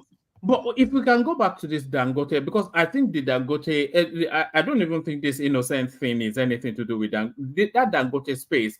I think it goes to the very heart of the Nigerian state, you know. That refinery is going to reshape so many things, and it's going to define fortune going forward in terms of the rich spaces and the influences within the Nigerian space. And I think a lot of people recognize that, and like it's been suggested, I think they want a slice of it. You know, that might well be the difficulties that they're placing. You see why I like this fight, one man. It's a paradigm. It's going to be a paradigm shift in the way we do corruption. And honestly speaking, is something I've been expecting from Tinubu, because I know we can't avoid corruption. So if corruption is going to move away from rent seeking to productive activity, I'm not going to complain too much, because at least something will get produced. So if Dangote, let's just say, successfully moves a lot of these subsidy thieves, so all of them can now benefit, subsidizing Dangote's production and benefiting from it. Dangote will still be producing, there'll still be jobs, there'll still be this. So it's not just some guy in NNPC just chopping stuff, nothing's getting produced, all those things. So you get what I'm saying is, it's the Onyibo, we're getting to the Onyibo kind of corruption where there's vested Exactly. interest. I like what you are saying. Carry on. We're getting to that Onyibo kind of corruption, which is not like, it's still corruption, but at least it will not stop productivity and production. Yeah, high wire corruption. High wire corruption. So if we land there, and if that's the best Tinubu can do, that's fine. Because we will not be able to do it. If we want to take it further, then we can officially introduce the concept of lobbyists in Nigeria. And then we know, okay, corruption is legal now, but it's not just someone dipping their hands in a pocket, I mean, this place and just doing it. You pack your money, you push legislation, you do all those things in a way that favors you. And that's how America works. That's how UK works. Well, so it's a paradigm shift. Cool. Okay, Baba, go. Okay. Yeah, I think all these problems that we've been mentioning, corruption here, corruption there. Look, if we don't have a functioning legislative arm of government that carries out what do you call it, this oversight function. This oversight functioning, if they are not effective with it, this corruption will never end. It will continue to get worse. They are the one can turn things around in Nigeria and make things work well in Nigeria. This problem with NNPC that we are talking about, do we not have some committee in the what do you call it, legislative federal legislative arm of government that carry out oversight function on them? Are you going to tell me that they have not seen anything all these years? Or on Ajaokuta, do we not see, just like one man mentioned, when that lady went to Ajaokuta or somewhere where they are claiming billions every year, or is it trillion, one man? And yet they claim that they have thousands of workers, but only 10 that that works there. So our assembly have a lot to do to reshape that country. If our assembly remain to work the way they are working, total submission to the presidency, I don't know. Ajande Koko, did you hear what Kulata said? What did he say? What Kulata is suggesting, and correct me if I misinterpret what you're saying. What Kulata is saying is that rather than fight corruption, work corruption into productivity. Because the National Assembly are never going to fight corruption. So you can say they should be doing this. They are never going to, you know, they won't do it. I know they won't do it. We all know they won't do it. The National Assembly is there to take their own slice and then go home when they lose an election. So rather than all this fight corruption, work corruption into productivity, so corruption can carry on, but productivity can still take place. I agree with Kulata, but who are those people that are going to work corruption into productivity? Is it not No, that's what. No, it's not even to do with the assembly. It will shape out where the power really is, and then the assembly will sign it off. So the power bases are the NNPC space, the presidency, the CBN, and private enterprise, arrowheaded by Dangote. So that's where the power basis in Nigeria is. And then if you add a fifth factor, the shadowy cabals. So that's where I think that's what's playing out with this Dangote narrative. The NNPC, the presidency, the shadowy cabals, and private enterprise. So once they work it out to make that refinery work, whatever needs to be signed off and whatever little change needs to be thrown on the floor to the parliament, then that just happens. I don't think the parliament has any influence on anything that goes on. No, one man. They have. They have. They are the one. Yes, they are the one that make. Oh, you mean on paper or in actual power? In actual power, they have. Right. And Yes. Ajale Koko, do you know why all these legislators they fight to be on juicy committees, so-called juicy committees? Because they make money from those committees. They make a Yes. killing. Yes. And that's why I'm saying if they are fighting for money and don't really fight to put in place a kind of policy and the structure that can work well, you know, I mean, do they not eat in America here? Our legislative arms, do they not do something? I mean, get something in return when it comes to election? They get donors, donate to their campaign fund, and they function. Ajale Koko, you're missing. I don't want to turn this into an America conversation, no. But just pick a typical congressperson in America, enters broke, just maybe earning 80,000, 120,000. Give that person 10, 15 years. The stock portfolio of that person will be $40 million. It's not by accident. Look at Nancy. I mean, I don't want to turn this, but I'm telling you, it's still the same in America. But let's go back to Nigeria, Sha. Let's go back to Nigeria. No, I'm not talking about America. I'm just making, you know, I just digress a little bit. But what I'm saying is that, look, our legislative arm of government can,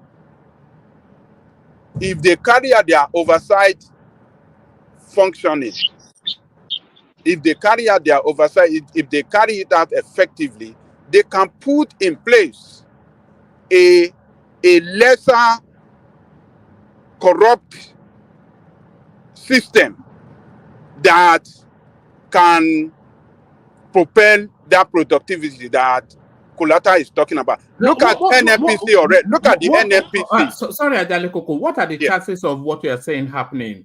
So you are talking about ideal case scenario, but what in actual how the country works, what are the chances of what you're saying happening? That is my concern, and that's why I'm saying this NNPC it's unlikely to happen now. So if we go with what we have now, how do we make it work? The corrupt system. Oh no, Babajale Koko. Babajale Koko. Hold on, let me respond to one man. Hold on, one man. Hold on. Look, one man. This NNPC, the corruption that is so embedded in NNPC, is as a result of legislative arm of government that does not carry out their oversight function very well. If they are very effective with the oversight function, all this problem in NNPC will have been cleared up. No, I think you are wrong, Ajale Koko. It's not that the whatever committees are meant to carry out oversight are not carrying it out. It is that they are being bought off. So that's the thing. One man, remind Ajale Koko how Farouk ended up in jail. Yes, remind Ajale Koko. Is this Farouk Lawan? Yes, and the $10 case. Remind him how he ended up in jail. My point. You guys are making my point for me. If you have a corrupt legislative arm of government, your government agency and all government enterprises cannot function well, and your country will not function well. And that is what we have with regard of NNPC. Because the oversight function allow corruption. These people they give into corruption, and that is why you see KYARI doing everything that he has been doing for years, and all the problems that we have been seeing in NNPC for years is because we don't have legislative arm of government. Let me ask you a question, Ajale Koko. What are the chances of these legislative arms actually functioning in the manner you are suggesting? The chances is, I cannot even tell you, and that is my concern. Because you are looking at ideal case scenario, but you will never get that within the Nigerian space. And then you can't get a nation that will work. Their productivity Ajale Koko. Even if you see the law, if you did the petroleum law that they wrote, they skewed it in favor of person like this Dangote and some other cabal that that control the what do you call it? The I mean the oil sector. It's not in favor of the country. It's in favor of some group of people. See, since I've been born, and you are older than me, way older than me, we've been talking about this ideal situation of we fight this, we do this, people do the right thing. Come on, it's not real world. It's not a video game, Ajanle Koko. This is how people behave. Nobody is ever going to do the right thing Nobody, in Nigeria. that is never going to happen. The only thing we've not done. I give up. That's the end. That's the end of. Don't give up. I give up. Hold on, Ajale Koko. Did you think the situation will arise where people will start doing the right thing? Oh, we just do the right thing. Come on, man. Well, it will never, you know, it will never happen now. So let me just land this point. Let me land this point. Ajale Koko. The only thing we've not done is to see that, okay, let's just rechannel this corruption so it favors the people. And it's the same way this country we live in works. That's why you see when they create bills, the bills favors billionaires, and then they'll just give the Jomo a token. But the country works. So that's the only thing we can do in a society like us that is very heterogeneous, because we can't do things for shared interest because we don't like each other like that. So the only thing we can do is just try and shift the corruption. You can't stop it anyway. So shift it, give it some framework, and so it favors people that really want to do stuff. Whether they make money, it doesn't matter. And Kulata, I think this is and this is happening organically, and this is happening as a result of powerful vested interests having to collide to realign. I think this is what we're seeing with the Dangote scenario. We're seeing the realigning of corruption towards productivity. Woman. Sorry to come in. And I wanted to say something to Baba Janle Koko. See, for you to get what you are trying to say, you must revisit how these people get into those offices. Most of them are sponsored by these so-called rich men, Dangote and the like, sponsoring them, so that when they get into the house, they will continue to favor the abuse as well.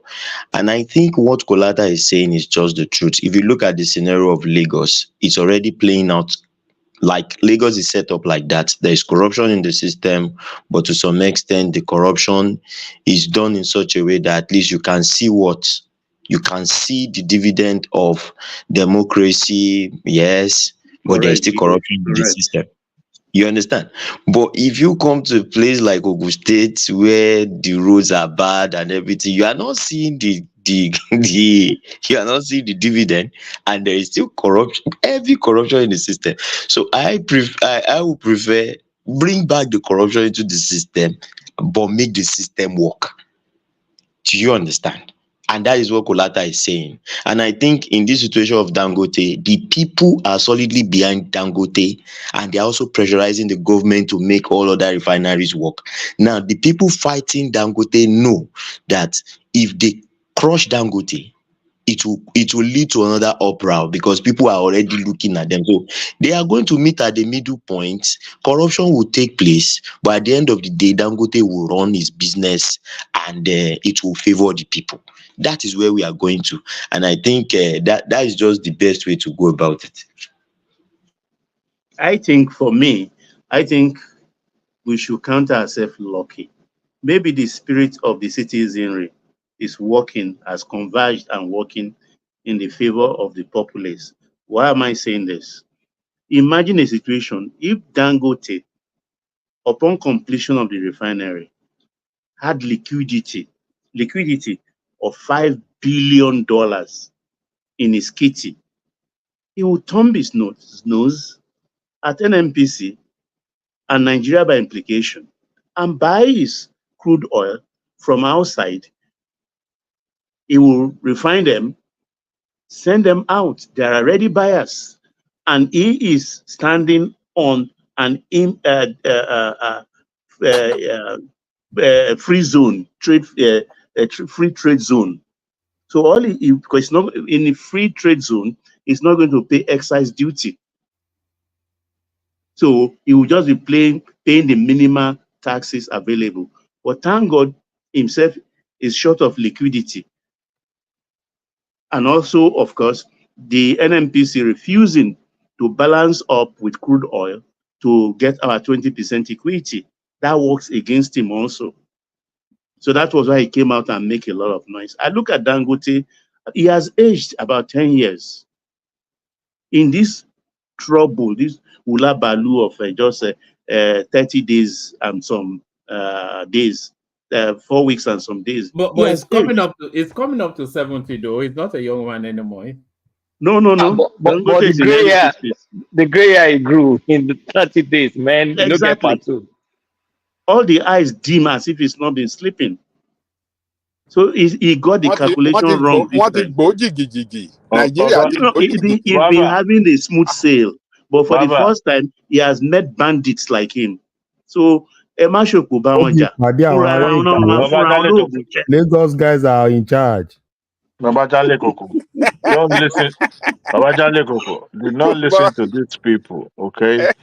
Do not listen to these people. A time will come that our one and only savior that lives in New Jersey will come to Nigeria and get rid of all these political actors that are setting us back, including Dangote. Like, don't worry, we'll get rid of all of them.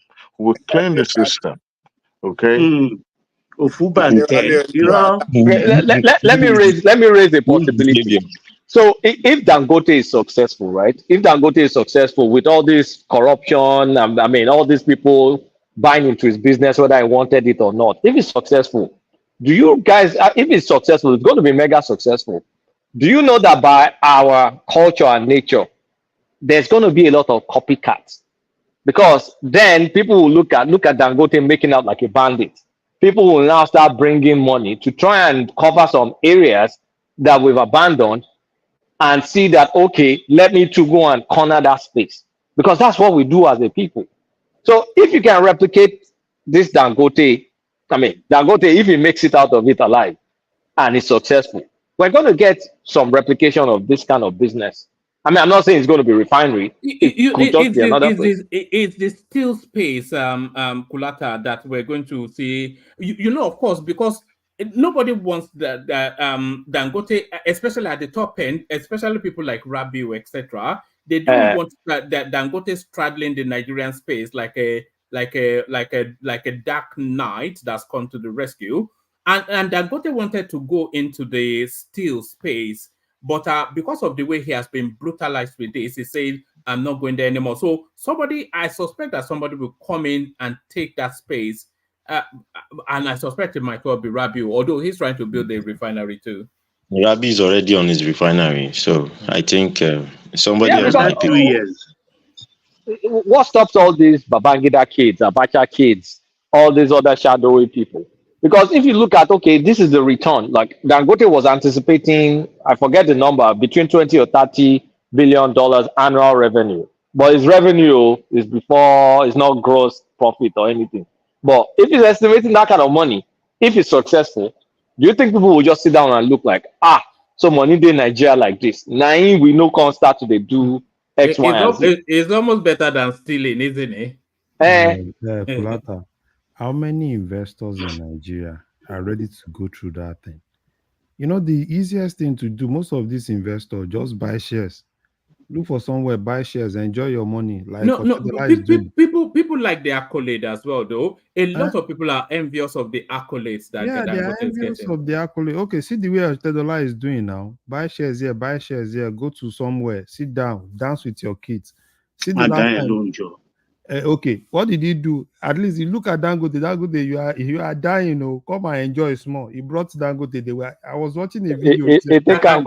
I saw them on a yacht, or was it somewhere? Monaco. They went to Monaco. He has a beautiful house in Monaco. Do you know that this guy, this Otedola, he went to a London showroom, car showroom, and then pointed out about 5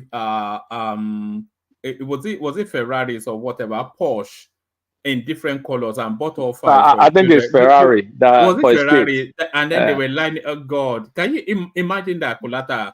You're just walking down the road, you see a Ferrari. Panelists, let me make you laugh. Woman, that one is not let me make you laugh. I can imagine a president saying, Elozova Liko, Kubam Betimi. mo ṣẹ̀ṣẹ̀ débí báyìí ni kó fi tèmi sílẹ̀ fún mi. That's what I think is playing out. Just a joke. No, Baba, you're not far from the reality. That's why I said that. Why is everybody not thinking about this in terms of Tinubu's interest? Because when Dangote was setting this stuff up, it was under Buhari, and if we follow the rumor mill, they said Dangote backed Atiku, meaning he backed the cabals in so-called Aso Rock in the past, and that group lost.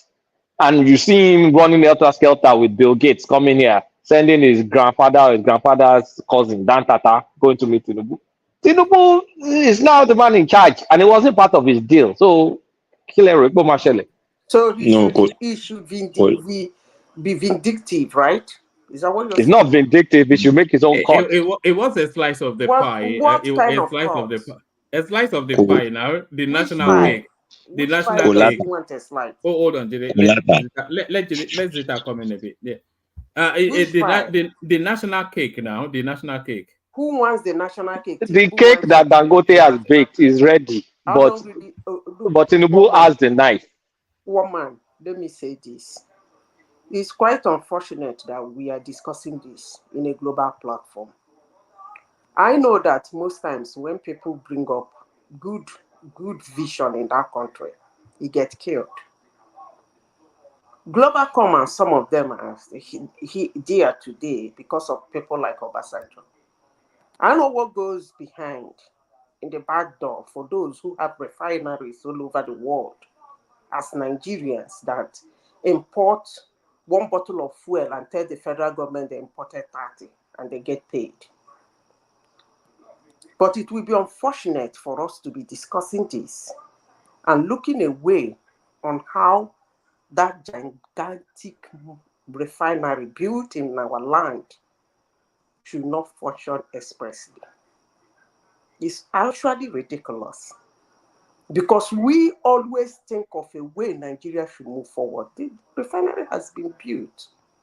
Let it run.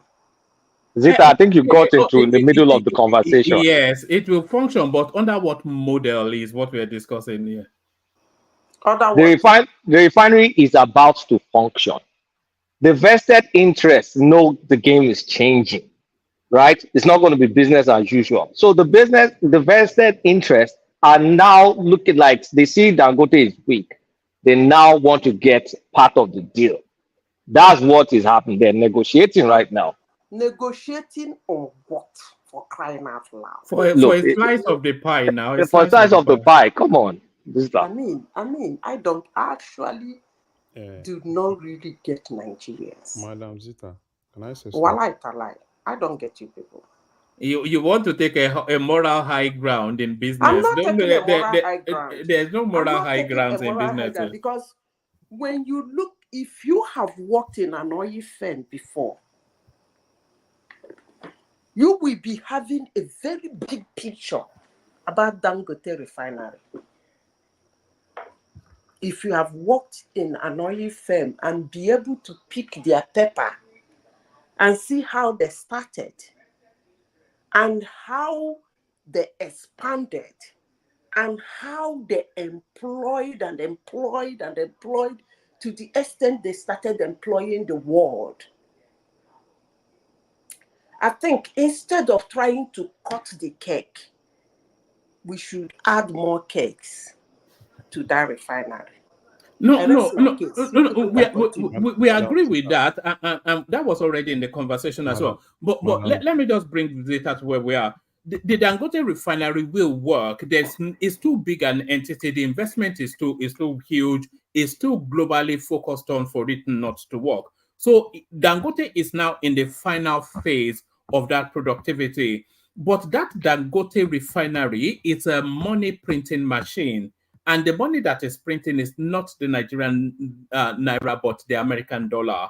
So this it's just, what was the estimation that Akolata just said there? $20 billion revenue annually. He's expecting like $20 billion revenue annually. You know? So and that entity is too big for one man just to eat. So, oh my goodness. So for him now to get the final pass, the vested interest, the big boys, the alpha and omegas of the space, they want a slice of it, because they want a slice of it, not just for that profit, but because it's also taking off where they're getting their slices, which is the subsidy and the cheap oil that you know. So I'm so glad. He has to give up 40% of that entity in order for it to work. That's just it. I am so glad this is coming from Nigerians. And I am so glad you guys are saying it so excitedly. Because some 20 years back, when Virgin Atlantic said this kind of a thing, we almost threw, is it 15 years ago or 20 years ago, when he was pulling Virgin Airlines, when he was pulling out of Nigeria. This is exactly what he said Nigerians say. And we threw stones at him, for those who listen, because I love listening to wealthy people. I know most Nigerians did not listen when he was interviewed in BBC. I love listening. I listened to him. Eh? I listened to him, and I remember very well how he was railroaded out of the international section by what's his name now? The senator. I remember what he said about Nigeria and what Nigerians were saying, and how he has to, just as the people said, 40%, because he had to, exactly the analysis you people are putting that here. I was shocked. No, Zita, this is different. Hold on. Dangote enjoy patronage. No, hold on, Baba. Let her finish. Let me finish. Yeah. I was shocked because I wasn't in the government space. So I was shocked somebody should say that about my country. How you have to bribe your way down and how you have to cut because some people feel you are a threat to their business. And then Shell is packing their load out of Nigeria. In fact, they have said that it's called the Renaissance. Now, I could understand because we have some of their magazines, some of their news, this thing in our company here. So we read it. They said the same thing. The man said 15 years ago is the same analysis. Cut 10 here, cut 50. Some people think you are running the, you have to, for one person, no, you have to cut this. So they are saying the same thing. Mobile said the same thing. And what I asked, I said, what a country. I don't get it. Madam, hold on. If that's the system, then that's the system now. So why not make it work? I mean, I actually sincerely speaking. Are you some anti-corruption? Zita, wait, hold on. Zita, are you talking about Nigeria as is or the Nigeria you want it to be? This is a complaint. Foreigners in your land. Oh, hold on for Kulata. Hold on. Wait now, Zita, hold on. Let Kulata put it to you. Yeah. Nigeria, you and I, we know Nigeria. So let's not pretend like I'm so shocked, I'm so this. No, let's leave that by the side. We know who we are, we know how we operate, and we know the chips that are on ground. We know the situation. We know Dangote's cake is big. What realistically did you expect was going to happen? So you support it now? I don't support it. I'm acknowledging Nigeria. That's not don't spin it. I said what do you think is going to happen? What is acknowledgement? Acknowledgement of the players, the players from the Dangote side to the shadowy people. To the shadowy people.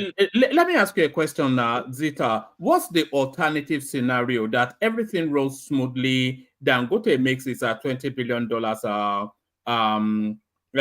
a year, and then we build a statue for him in Aso Rock. What alternative scenario do you envisage? What do you mean by alternative scenario?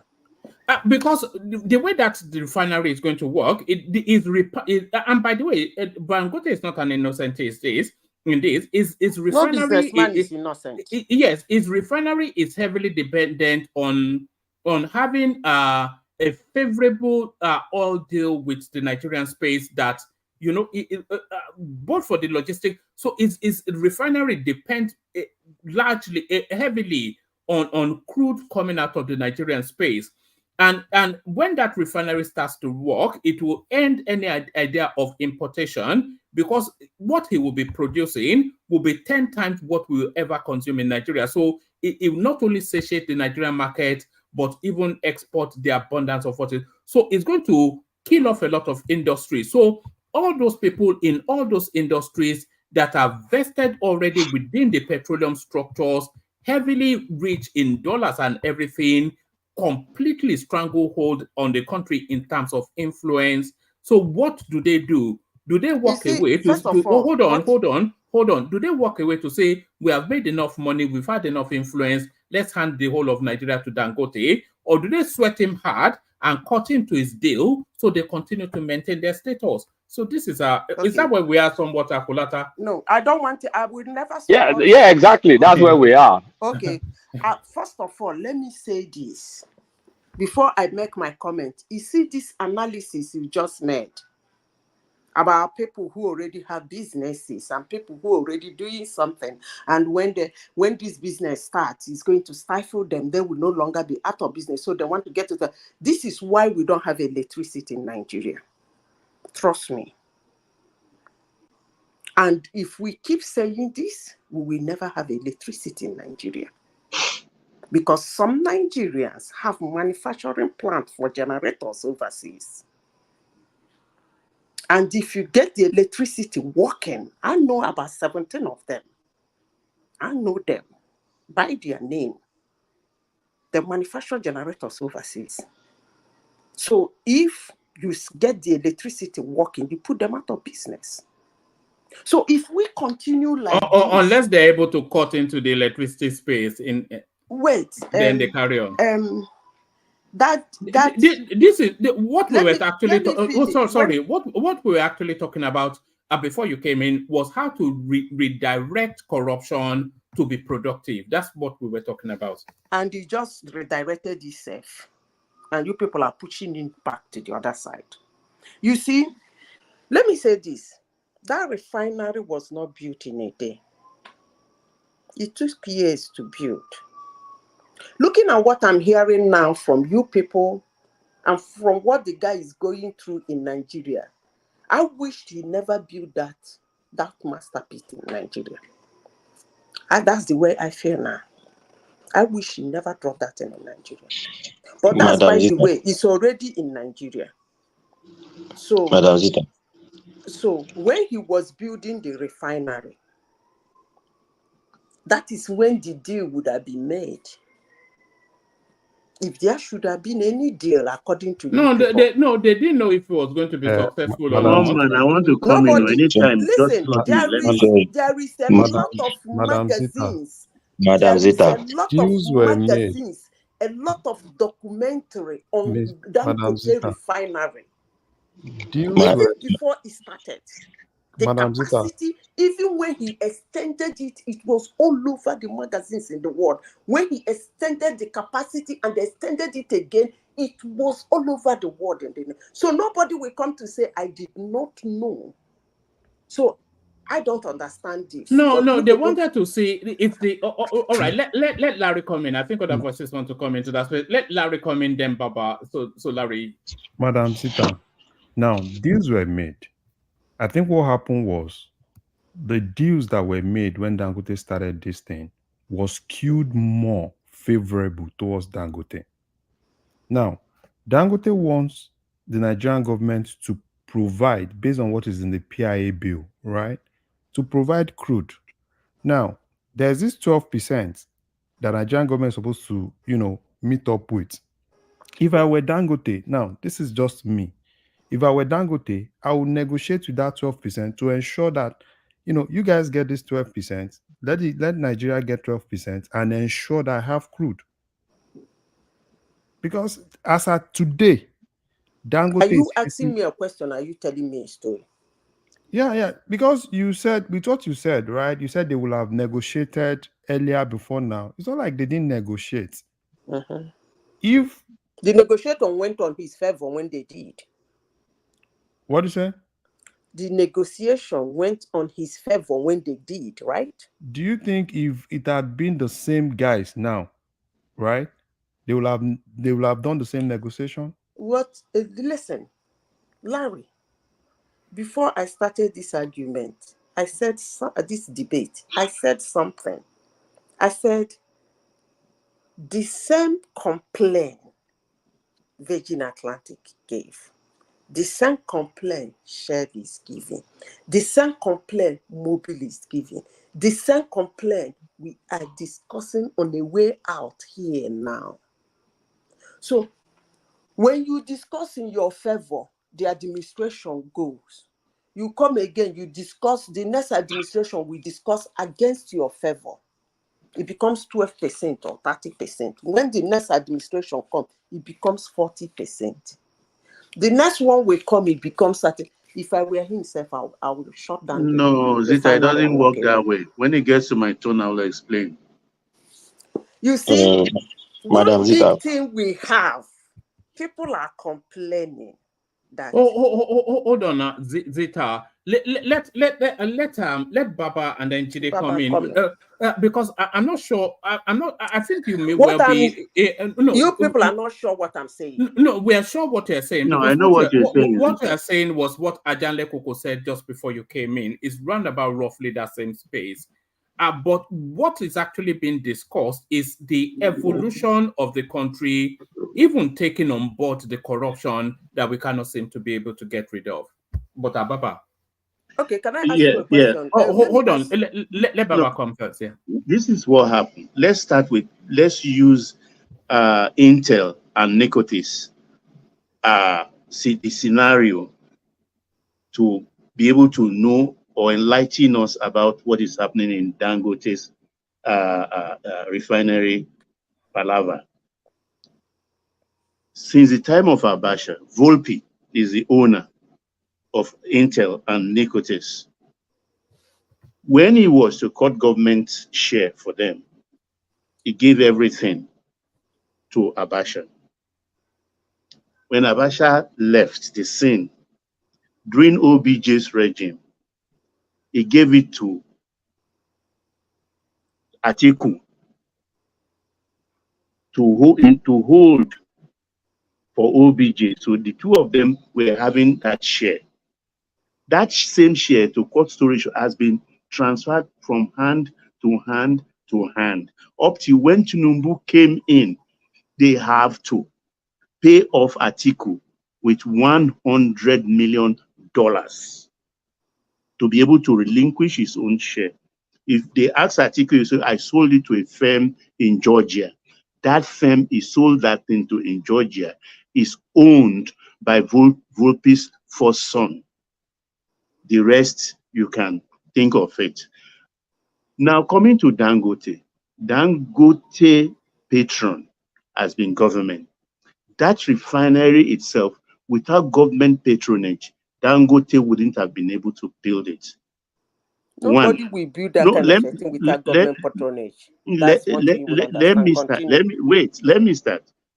How much did Emefiele gave him money at very reduced rate. He bought several billions. Now, federal government said they are buying, when he ran out of money, I think in 2020, federal government said we've purchased 20% equity with $4 billion. They gave him that money, even though we had different story now.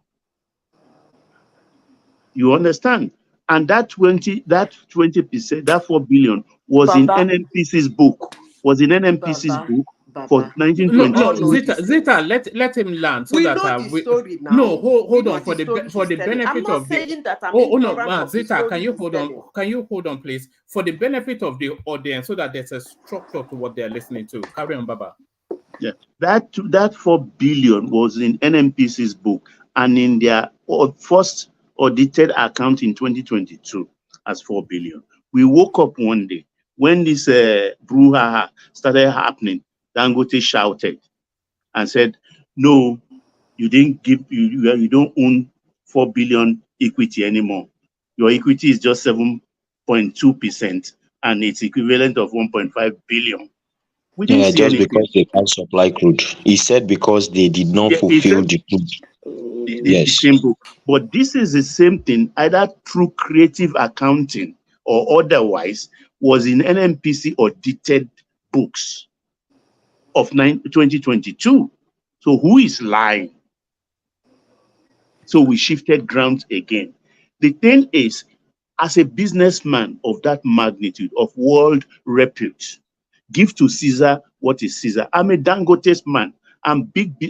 I worship at the altar of big business. I worship them. You understand? But give to Caesar what is Caesar. That's where the well you drink from. That is my take. Okay. Baba, I know you are very enlightened. Do you know how Malaysia became big today?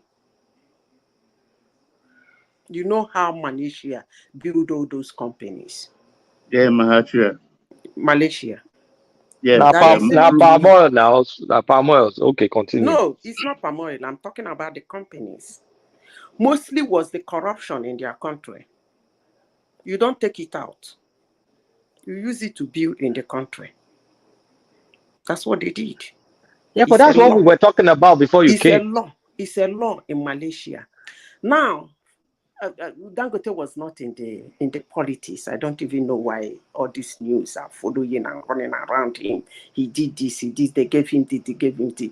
I keep telling people, before you accuse a businessman of cutting short or negotiating to his favor or getting somebody, cajoling somebody or cornering somebody to give him something in his favor, you should please carefully read the meaning of the word business. It ends with profit, period. Period. A businessman is out to make profit to his favor. That being said, we come to this platform. Listen, let me finish. I know you. Everybody has his own opinion. Can I air mine? Dangote should give them cut. He shouldn't make that money alone. He should negotiate. For all those people who wants to get out, run out of business, should get a cut. That's you people's opinion. That's not my opinion. That's a misrepresentation of our opinion. We said he will. Exactly. We're not suggesting. We said he will negotiate. Yeah, that is not the representation of my own opinion. Because we have people in that country, people like what's his name? What's this former River State governor? Amechi Rotimi. We have people like Desani Alice Madeke. We have people like Akpabio. We have like Obongo Bongo. We have people like, what's his name? What's this Zamfara man that says he has, I don't know how much he's claiming that he has. If all of them should build, maybe not refinery, but magnificent industries in Nigeria, I am sure that today we will not be discussing hungry, suffering. No employment. We also covered that as well. What you are just saying, maybe you are coming in blind into the conversation. That's not even in the government, did not actually steal our money. He negotiated for business. To have the guts to be something magnificent, and everybody is diving into it to stifle him, like maybe it will end up like a Jakarta state. Because that's not what they're. No, I think you are mis. No. Listen, that's how it starts. It's not being stifled. That's how it starts. One man. No. It's Zita. Just hold on, so that you are fully in the loop of what we're discussing. And nobody, at least, the conversation was not really around it being stifled. Dangote has had this cushy deal all the way through, like we said, and the cushy deal is dependent on Nigerian patronage. Even when that thing starts to run all the way through forever, it will always need to be favored by the state. So, no, it's now at the tail end of now coming into production, and people want to negotiate themselves into that deal. So that's just how it is. Is negotiated favor for himself, and now Favor wants to cash back in. So it's just business. It's not an innocent what. No wahala. When you reach my Woman, country. let me put a position to Madam Zita.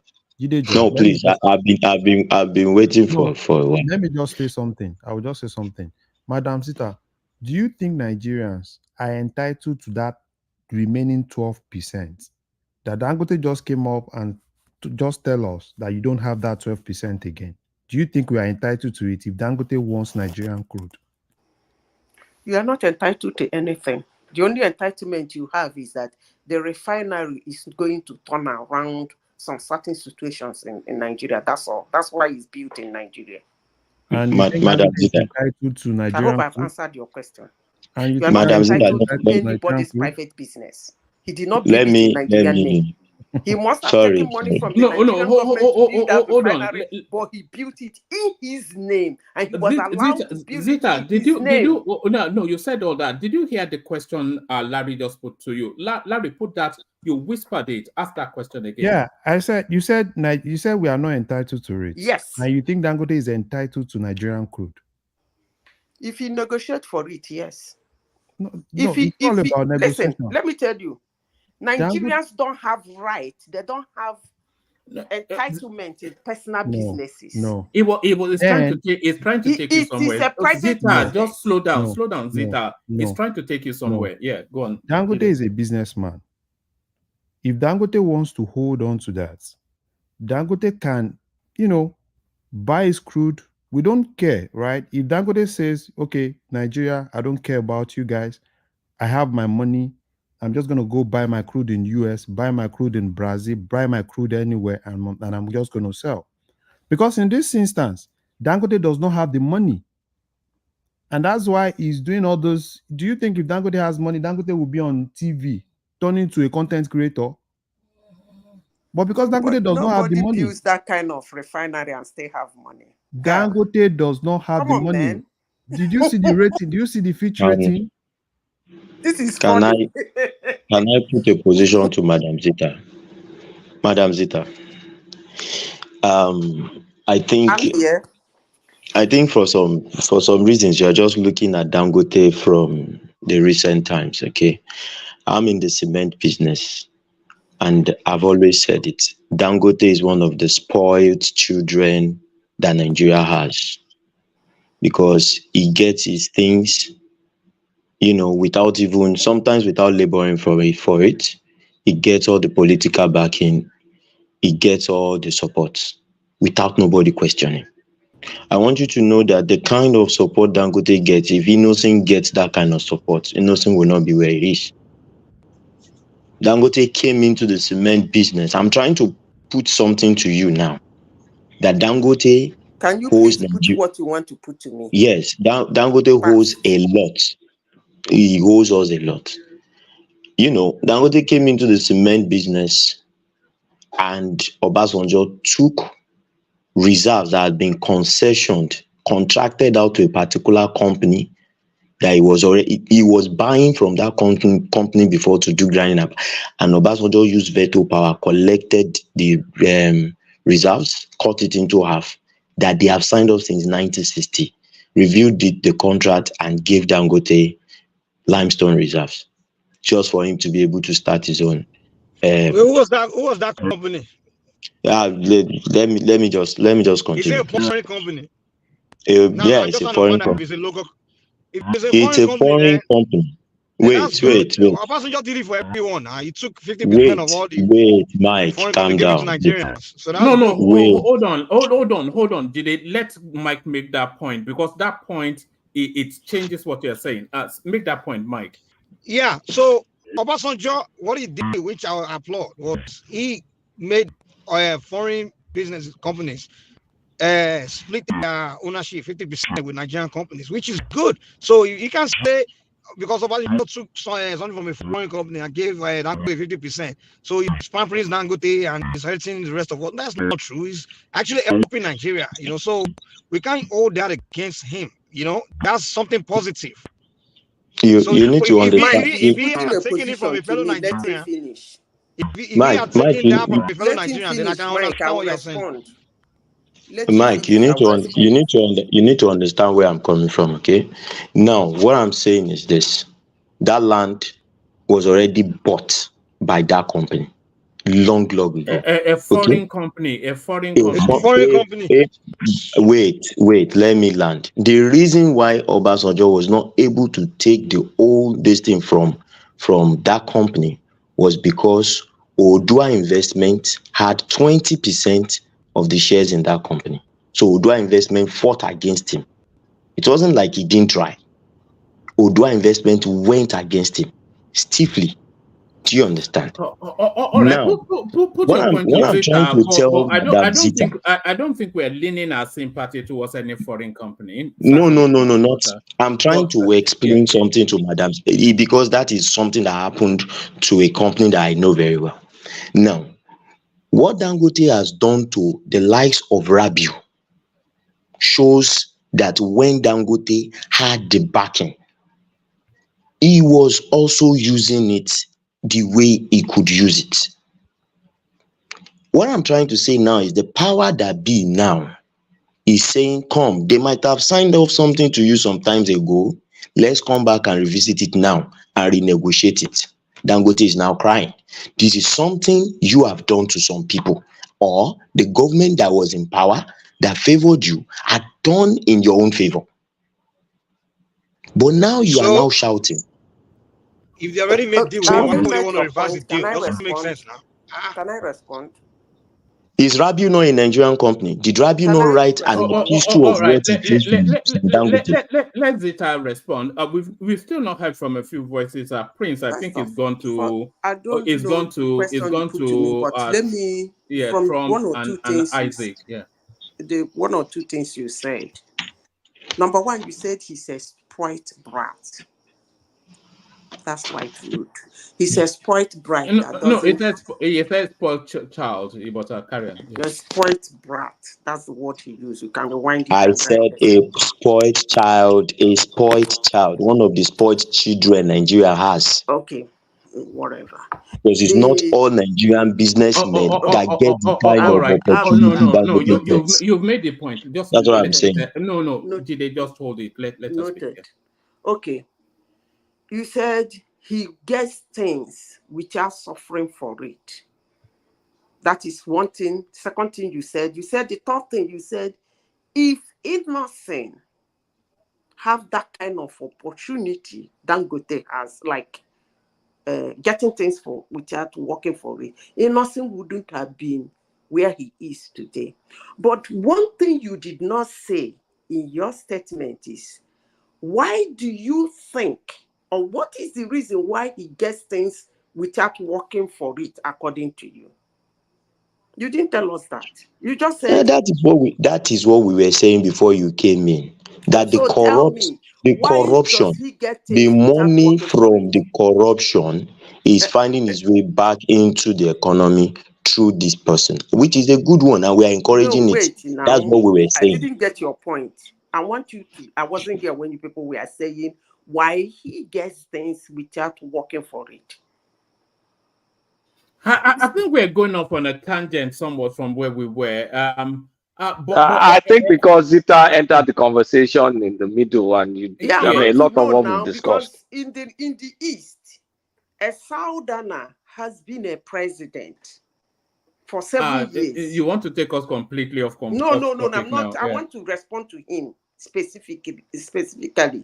A Southerner has been a president for 7 years, and he has his own cabal. Innocent would have launched into that if he wanted to help him. Now, a Southerner too is a president. I am waiting for him to make his own billionaire, not chasing other billionaires that others has met. I rest my case. All right, brilliant. So the billionaires that are going to be made are still going to be within the oil industry. And if all of it collapses into Dangote's hands, then nobody becomes a billionaire. I think that's really where it is. Let's see if Isaac is still with us. Isaac, you've been especially quiet. I heard you trying to interject earlier on, but you were subsumed somewhat with the voices. Yes, I'm here. I don't vex. So you don't get like that sometimes. Did you want to chime into what's going on? Because we're in you know where we are now, and I think the conversation we were having, where we are now is Nigeria about to evolve organically into a system that will function for it. That system still takes all the traditions of the species, vested interest, ethnicity, power brokerage, corruption, all of it.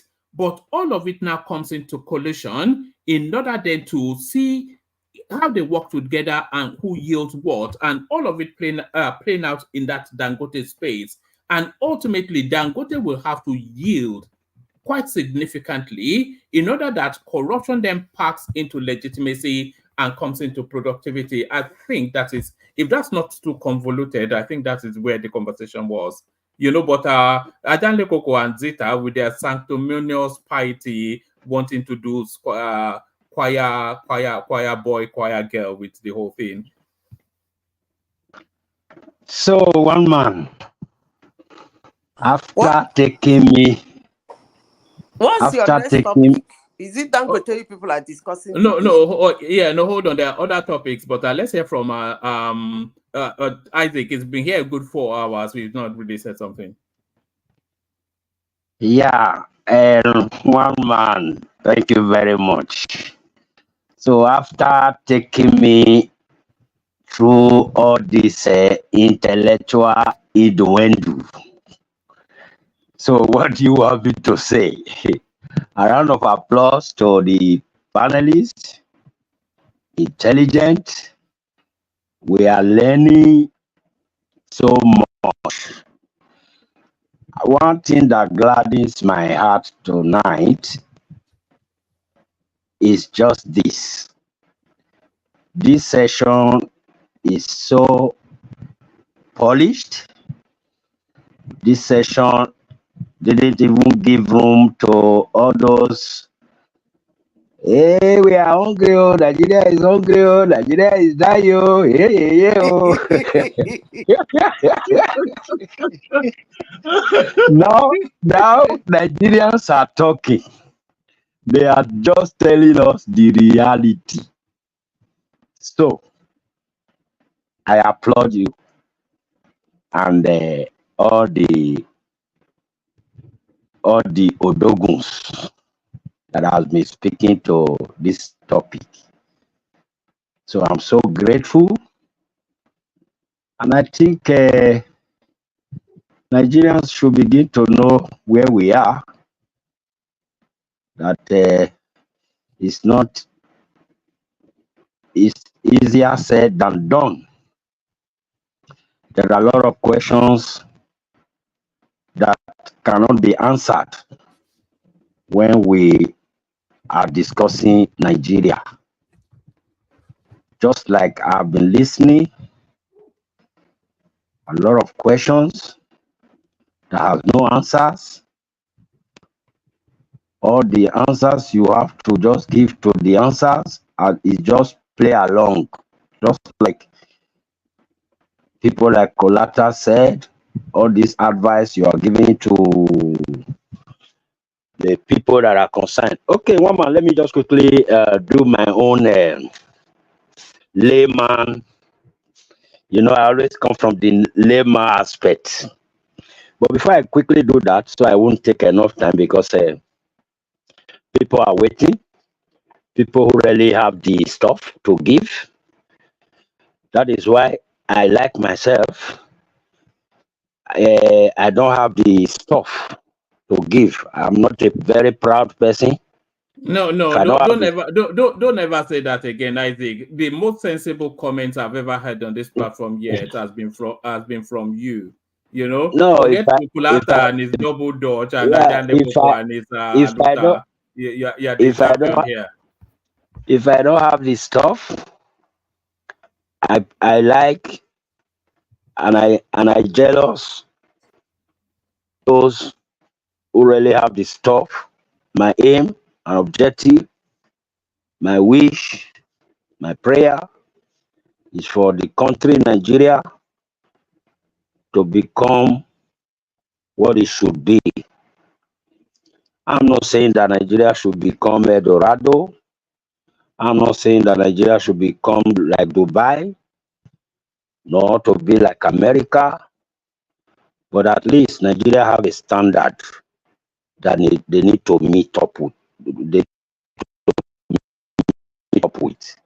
If they can just meet up to that standard, I think that is enough. Nigeria is a very blessed nation. It's a big industry. Whatever goes on in Nigeria comes out big. People are so jealous about Nigeria right now. Ghanaians are talking about Nigerians. When you go to the social media space, it's a very big market right now in Nigeria. Other African countries, they are wondering, how are these people doing it? The music industry is growing. Other African countries, they are wondering, how are they doing it? That is a point to us to know what God has given to us. That when we want to begin to, in fact, what we need in Nigeria, both to our leaders, to our people right there, is just this encouragement, this thing you are doing tonight. Not that revolution. Let us go and buy Russian flag. You know all No. those it's almost brainless, all these things that people like Shogore are doing and all this. Nigeria is never going to it's never going to get to any point where the senators will do the right thing, the governors will do the right thing, the chairman of the local government will do the right thing, and it will never ever get there. So Yes, sir. everybody knows it won't. So if it's not going to get there where we are now, how can we make it work? That's more the conversation that we cannot continue like this. They're just silly, Yes, sir. Yes, sir. Okay. I want to engage Kulata. I don't know if he's there because whenever I'm weak, I always call on Kulata. The Bible says, "Let the weak say I'm strong." No, not Jesus Christ. You call him Kulata. Are you elevating him to that? God, you don't call the Jesus Christ. You call him Kulata. On this platform, Kulata is my savior. He's my Lord and personal savior. So I will indulge. Isaac Abego, no announce thunder strike me for my bed. No be anybody, Lord and Savior. So Kulata, I'm going to engage you for the remaining 2 minutes remaining for my time. It's just some questions I'm going to ask you. These are personal things that I want to know. So I will just ask them. Then you just give me the answers. Number one question, please. When I listened to Atiku, one of the interview long ago, he said he was going to sell NNPC to his friends and all that. The question is this: Can Nigeria just sell off NNPC, or wait? Let me end the question. Can they just sell off NNPC, or is it possible for them to rent it out? Yes, Kulata. I think the only problematic thing I have with Atiku's statement is saying I'm going to sell it to my friends. Nigeria ideally should sell NNPC public, let everybody be able to buy shares, list it publicly.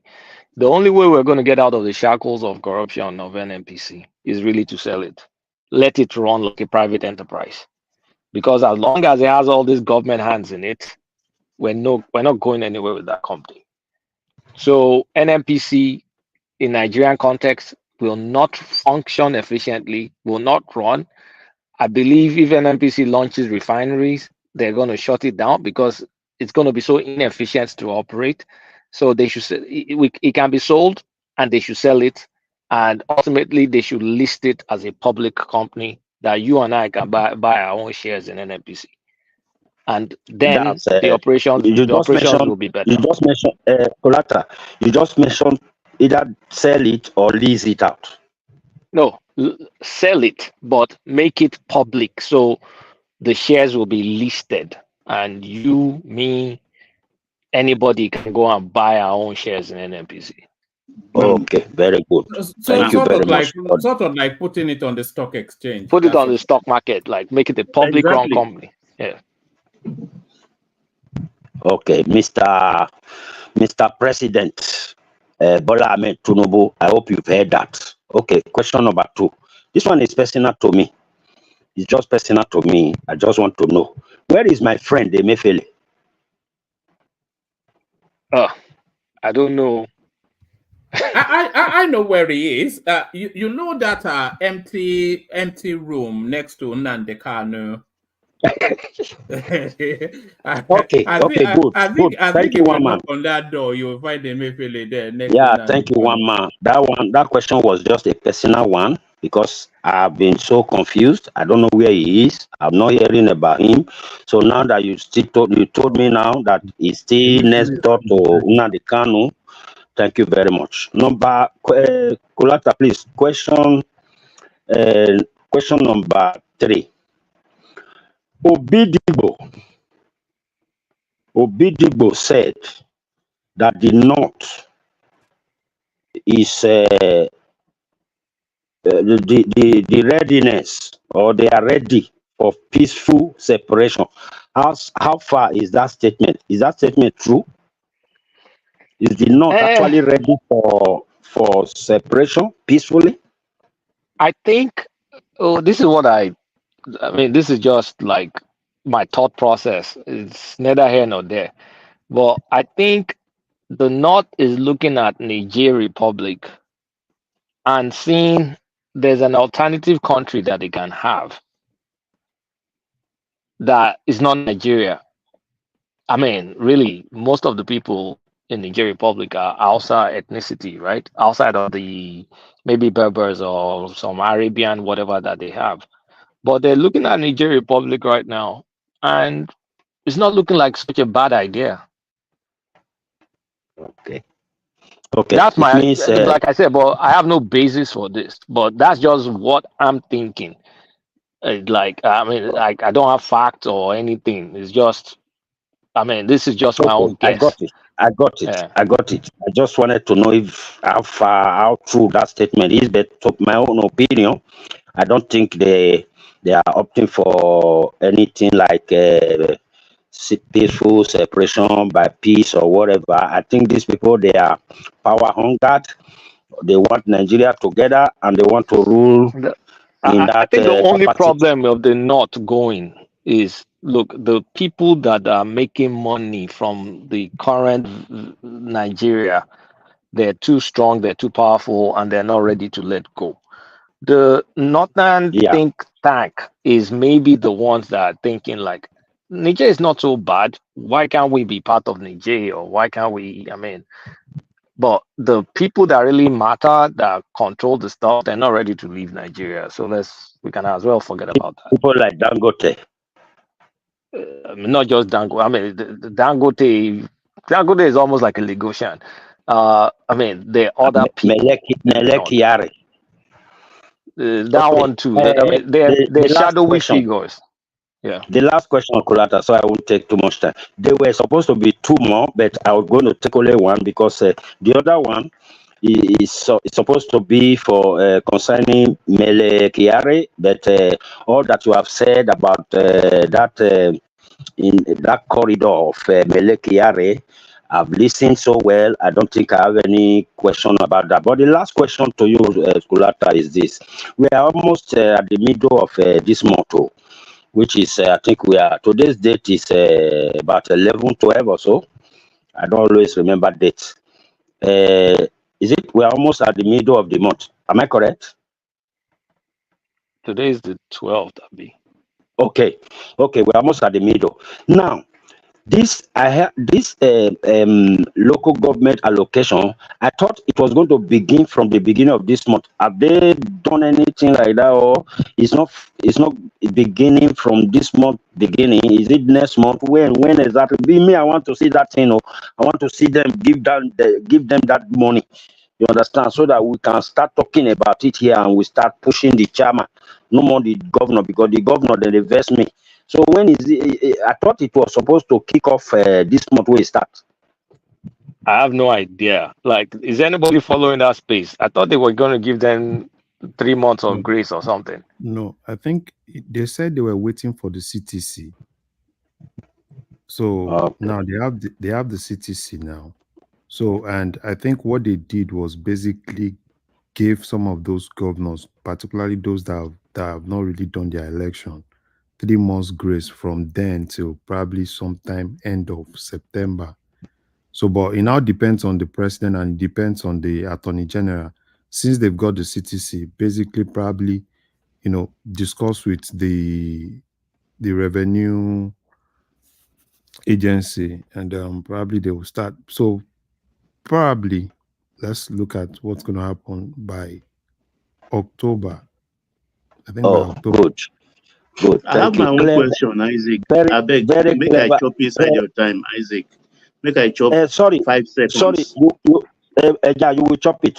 But you are not asking me the question because I don't have any answer. But let me just so that your people can answer. So and then you continue. Let me drop now so you can. Let me just make my final. Then finish. I make my final remark. Then you continue.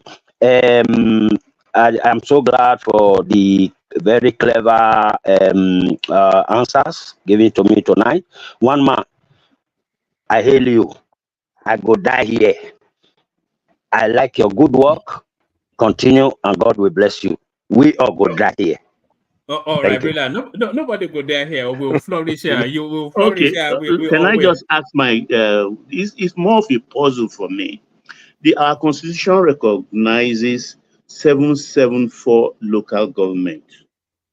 I'm assuming that when they send the money, it's going only for 774. But we all know that almost all states in the nation has spread the whole thing to LCDAs and things like that. So how are they going to get money to LCDAs when the money is only going to the recognized 774 local government? Those individual states we have to take on the responsibility since they formulated it. But the governor's hand is no more in it because the governor too has to contribute 3%. The LCDA is not recognized at the federal space. So if they want to continue with it, then they will have to fund it. Baba, the LCDA are dying natural deaths. Have you been following what is happening in Osun?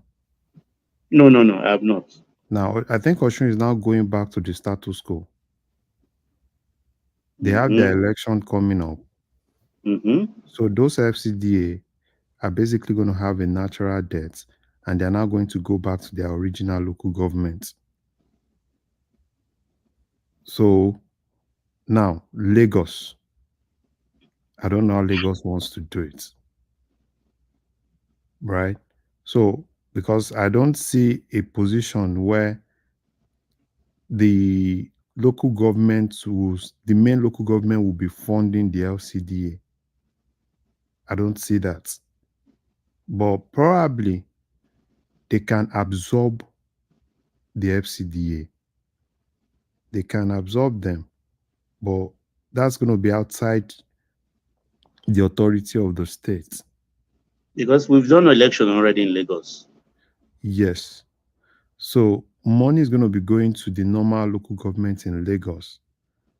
Probably, they had to do a reorganization, political reorganization, or making probably the main local government reabsorbing those other guys. That's what I think. But by law, if they want, I don't see them going the Osun route, because Osun route is basically LCDA, go and sit down, do normal election. I've seen a lot of issues with Osun.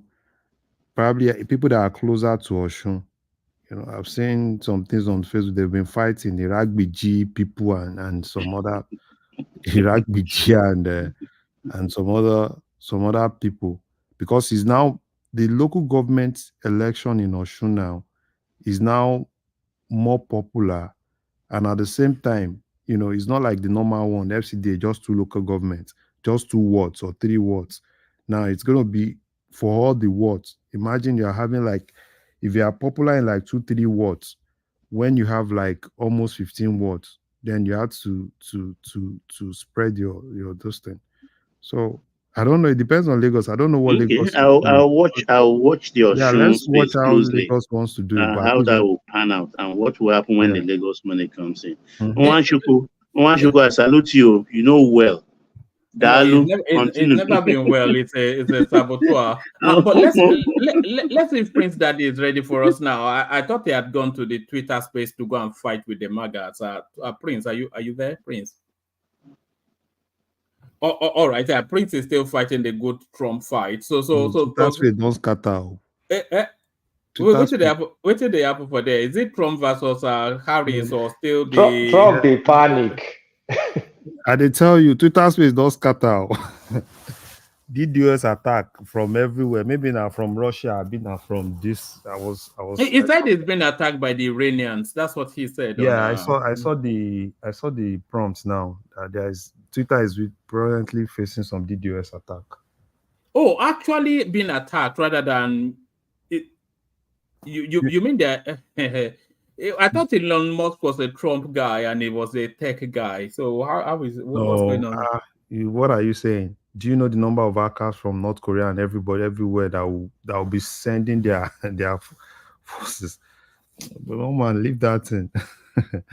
Well, God. So they're bombarding it with denial of service. Yeah. Timing out. So you know, it's gonna be from everywhere. From Iran, from Korea, from Russia, from everywhere. So what's the narrative there? What's the aim of the? Is it an anti-Trump attack? Is that what it is? Yeah, you know, it's just to bring the service down. It's not. They want to bring the service down. That's just the major thing. Is it because of the Trump interview? Yeah, exactly. And Britain warned Elon Musk. UK warned him. Yeah, I think Europe too warned him. What, that was going to be attacked? No, they warned him. I think the warning was more of in anticipation that there will be going to be disruption or things like that. So he should be very careful and he should not bring his non-good nature into all this nonsense he's doing. All right. Let me be out hand over to Mike. Do you want me to play you a couple of clips just to stimulate conversation? As it's just about 2 minutes. One is nothing to do with politics, but it probably applies to you and I. I earn 20,000 cedis each month as a banker. Because of the current situation in Africa, my wife told me that we should relocate to abroad with the family, which we successfully did. We got to abroad, and getting same white collar job I used to do in Africa is a problem. As we speak, I have tried all I could to get a white collar job in abroad. I'm still not getting. I've been moving from washing plates to cleaning. I've tried all I could. I'm still not getting a white collar job. As we speak, my wife is working as a carer. And I've been told that she's dating a banker here, even though I have not caught her. Now, she is claiming that I'm not her type. If I don't get a white collar job, there's no way she's going to continue the marriage with me. I have been accused of being violent under the same roof. So police have evicted me out of the same house I rented for the family. Today I don't have anywhere to stay. I've been moving from friends to friends to friends to friends. All right. I'm only really bringing that. I think we had conversations around that just a couple of sessions ago. So that's the narrative of a Ghanaian banker that was doing perfectly well, upper middle class lifestyle in Ghana, packed it all in to become a cleaner and whatever it is that I just described in the abroad that he is. Took his wife, the wife now dumping him, and now not able to go back home. So that's that narrative. So this second clip is still not political, but it's a cautionary tale for everybody. So this actually, let me not preempt it. Let me just play it. But certainly a cautionary. Listen very attentive. Yeah, well, whatever I wanted to say to what this lady has to say. I know some of us have seen this post. It's on Instablog. The lady here is somebody I know. It might not be close friend, but in this cargo business, it's somebody I know. I'm not here to defend if she does or she doesn't do it. If I'm not here for that. But this case remind me something that happened 8 weeks ago to me. A man called me. That one for me no phone number me. I said okay, bata blah blah blah atiago. I was like, okay. Only Bolodo must address the phone. How do you want me to pick it? How does it get here? Only or I should send my dispatch to pick it. He said no. I said okay. How do we go about it? I said this is what we do, blah blah blah blah. Then he give me the address, the phone number, the name of the person, Tomagbani, UK. Doorstep delivery. He said no. I said I don't know which the state the package is going to, but our office is in Manchester. He said I shouldn't mind that he will come when he gets to the UK. The person will drive to Manchester to pick it up. In this my few years in cargo, me rent Thomas of me my pick up. That's your option. Doorstep delivery. Do you understand? When I got my boss, Modawale, oh, Nije. You don't know his house. He's not giving you a name or an address. That's a big red flag for you. And he called me back. You did not send me the address of your shop again. I said, sir, I don't push drug. Is it that you do doorstep delivery or you go to another place? He said, then cut the call. Do you understand what I just explained? What if the Bogwala one country, what if she just took it in the name of and this is it?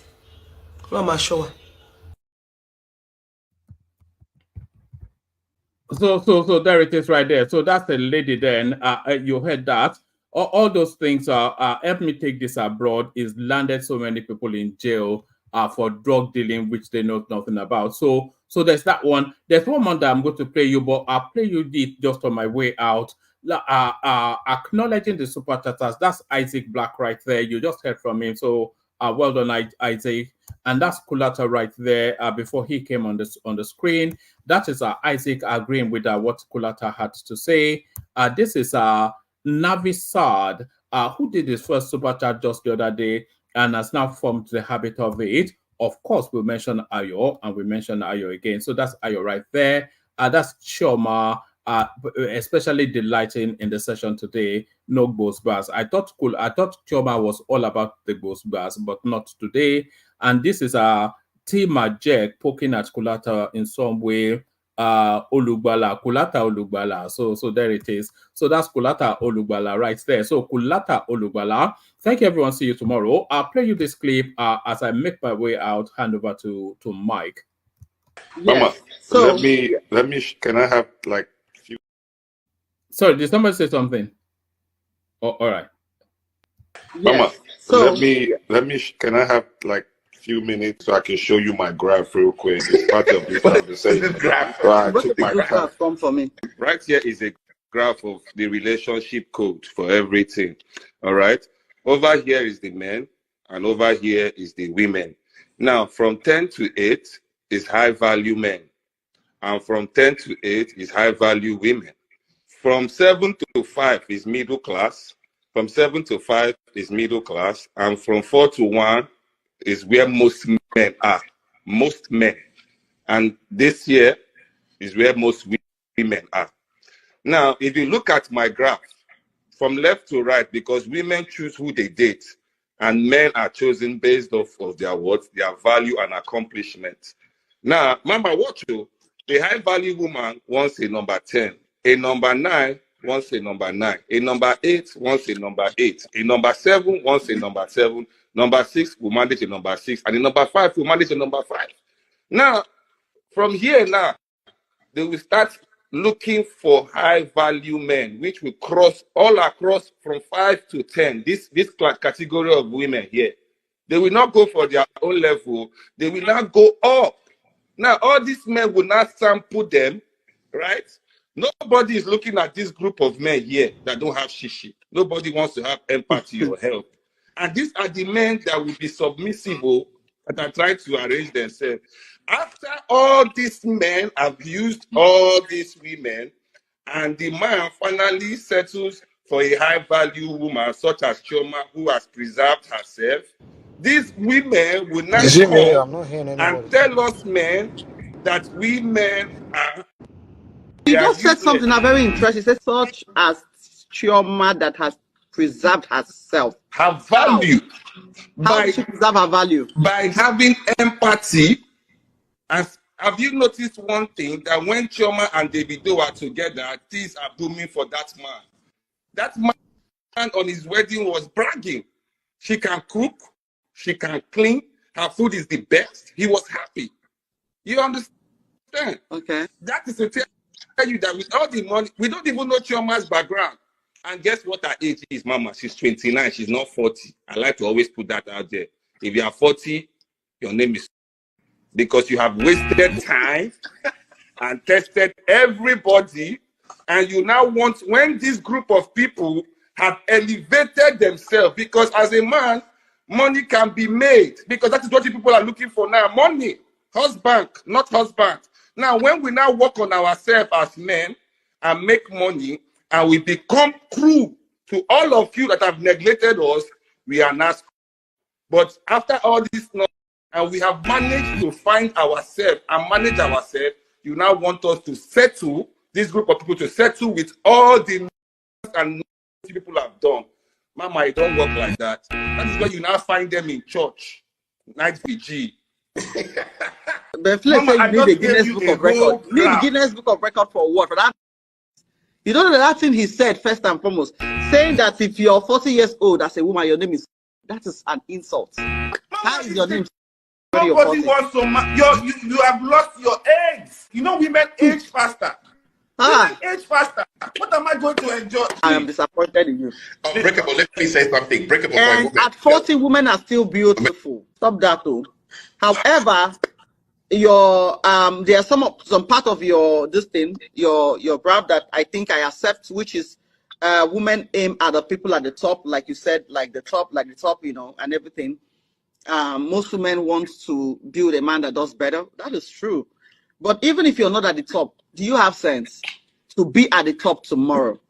Or will you continue to leave the woman at the bottom? That's another question. So women go for visions more than money.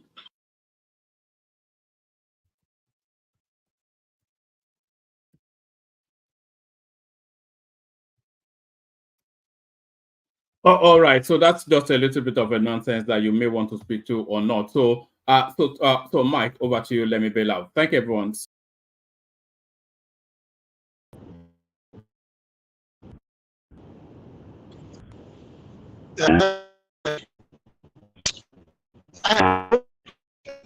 You guys, anyone can. This Dangote conversation you guys were having, I kind of came in the middle of it. Can someone really explain what exactly is the issue between Dangote and the government or whatever? Like where they can, what's wrong? What's the breakdown? What's the disagreement? Because I don't get it, man. Can somebody explain it? I don't know, Madam Sita. I think I was kind of leaning on your side when I was. No, I didn't come into the conversation. I didn't come in on time, but can you guys hear me? Yeah, we can hear you, but your connection is quite quaky. Sorry, who wants to take the floor? Who wants to come into the conversation? Can you hear me now? Well, we can hear you, but there's some. It sounds as though you are driving somewhere. That's Yeah, that's yeah, what I'm driving now. yeah, Driving 8 hours driving. Yeah. yeah. Yeah, I said you guys are having a conversation about that Dangote conversation. I don't know what. I haven't been looking into the issue, but I don't know what the deal is, or where they disagree. What the disagreement is between Dangote and the. No. I think they are preventing him from the oil. In order then for them to be able to squeeze him for some leverage. So they're clearly denying him the crude. That's terrible now. No, it's necessary though, because it's taking you know it's going to end. It's going to end oil importation, which is what a lot of people have been using to scam the Nigerian state for so long. So those people now, where do they go? You know, they don't just disappear they can go now. To hell. So what's What do you mean they can go to hell? What do you mean they can go to hell? Hold on. Is Tinubu one of them? So what's his business? Why is he sympathizing with them? Well, probably for the same reasons he has kept MELE KYARI in that refinery space, but it doesn't make sense because I mean Dangote Refinery will create a lot of jobs. Woman, not gone yet. I was waiting for somebody to come into the conversation so I could leave. I was waiting for So let me build, and then you have the conversation with I was it seems like a lot of you guys were leaning towards the government against Dangote, and I'm like, that doesn't make sense, man. What is it for you guys to be leaning to be against Dangote as if Dangote doesn't favor Dangote's position doesn't favor you? Success affect you guys. I mean, his success is a blessing for many Nigerians now. The guy will get to employ a lot of people. It's also a good thing for the country. Are we okay with the So are we okay with the Oyimbos that are collecting the crude right now? I mean, I don't understand. Some people will say because the guy will be too powerful. I'm like, are you kidding me? When Bill Gates, Microsoft, all these, even Lucky Martin, all these people, when they need access to minerals, resources, to fuel their companies. The US government is the one backing them now. They won't go in all over the world to secure natural mineral resources for them, everything. That's the job of government. You support your entrepreneur, you support your philanthropists, your businessmen to become as successful as they can be. No one is saying because Bill Gates, they become so rich, one of the richest man in the world, you'll be too powerful. Let's stop him. Let's cut into it. I mean, what kind of rubbish is that? I mean, I don't get it, man. So the issue is that Dangote will be too rich. Are you kidding me? What kind of mentality do we have in Africa, man? So because the guy will be too rich, so we have to stop him. Oh my God.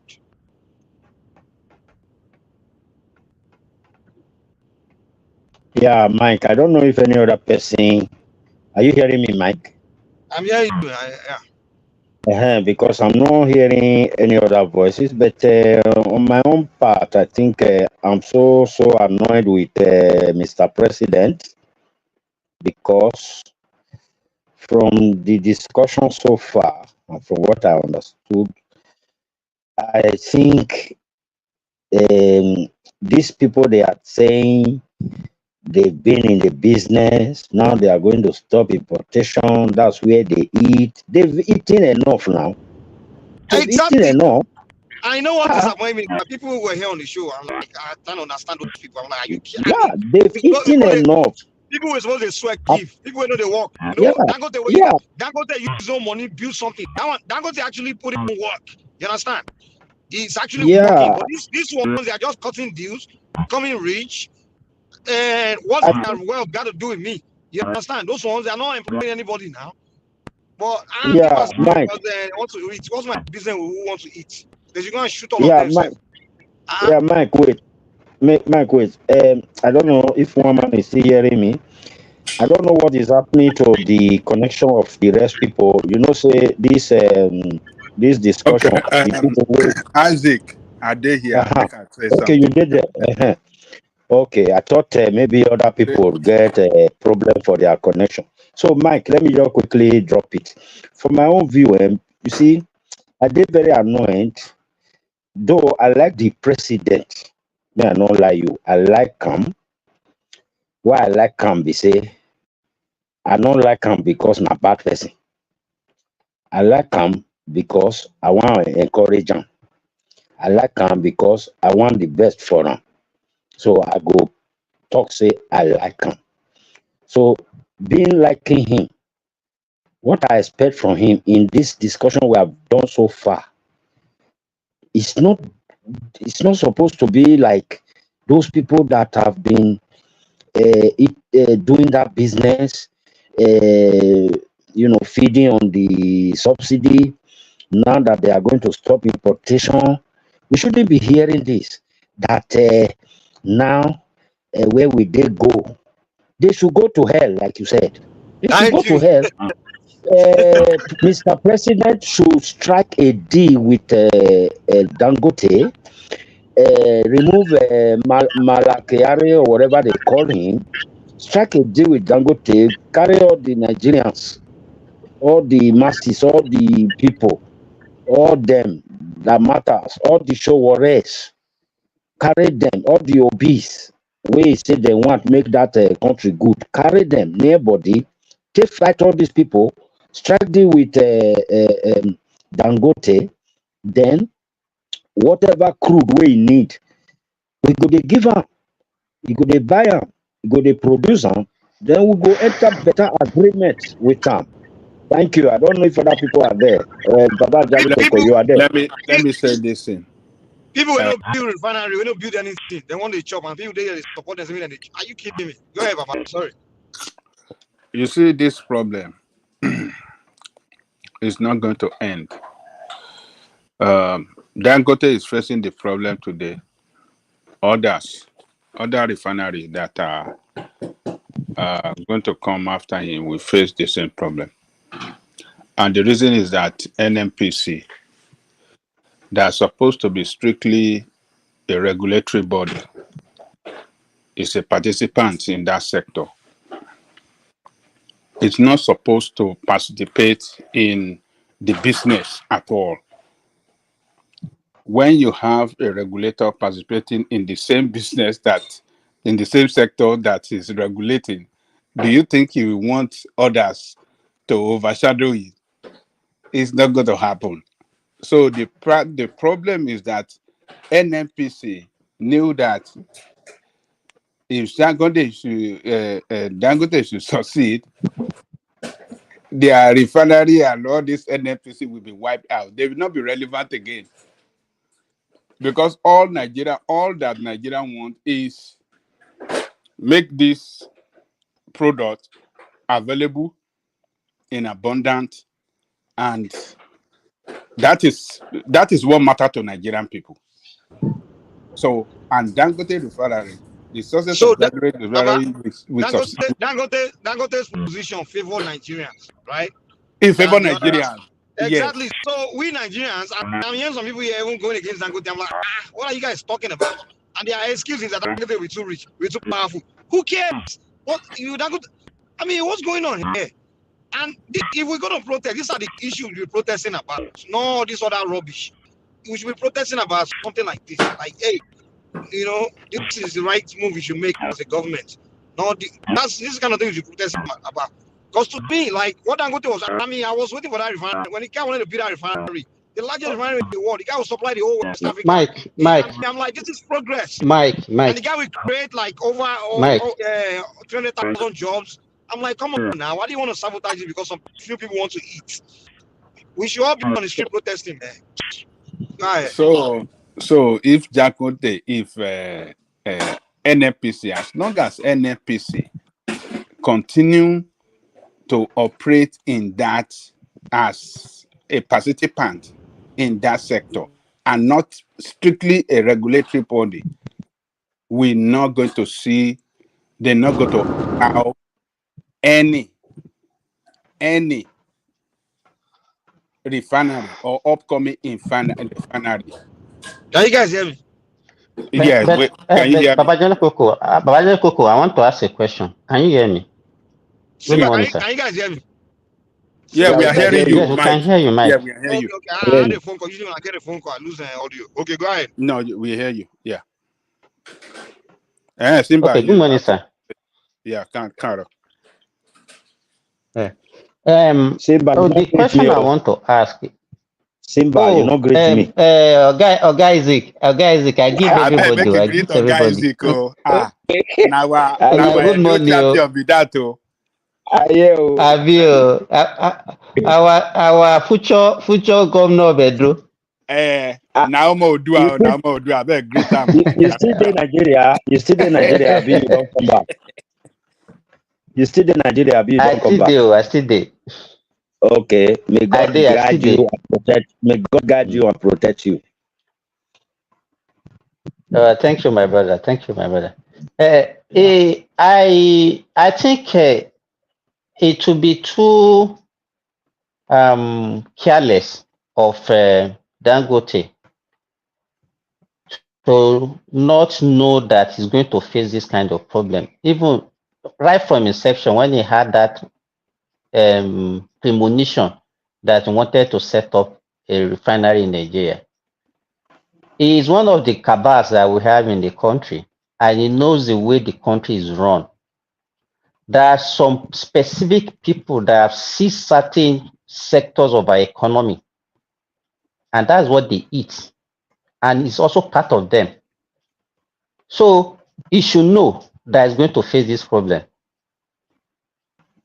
I'm not saying that what they are doing Simba, to him Simba is not facing is a problem. actually Simba, no. can you hear me? Okay. He's not facing a problem from those people now. He's Yes, facing I a can problem hear you. from the president is the one with the power. So you can't say it's those people that are. I mean, It's not. You know. The issue is this. There are so many information that we don't have the privilege of. You understand? You know, it's very easy to put all the blames on the door of the president.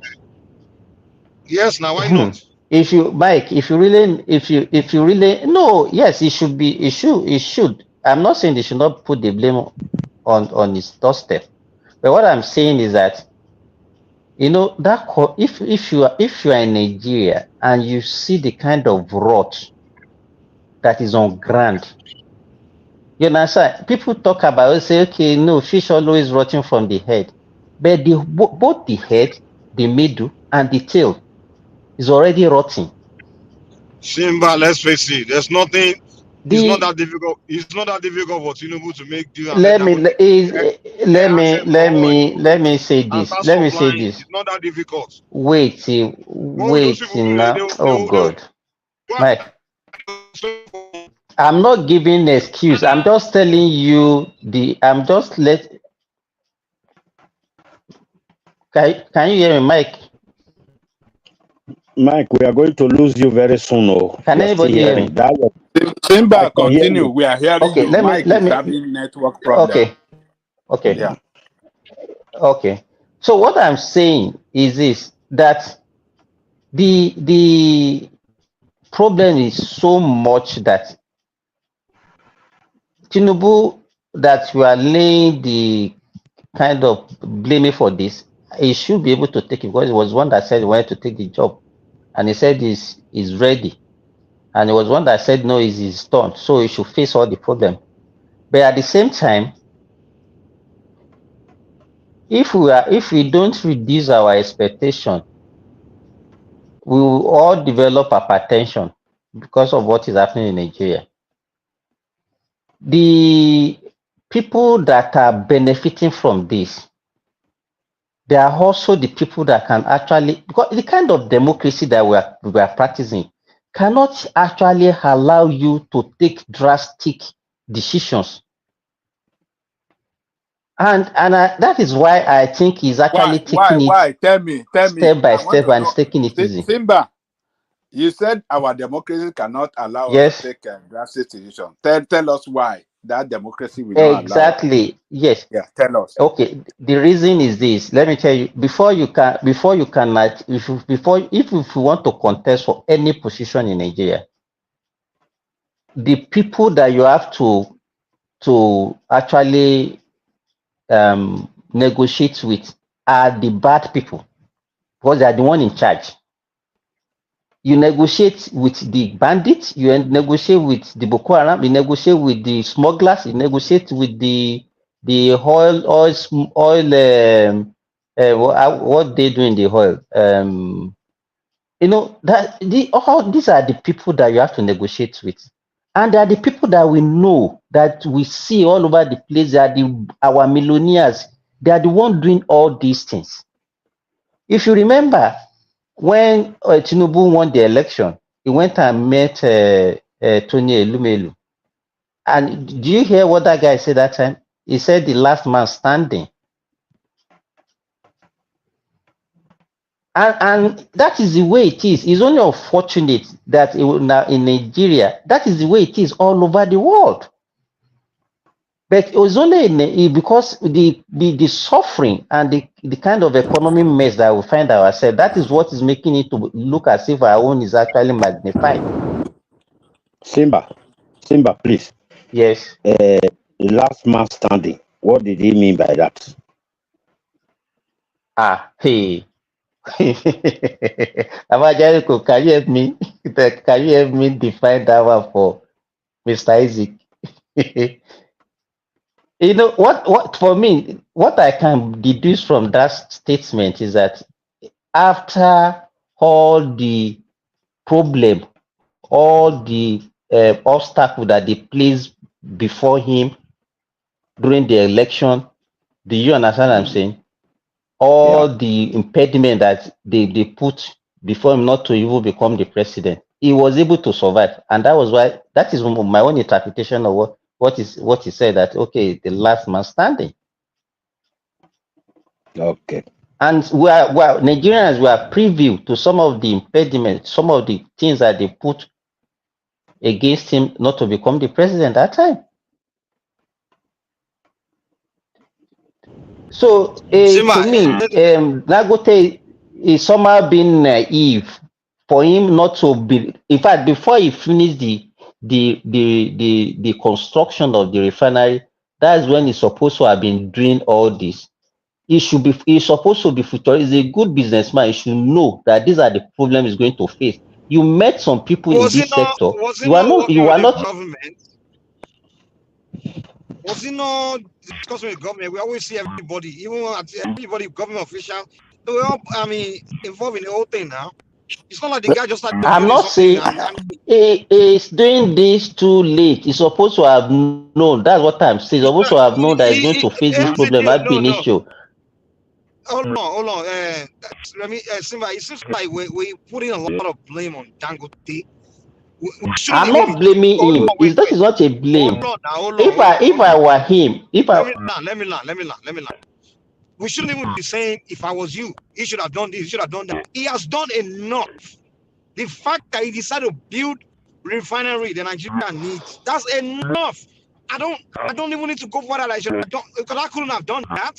So I'm not in a position to tell him what he should have done better, because I couldn't have done what he did. So what we should be doing is fighting everybody else that's responsible for not making him succeed. That my issue is with anybody that's in his way. Mike. Hold on. I don't whether Dangote didn't negotiate or not. Even if he didn't negotiate at all, even if he just built refinery without talking to anybody, I still won't have a problem with him because Nigeria needs the refinery. Okay. The question that I want to ask you now, I agree with everything that you say. That is the way it should be. I'm not against it. It should be easy for him because Nigerians are going to benefit. But as a businessman.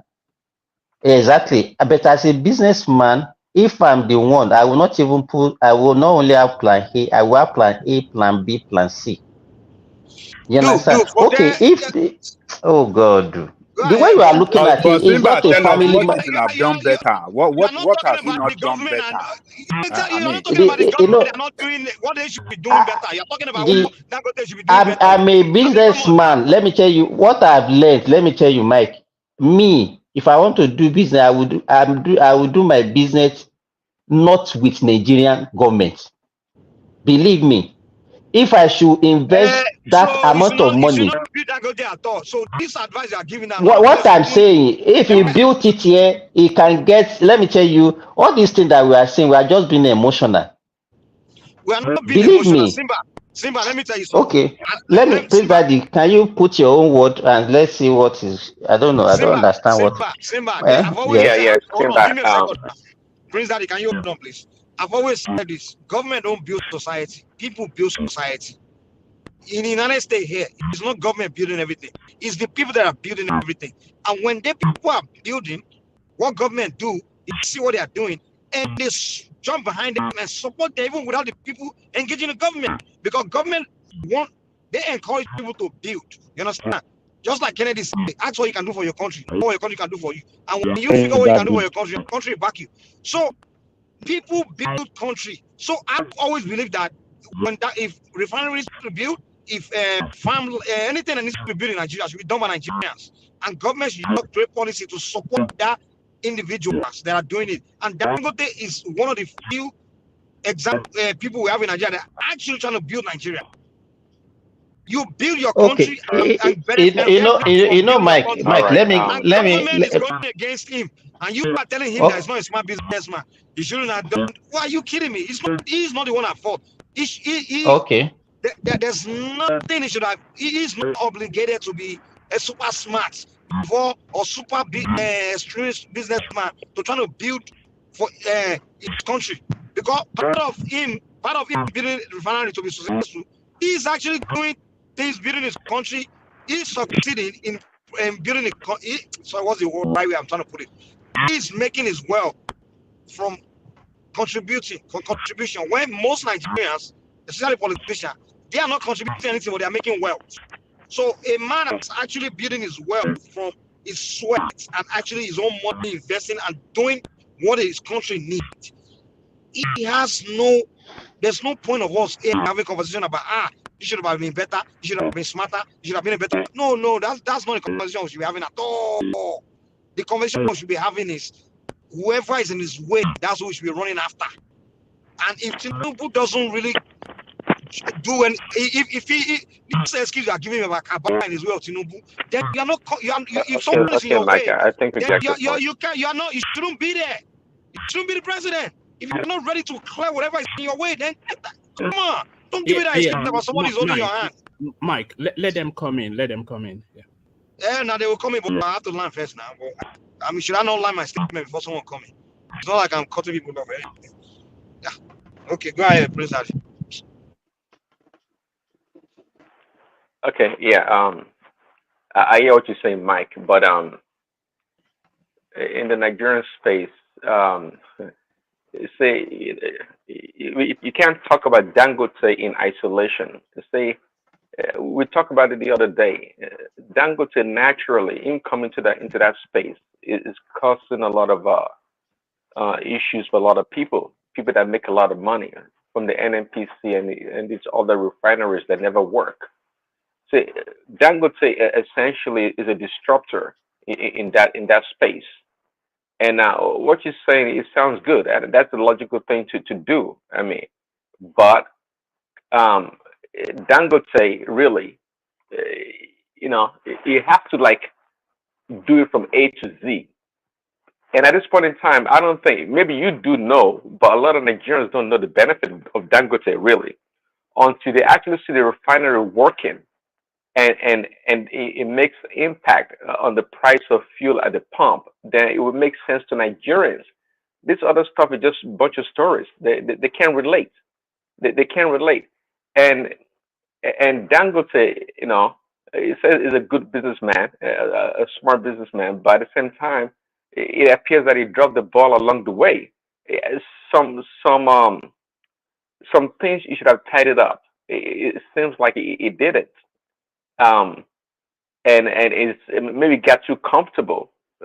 Obviously, it's got a lot of largesse and support in the past from the government, from different governments over the years.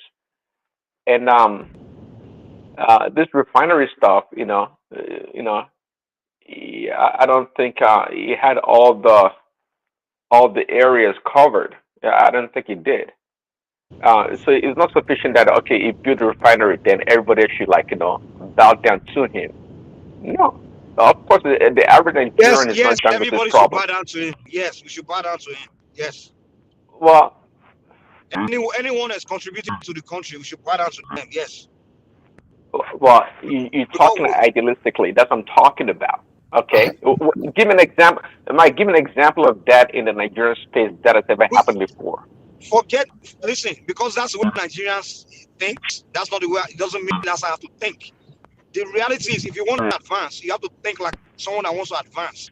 In Oh advanced yeah, country, sir. hold on. In America, they celebrate people that actually contribute, not people that just make noise or whatever.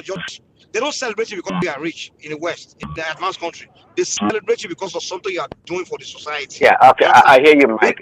Wait, hold on. Let me just get across. In Nigeria, we bow down to people. Like, for example, let's say one politician has money or one guy has, we don't know where the source of his wealth.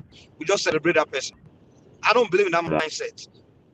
I celebrate you because something you are contributing to your country. So I believe if we begin to celebrate anyone that does anything that contributes to the nation, whether the person benefit from it or not, or the person becomes super rich from it or not, we should celebrate that person or even bow to that person, so the children can see us and say, if I want to grow up to be someone people bow to, I need to do something All like right. that. Okay. So obviously, your thinking is very Americanized or Westernized. 99% No, it's not of American. Nigerians, It's the right thinking. It's not American thinking. 99% It's the of right thinking. Nigerians don't think that way. Obviously, if they do think that way, then a lot of things would have been much different in that country. But that's not the way it works.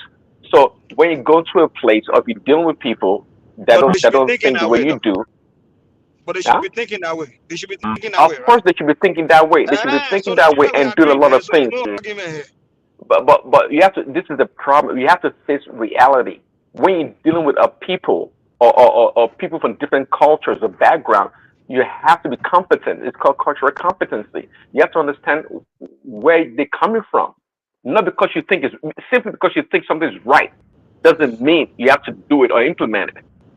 Especially if the people don't buy into it, they're gonna resist you. Okay, they're gonna resist you. Everything that Dangote is doing obviously is great. I mean, So you shouldn't have done it. I'm not saying that everything he's doing is So what are you great. saying there? What are you saying? I don't know your point here. What exactly is your point? No, Mike, please, Daddy, please let me come from this angle.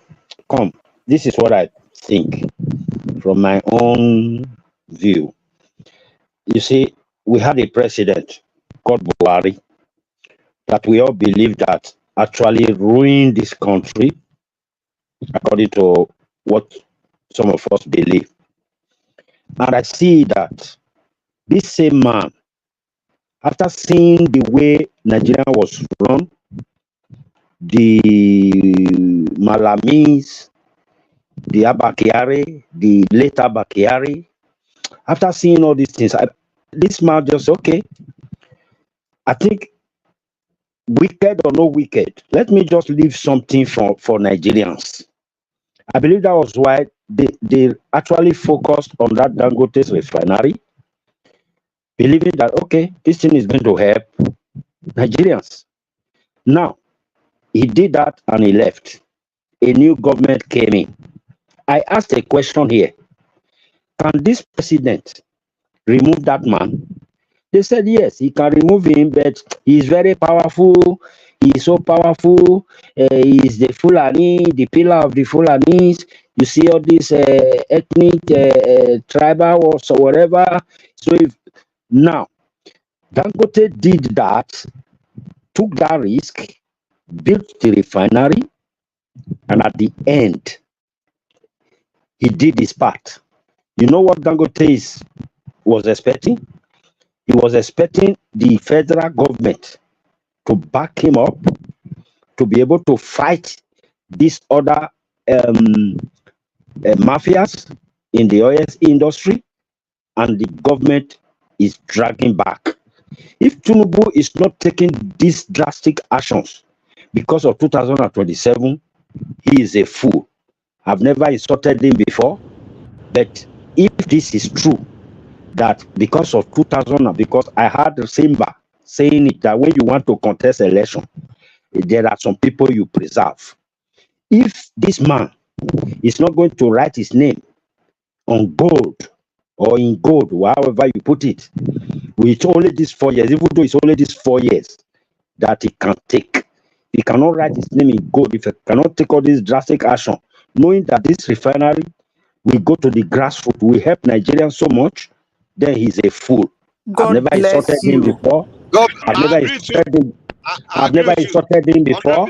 But on this ground, if all these things are true, is preserving this man, this wicked, evil man that doesn't want this refinery to work.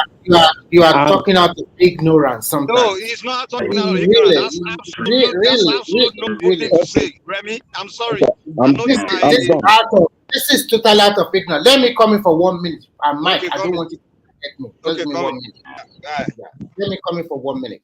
Actually, as we are talking today, the first tranche of crude oil that they gave Dangote came from NNPC.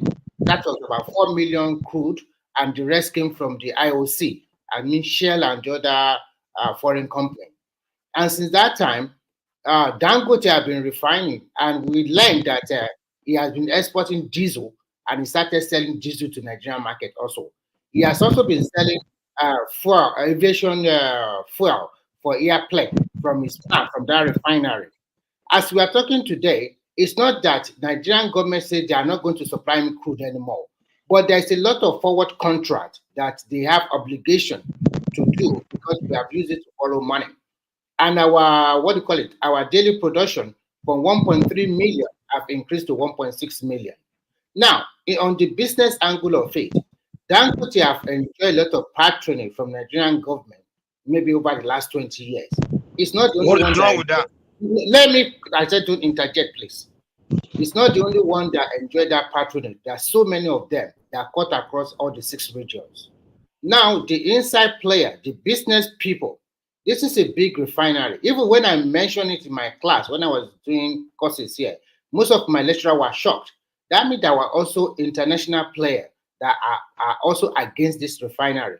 And if you are following the trend, they are trying to tell you that, like Prince Daddy said, it's a disruptor. It will affect European refinery too.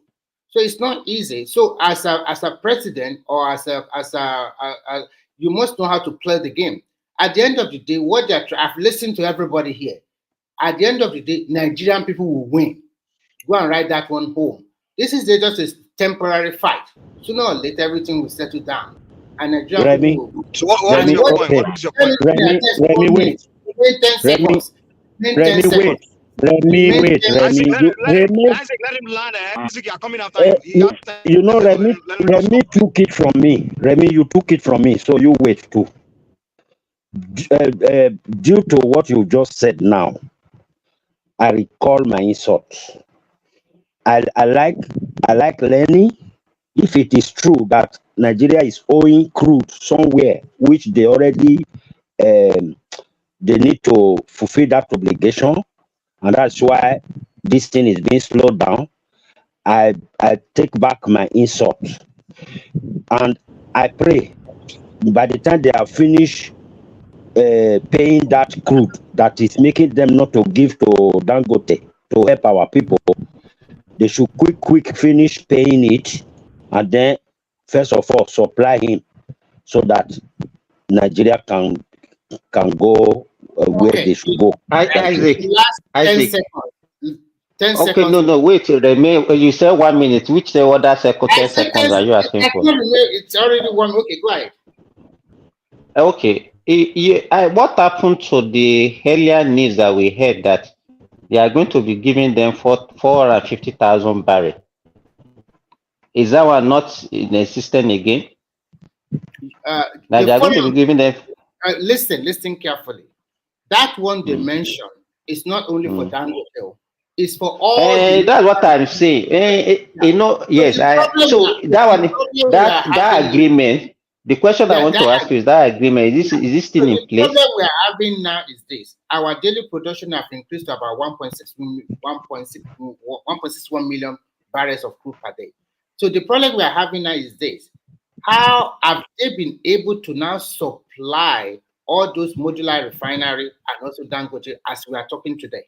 So that is the problem, and I think the reason why they are fighting. Let me finish.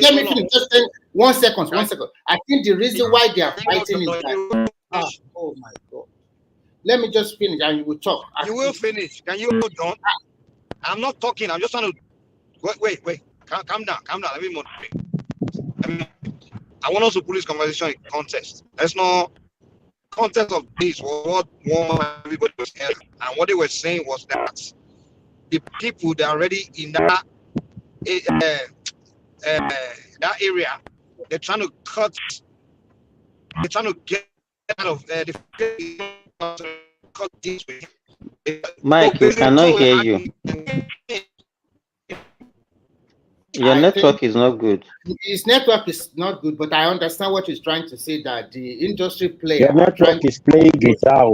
Yeah, I understand him. He's trying to say the industry player are trying to call G with him. They want to have a slice of... That's where we are. That's where we are. That's I know. I understand you very clearly. I understand. You're bringing different argument there. No, I'm not bringing any different argument. I listen to everybody. I've been listening for more than 2 hours, okay? So I listened. I know what you guys are talking about. Actually, when you talk about that industry, it's a big industry in Nigeria, and it comes with its own complexity. Everybody that works in gas and oil know that it's not an easy industry like that. Now, as we are talking of today, some of these guys that you don't even know, they play in the background. They are the dictator, but you won't know them.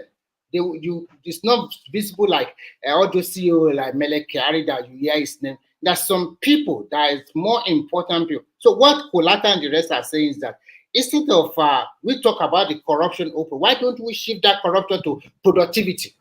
So when we shift it to productivity, and I think that is what all the rest of the world are doing. Like in some countries, you steal money in that country, but you won't be able to take that money out. They will force you to use that money to set up an industry or invest in that country. So if that is what they are, and that is what is paramount in Western world too, it might not be so open to everybody, but it always goes that way. So what they are trying to say is that instead of that corruption that everybody, they just steal your money and take it and buy houses in abroad or whatever they like to do with money or buy private, why don't you shift that corruption to the productivity, so that no matter how much you steal in that country, you'll be forced to invest that money in that country. And that is good for the Nigerian people. It will create more wealth and create more opportunity for people. What is the point now? This one that you are talking about, how is it related to Dangote? I don't understand what you are saying. Because that is what Mike asked. Because they are saying that some people want to buy a stake in his refinery, so that all those people that are giving him problem, they will sit down and find a way to say, okay, sell maybe 20 or 30% of your stake to the public. To me, it's not. If you want even that refinery to last, and then it should not be the only one who wins. It should make it a PLC. And apart from that, everybody in that industry knows how Dangote also change the Nigerian system. We know that. No. We should not even go there. What I want to the 450. So the 450.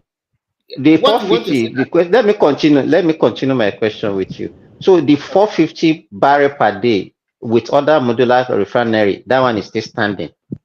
Yes. Right? Yes. Okay. Because earlier on when I was talking, I said if I am the owner of that business, I will not rely solely on the oil, crude oil from Nigeria. Because if there is any problem in Nigeria, does that mean that my factory will stop functioning? Dangote is not relying. So that is why I'm saying that you should have plan A, plan B, plan C. Dangote is not relying on doing Nigerian crude. According to him, 60% of the crude he's using in his refinery right now came from NNPCL. He bought 20% outright from sorry. Let me give me a second. Sniva, if you open a company in Nigeria and you need water for your business, you won't rely on the water in Nigeria, right? You say what do you say? I say if you open a business in Nigeria and now your business remind that you need a lot of water. Water, you know water, homie. Water. You need maybe gallons of water a day. So somebody will not tell you that you shouldn't rely on the water in Nigeria. You should have plan B, plan C, and also in case of how can you be using oil? How can you be that example is not how can you be using water? How can you be using water as an example for oil? Use something else. Mike, I think first you should understand the system very well. And if you understand it very well, then I understand what you're trying to say. But first and foremost, understand what is going on first. If you understand that one, we know what is going on, and that's why we are speaking to you. So Dangote, there are two things you must know. First and foremost, most of the crude you are producing or you are getting in Nigeria, that you're exploiting in Nigeria, most of them has been forward as a forward contract. We have borrowed money that we supposed, and then in place of that borrowed money, we have to supply all those people crude. And those people will now go and say whatever they like with our crude. Who did you borrow money that you have to supply crude? Is it China? Not only China. We borrow a lot of Can money. you show me the proof that we are using crude to pay for debt? Can you show me the evidence? Come on now, stop it. Now. Mike, you are not. Stop. You guys are just trying to give us. Okay. You can ask other people in this panel. I'm not the only one here. Ask Madam Zita and the rest. Let me say this. Know about it, okay? Listen, there's 2 points you make. You make 1 point about Dangote has been shortchanging in Nigeria and this and that and that. That's a businessman. Now, if you can tell me that maybe this shortchanging is doing is committing crime, now you have an argument. That is not my argument. That is not my argument. No, that one is that's your argument. Now. What did I say? What are you talking about? Okay, that's why you should calm down and listen. You should calm down and listen. You say you have been shortchanging Nigeria in some. You should not be interjecting. Okay, what did I say? What did I say now? Did you hear what I said? Calm down. Rabbi, can you chill out, please? I don't want this thing to be shouting back and forth. Can you calm down? Maybe you didn't hear what I said.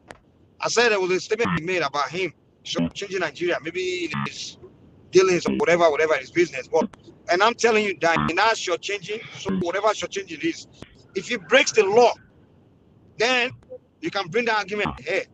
But if he's just doing business and he's being taking advantage of whatever is presented within the ambit of the law, then you shouldn't bring the argument here. I'm sorry.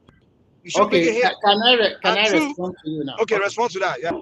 Okay. First and foremost, that one I told you. I said it's not the only Nigeria that has that patronage from the government, whether they do it legally or illegally. So that one is irrelevant in what we are talking about as of now. And I want you to understand the situation on ground first. If you understand the situation on ground, then you can pick it up from there. What I'm trying to tell you is that the crude that we are exploiting in Nigeria now, we have used a lot of them to borrow money for recurrent expenditure and some other projects in Nigeria.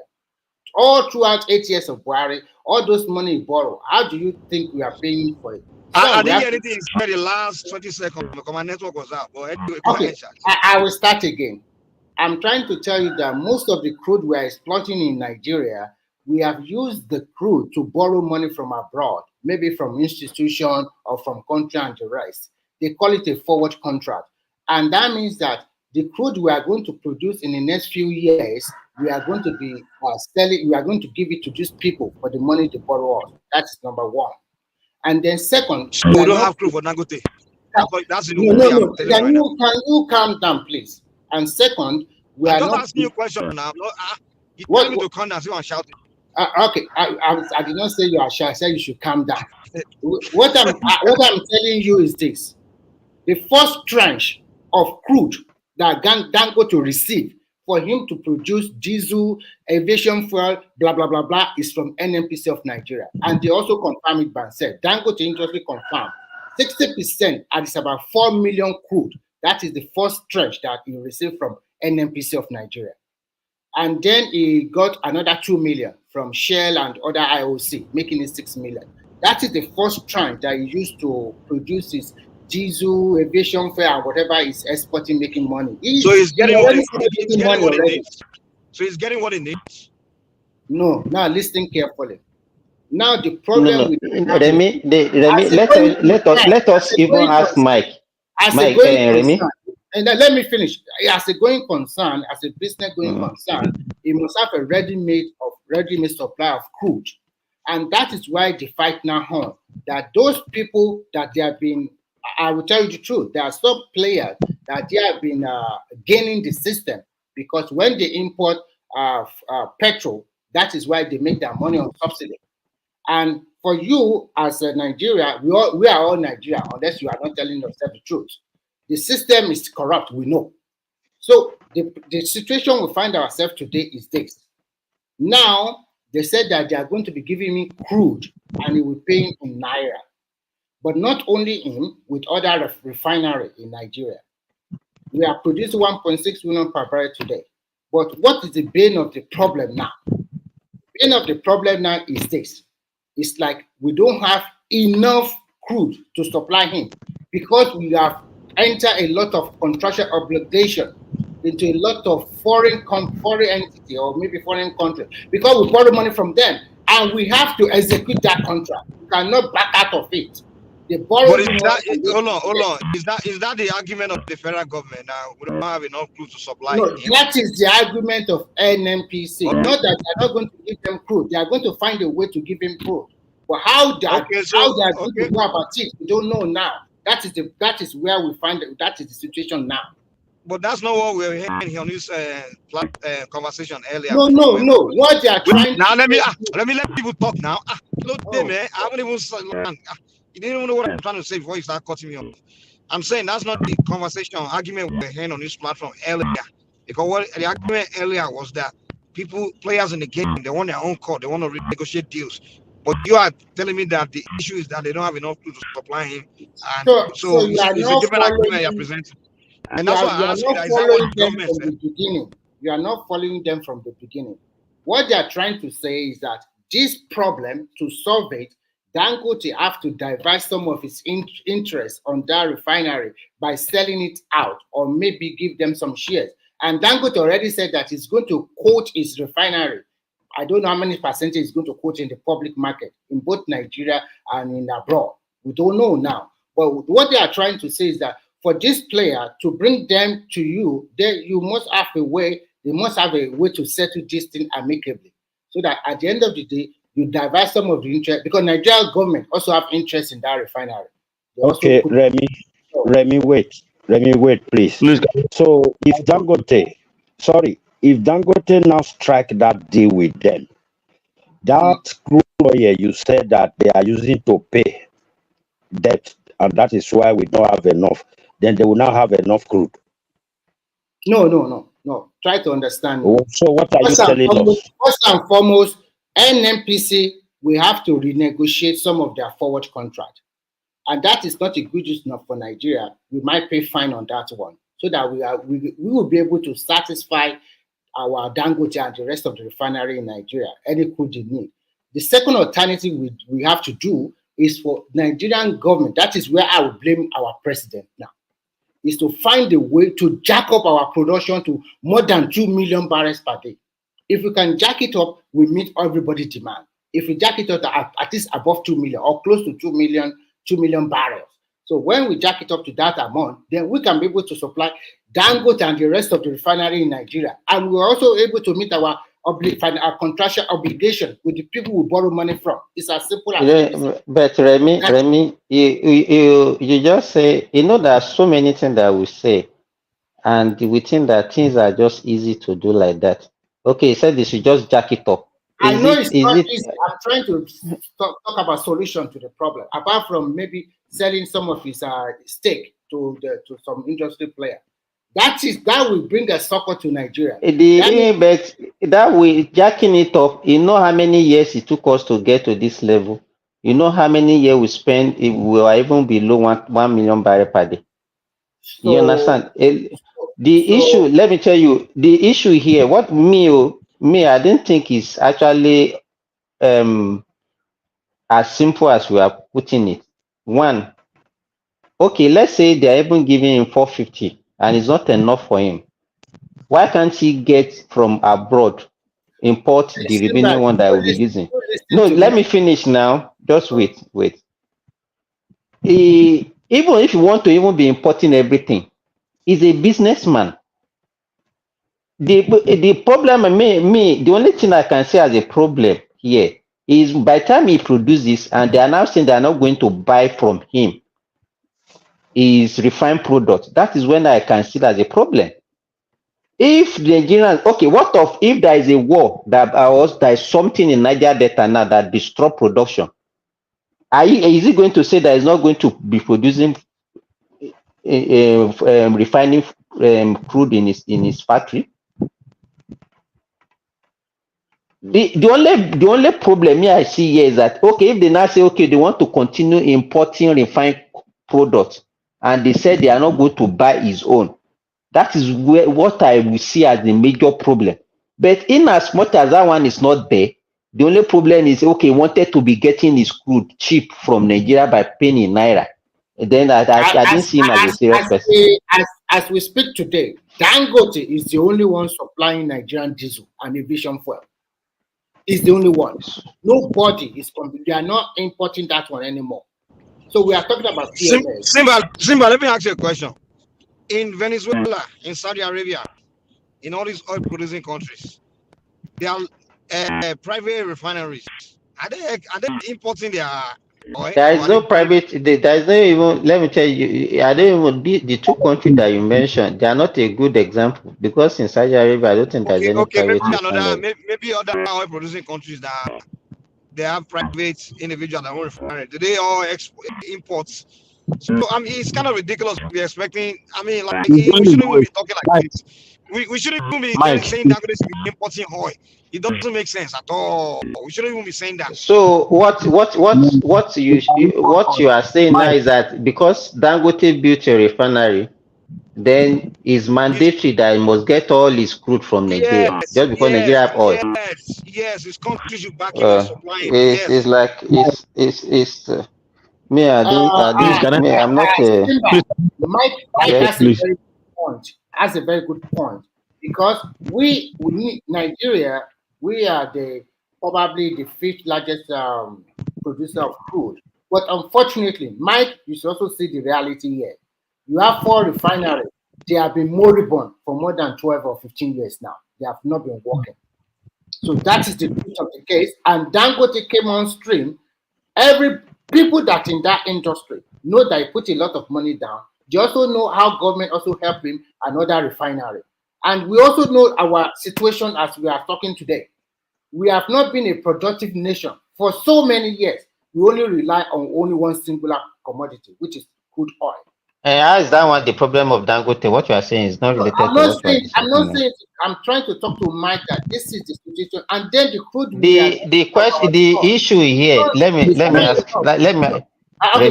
ask my question. Let me quickly conclude, and then you come in. So that, give me 1 second. As we are talking today, apart from Dangote, NNPCL is giving him the first tranche of crude. He's also buying from the international market. But if you are telling us that you should buy 100% from international market, so what is the essence of we have crude in Nigeria then? Nobody. I'm not saying you should buy 100%, but what I'm saying is that, okay, it's like most of the time we talk maybe because initially when you came, you said they are talking out of ignorance. Every one of us here, we talk out of ignorance because we are not a player and we don't know the nitty-gritty of what is happening in that sector. Okay, let me give you, for example, if you are we look at oil as if it's like a bread that, okay, every day you produce, then any buyer that come, you just sell. It's not like that. You must have somebody that, okay, if I'm producing this thing, I'm going to be selling this product to you, and this is number of years I'm going to be supplying you. It's a contract thing. It's not something that you produce, then you'll be looking for somebody to buy. Okay, if Nigeria has an agreement, okay, even this country, I'm going to be supplying you 1 million barrels of crude per day, and for the next 5 years, this is what I'm going to do for you. Dangote cannot come now and say, okay, no, you stop that one, and then you should be supplying him. You can't break that contract. So it's like there are so many things that is going on there that we don't even understand. All of us, we are just talking based on the little knowledge that we have. Can I ask you a question? Okay. Yes. Why is it that anytime something good comes into Nigeria, there is a lot of things going on? I mean, I don't even understand the basis of all this argument. They don't swear give us and sampling, and we complain that there is corruption in our country. We complain that the masses are suffering. We complain that the fuel prices are hiking. We know that most Nigerians have refineries overseas. We know that they claim that they supply Nigeria finished product. They will put 3. They will say they supplied 50. We know that our subsidy is a yahoo. And now there is a mega. Oh, I didn't even finish. We know that over the years, Nigeria, we have 3-4 refineries that never functioned because it's owned by the government. All of a sudden, a man built a refinery. The whole Nigeria is coming back to him, to that same refinery, with the old gag. I don't get this, honestly. Okay, Madam Zita. Okay, what do you think? How do you think we can solve this problem? Allow the We man need If to to you change own really our his understand what mentality. is refinery. going on. If he wants to No, buy just crude, wait, Mike. Now, you see, eh? you said Nigeria promised to be supplying another.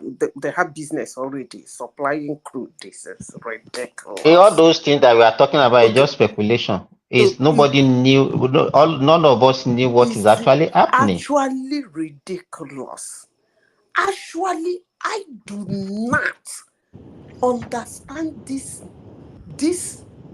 nukes everybody is throwing on that refinery. I don't understand it. But let me say this, and I will keep saying it, and I will keep doubling down on it.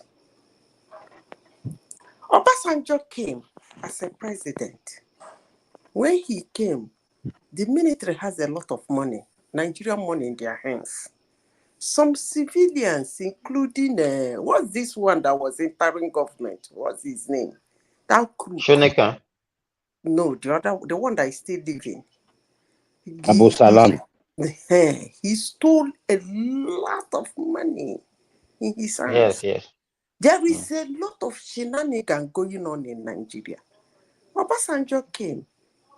He created billionaires. Glow. I know a lot of them. I know 1 or 2 things Obasanjo went out of his way to do to make sure those companies are established in Nigeria. He did that. Let me repeat myself again, and I will keep saying it. Like me, hate me. Tinubu should create his own billionaires.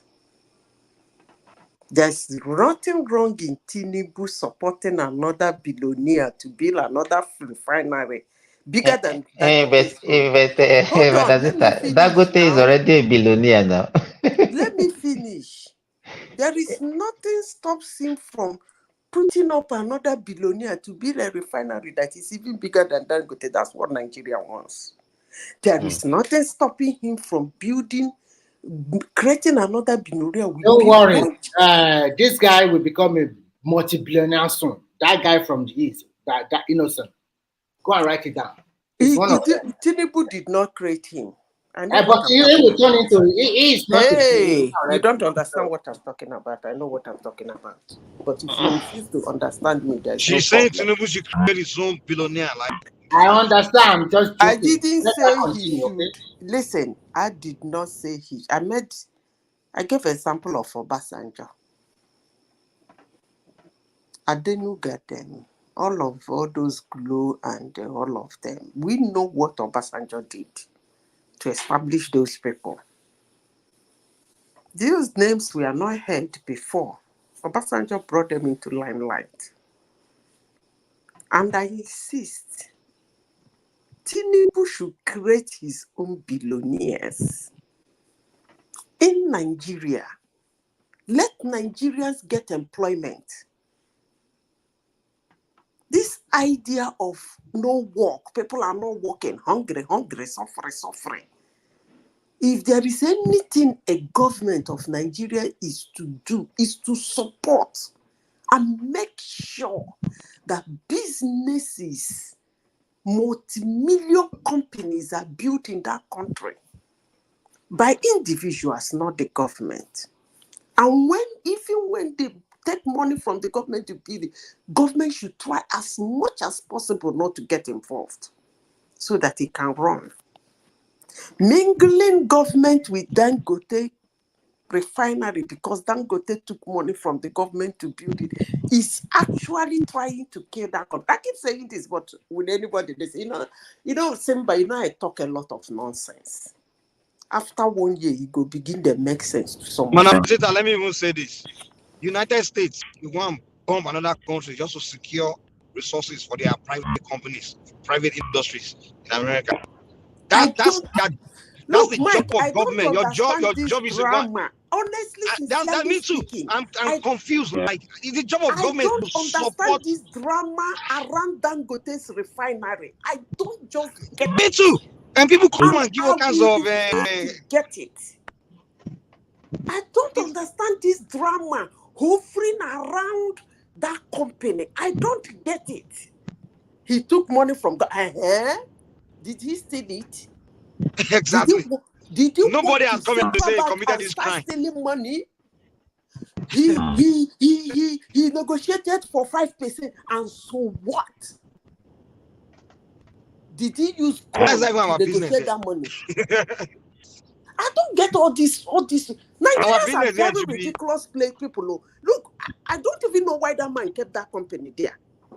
Honestly, sincerely speaking, I don't know where he kept. He was running away from River State because of machine ground and all that. He's worse off now. I don't know why somebody should put that kind of multi-billion-dollar contract in a country like Nigeria that don't even respect or regard anything, but they want something good. I don't know why somebody should put up that kind of business in Nigeria. Anyway, because from what I'm hearing from Nigerians, it's like they want it as in bomb bokrebo. I don't understand this. When we talk about it, so he's going to be too rich. He's going to be too powerful. They are seeing it as a government. The way they do Nigerian government, the money of how do they say it? How do all the list say it in those days? Government money is for government house. So they share the money. So they're seeing the refinery as something, yes. Let's share it. That is the Nigerian content. Multinational companies walk into Nigeria, they walk out. They work, even the one that have stayed for 100 years said, I am done. He gave you people a little finger. And you know what? Because of the way we behave, we don't even really care. I know when we are in Gabon, when Shell wanted to leave Gabon, in those days, there was riots. And Shell is leaving Nigeria, there was no riot. Do you know why? I was Madam Zita, I want to ask you a quick question. Let me finish. Let me keep your question. You will ask me. Don't worry. I was discussing with my colleagues. Do you know what my colleague told me? In Nigeria, she said, they can't riot. I said, why? He said, Nigerians cannot riot. Everybody's a thief. She said, because they don't know what the company is doing for them. That Gabonese know that if Shell go, thousands of jobs will be lost. But Nigerians don't know. So that was why they rioted in Gabon. And then their government has to step in. And some certain compensations were paid, even up to the contractors. I'm talking about a multi-billion-dollar, a multinational that has, if Shell staff is 1,000, Shell is carrying almost 500,000. Companies, I can assure you. Contractor of the contractor. That's how they run. That's how big companies like that refinery Dangote run. That's how built. That's how they run. Contractor to the contractor of the contractor to the contractor to the contractor. Do you know how many is going to be employed? And Nigerians are dancing. Hey, the 12%. Don't you think Nigerians have a stake? Are they not good? By the way, who the heck are we? I don't really understand this country. Who are we? I thought we wanted fuel to crash. Is that not what we wanted? For somebody to come and crash the price of fuel so that it can even be 100 naira per liter. Let there be competition so that the man can get the crude in Nigeria, refining in Nigeria, and it becomes Once the man is not from your village, you don't care. It's just Can I ask my question now? And Naira will get weight because he's going to buy the crude in Naira, refine it in Naira, and sell it in Naira. I mean, I don't get this. That one is well established. Every day I open newspaper, I open about Nigeria. Dangote.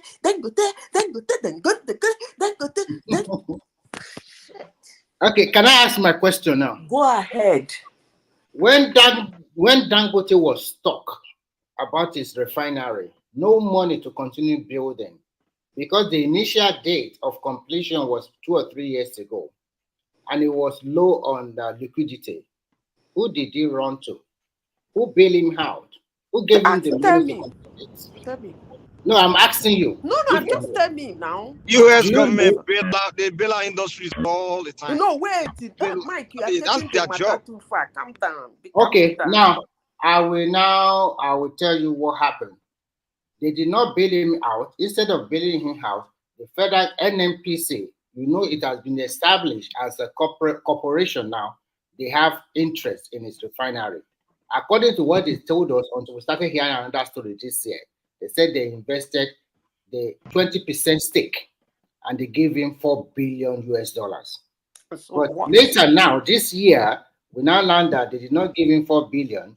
Dangote said their investment is just about 7.2 or 7.4%. It doesn't matter. Continue. And they only gave him 1.5 billion. What I'm driving at is very simple. That also shows that Nigeria NNPC Corporation that belongs to Nigeria as a government have a stake in that refinery. Hey, yes, no matter. Okay, let's be factual here now. This is a business concern. They have a stake, not a bailout money. But let's see where it's going. Let's see where it's going. It's not a bailout money. It's the stake in that business. Whether they give him 1.5 or they give me 4 billion, or they take, okay, we give you 1.5, the rest of the 4 billion we are going to give you as a crude. Hey, Nigerians are important. So what I'm just trying to tell you in a simple language is that the NNPC, which represent Nigerian government, also have a stake in this refinery. Okay, so what point are you making? No, hold on. No, you understand. You understand what I'm trying to say. Calm down. Mike, calm down. The money he ran out of cash. He ran to NNPC according to you, and they gave him, let me exaggerate it, 40 billion. On what condition? Are you asking me that question? I'm asking you now that you knew they gave him money. The money they gave him is to say we are now part owner of this refinery. Did you see the paper that they said is not part? That is the money they gave him. We are part owner of this refinery. What is it? Hold on. Oh my God, I don't know. Dangote, Nigerians are impossible. Listen, no wonder I've been begging this Ghanaian to be shipping something to Nigeria. He refused blatantly. You people are just impossible, honestly. Let me ask you a question. You have a stake in a company. Number one, you allow it to be a sole proprietor. You allow the company's name to be called Dangote. Are you people okay? I think what to me, that means you are a part owner. Yes, they are NNPC partner of that, and they allow it by their stake. They are part owner of the refinery. You cannot be a stake by mouth. You have a stake in a company, being a part owner in a company, and you are allowed that. I think, Madam Zita, you are not listening to me also. It has been confirmed, and Dangote also confirmed it, that they pledged $4 billion, and they're part owner. And they have a stake. Dangote also confirmed that he does not receive that part owner of his company. Yes, they are part owner because they have a big stake in it. He received 1.5 billion. Let's clear this. Okay. He received $1.5 billion from Under NNPCL. what condition? As a under big what stake. condition? Listen. As a part owner of that refinery, it's and not they allow only. That company is not partnership. I don't know whatever they call it among themselves. I did not see the agreement. That company that is what is in the public domain. If you come and invest in my business, you don't own my business. I'm sorry. How can investing in another person's business you become a part owner? So if I put that 1.5 billion into your business, if the financial accountant or that they want to audit it, what would they call me? I just give you free money. You invest now, whatever contract we do, and then you We have stake in it. If it is not about capital, we have stake. The NNPC through the Nigerian government have a big stake. The problem we have is that the issue we have at hand is this. What NNPC writes in their book does not commensurate with what Dangote received from them. Instead of 4 billion, they said they received 1.5 billion. And that is why the Nigerian government should have a way to scrutinize NNPC. Why are you lying on your book? I don't understand this drama. Look, you people are saying a lot. I agree with you people. But the question I'm asking, what is all this? Look, Mike, you don't know what happened.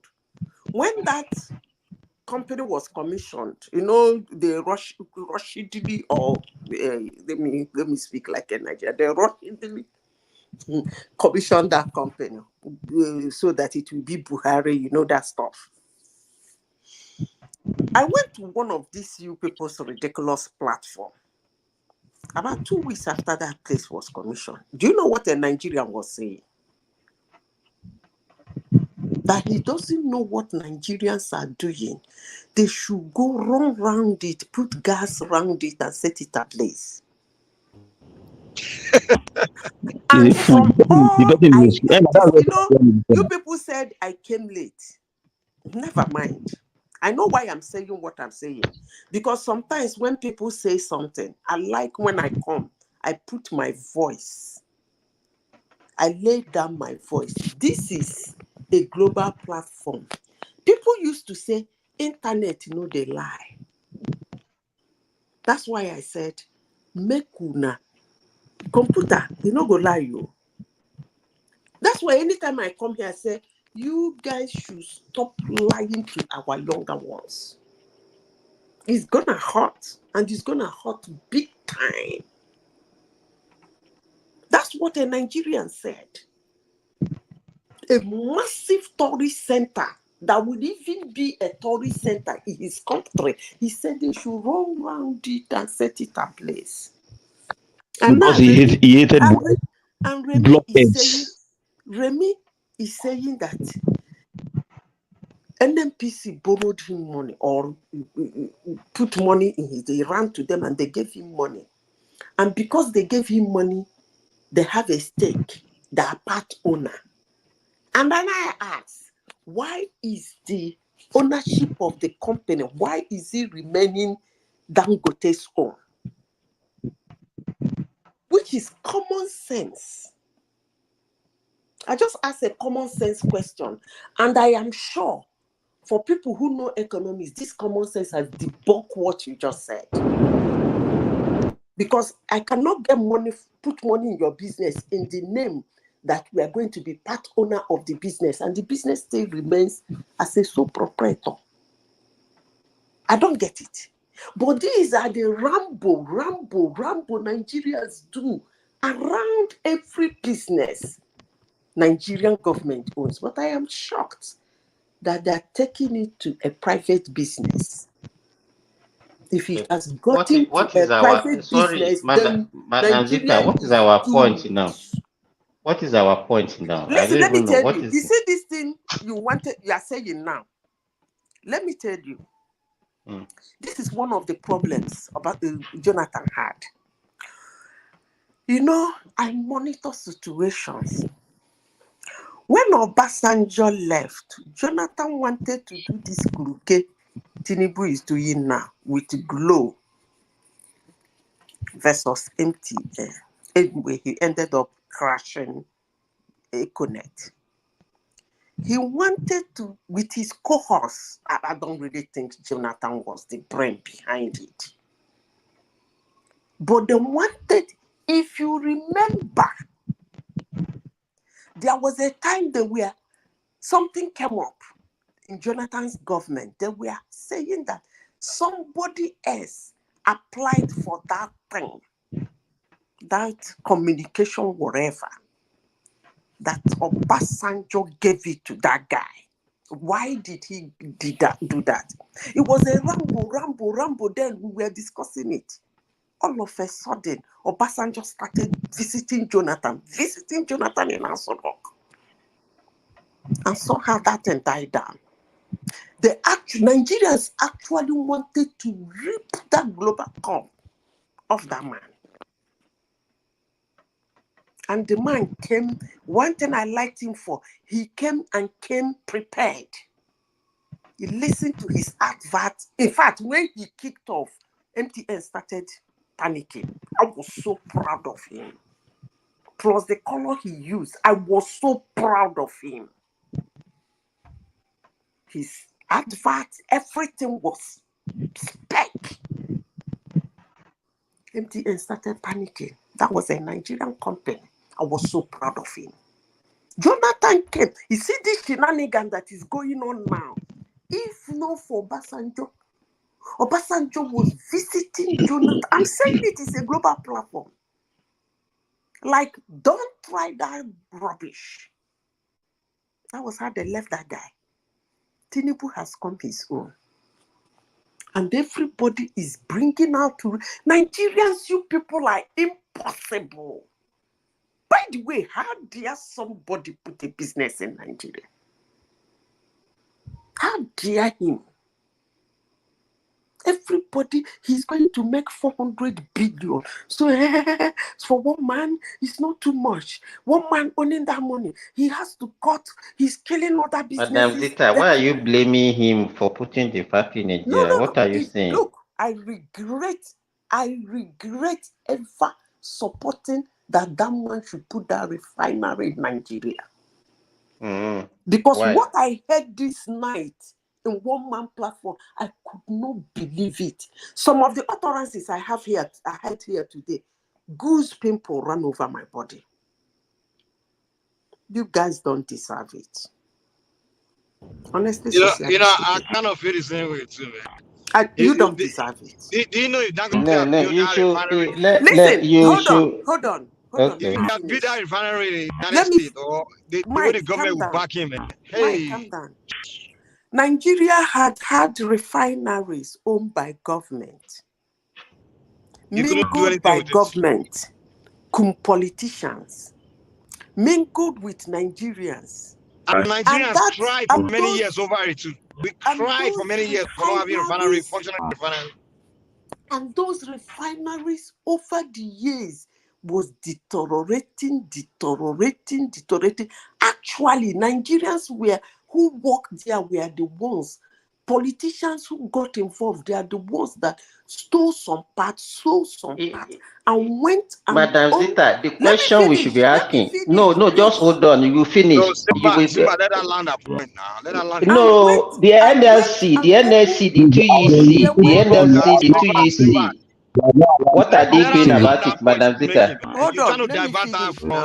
I'm laying my opinion. Can I lay my opinion? You people have been talking all night.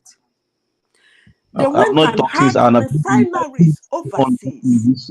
And hey, Dorothy, mute yourself. I don't know if you're talking to someone. And every year, Nigerians are crying.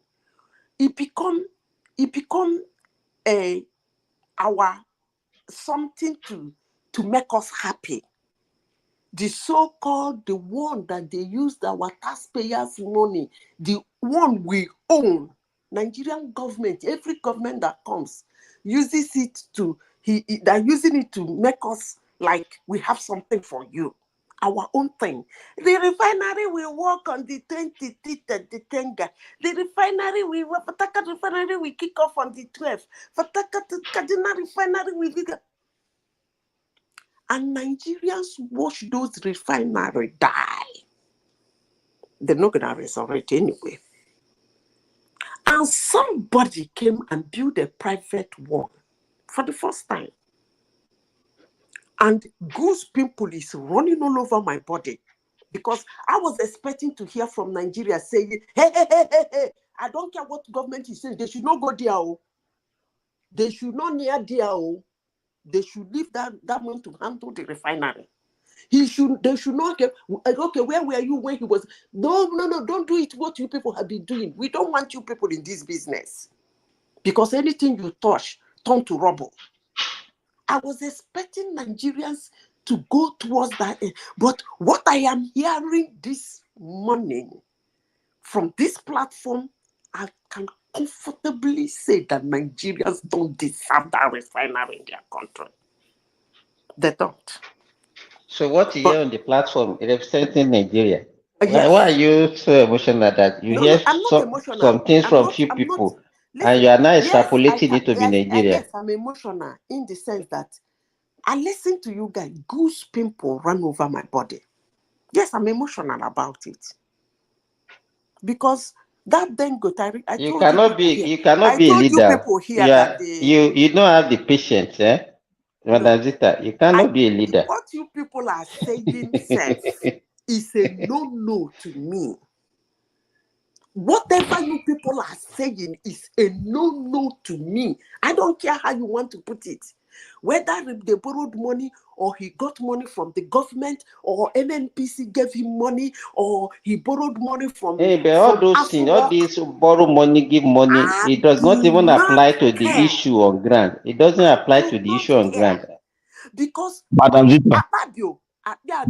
Atiku has not collected stolen money, let me not even use it because that word. If he has not stolen money, I'm sure somewhere in the world he stuck almost double the amount that refinery was built with. No talk of the Zani. Is it Amechi, Rotimi? Is it Wike? None but a few. The Zamfara governors and all of them. I know most Nigerians stacked double, triple that amount somewhere. Stolen from the coffers of Nigeria. And Nigerians are hailing Madam them. Zita, what is the solution? You are not talking about those words. All these things, you are just ranting. What is the solution? We should be talking about. For me. Okay, sorry. What is the solution? I don't rant. The solution is sorry. leave him alone. Leave him the hell alone.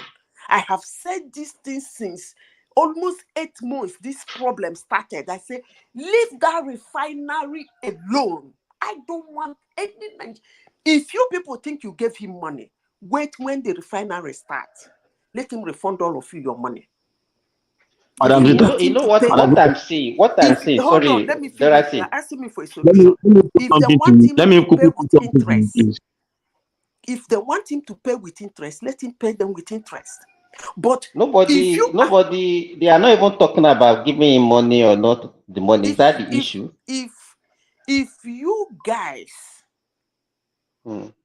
want Nigerian government, from all we have seen from Nigeria and their governance, to be part of any business in Nigeria, then you don't like Nigeria. I don't even Nigeria. Let me push back. That's the wrong submission. The best business that Nigeria has ever done in its entire life, right? That is still standing today, is the oil and gas, especially the gas sector. Really? The Nigerian liquefied natural gas is a joint venture. Yes, the NLNG the NLNG. Who is running? Let me submit. Hold on. Let me submit. I know it's NLNG. Let me tell you, don't gaslight me. The NLNG is owned 49% by Nigeria and 51% by the IOCs.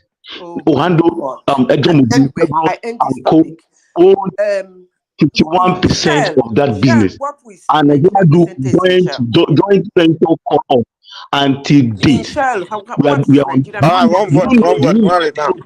know, let me talk, please. Don't gaslight me. Don't hold my voice, please. You have been talking since minute. I've not spoken. I've been on this platform. One man knows that I've been on this I platform didn't know from the you have not beginning, spoken, and I've not please. spoken one.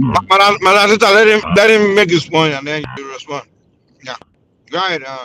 I'm By sorry, I'm Nigeria. not responding If to you are such a the person. one, Please, he can make his if you point. are, if you are the one, if you are the owned 100% by Nigeria, I know the gas sector will not work. It will never work. It will be like the crude oil.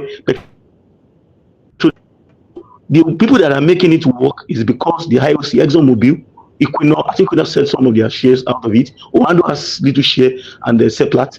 So they own 51% jointly. They shared it among themselves. The Nigeria has 49%. Then anytime they need to invest, when they share profit together. When they need to invest and increase investment, they both bring in money. We call it joint venture, JVs. It's one of the JVs that Nigeria does. And that's why that NNPCL is the only one that is working in our oil and gas sector. Every other thing is not working in Nigeria. We put the government at the business, at the center of the business, we crash it. Okay. Now, let me now Dorothy, what is give your another. point? What is your point? What is your point now? What is the My point is this. You, Mike and Madam Zita, they are right. Myself, I told their line. Your line, I mean, you and Mr. Remy, you are also right. The main thing that we now need to do is, me, I don't believe in all this talking. What we need to do is to make sure that that place works. I mean, it works, like it starts working. It's a pride for, I've said this several times on this platform. Now, the thing is this.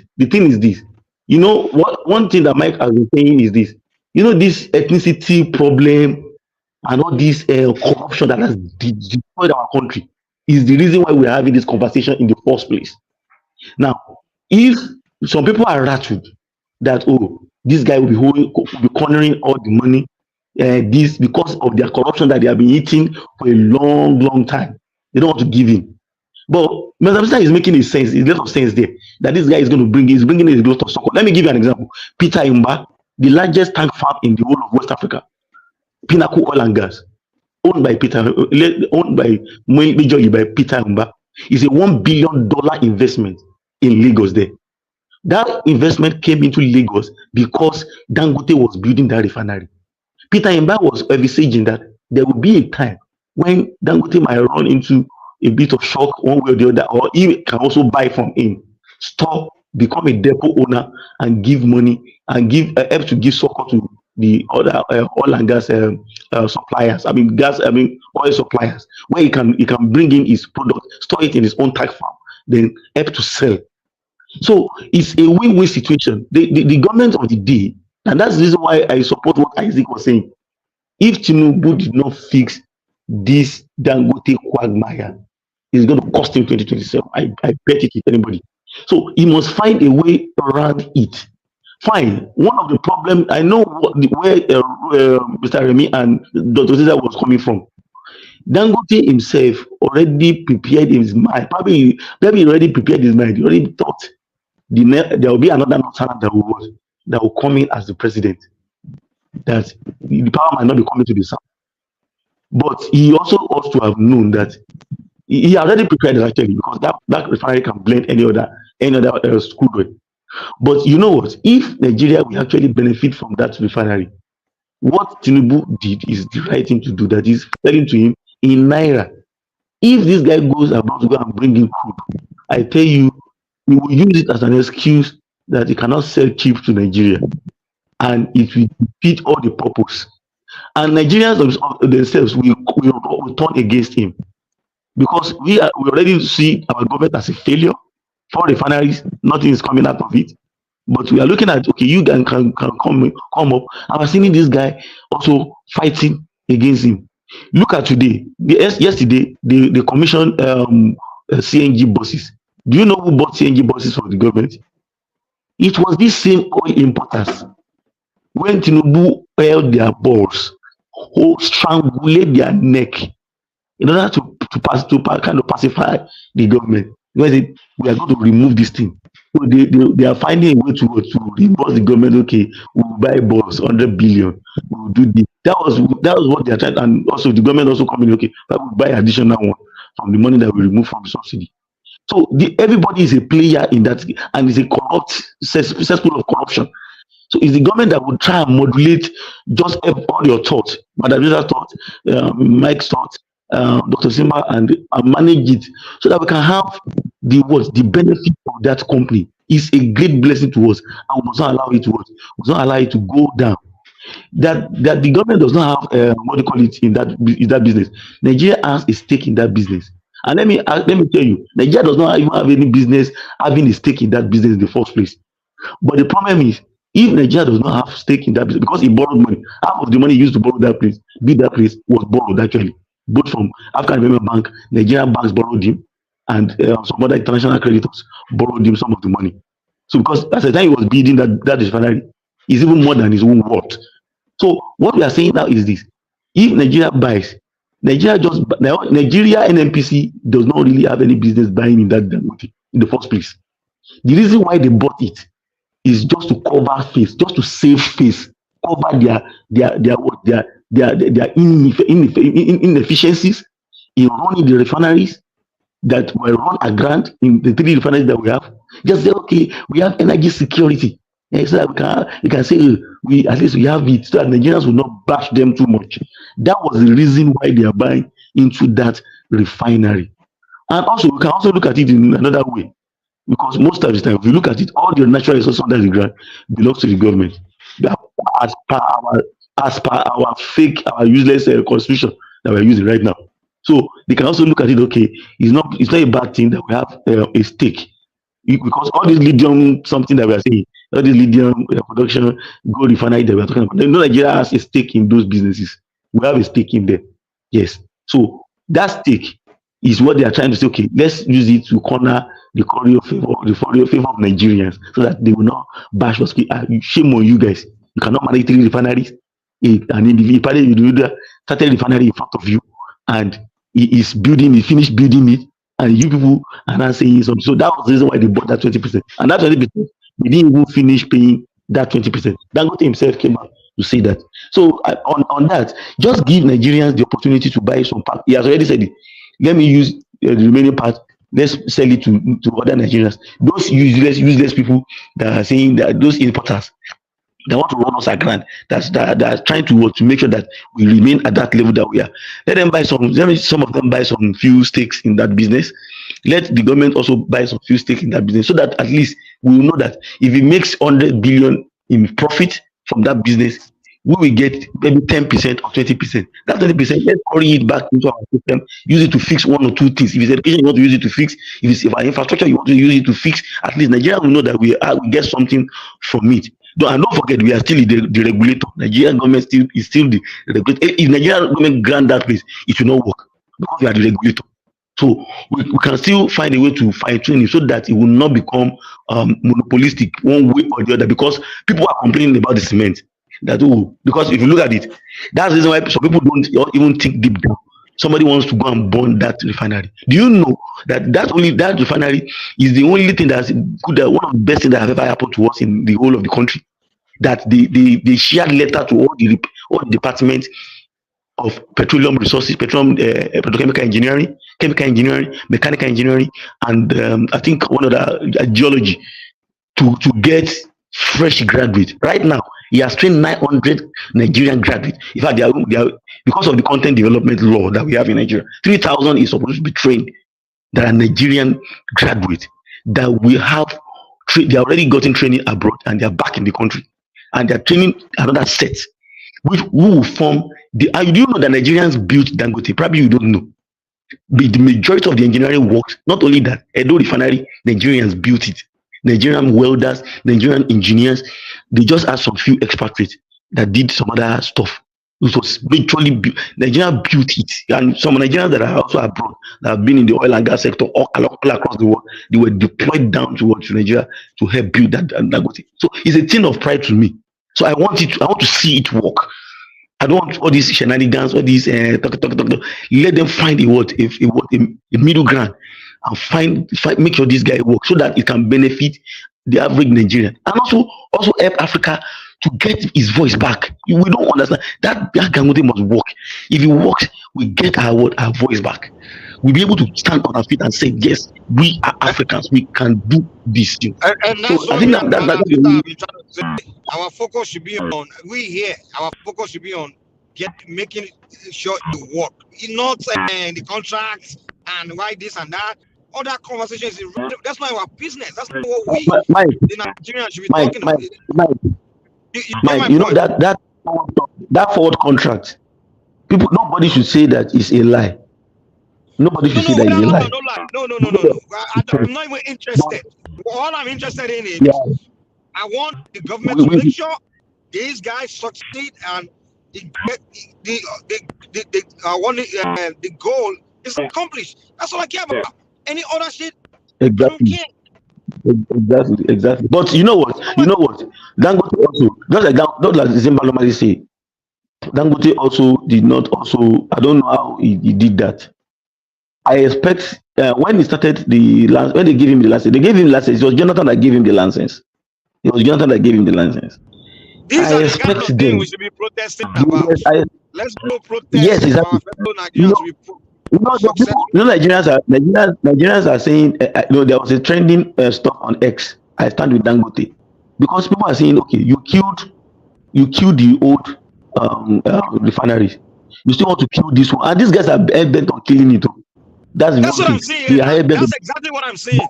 Like this useless government, this guy, they couldn't build refinery in the country like for years and years and years. Now a man is built it. This is not really like he was talking. Government talk. He was building before our very eyes. We all saw the process. We saw it going, and he built it.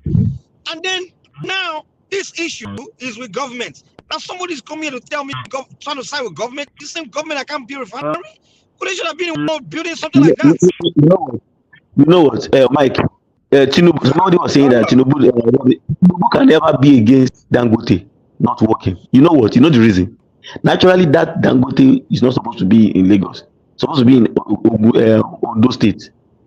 It was Mimiko that was trying to cut back on all this nonsense, all this corruption and kickbacks. Let me collect this and that. It was messing up with Ondo State ability to cite that refinery, and that was when the Tinubu said, because Tinubu normally have that visionary mindset that okay, this thing it might be better. It will be better for us. We have something to give from. One thing I know for a fact is if government will make sure that you deliver this thing to us. Yes. Wait. Please let me just leave a comment. Maybe I'll just. I'm already really dizzy. We now have a Dangote refinery in Nigeria. We must not waste it any further. The government must find every way around it to make that refinery function to the maximum production. That is what we should be pursuing. Exactly. Thank you. Mr. Isaac,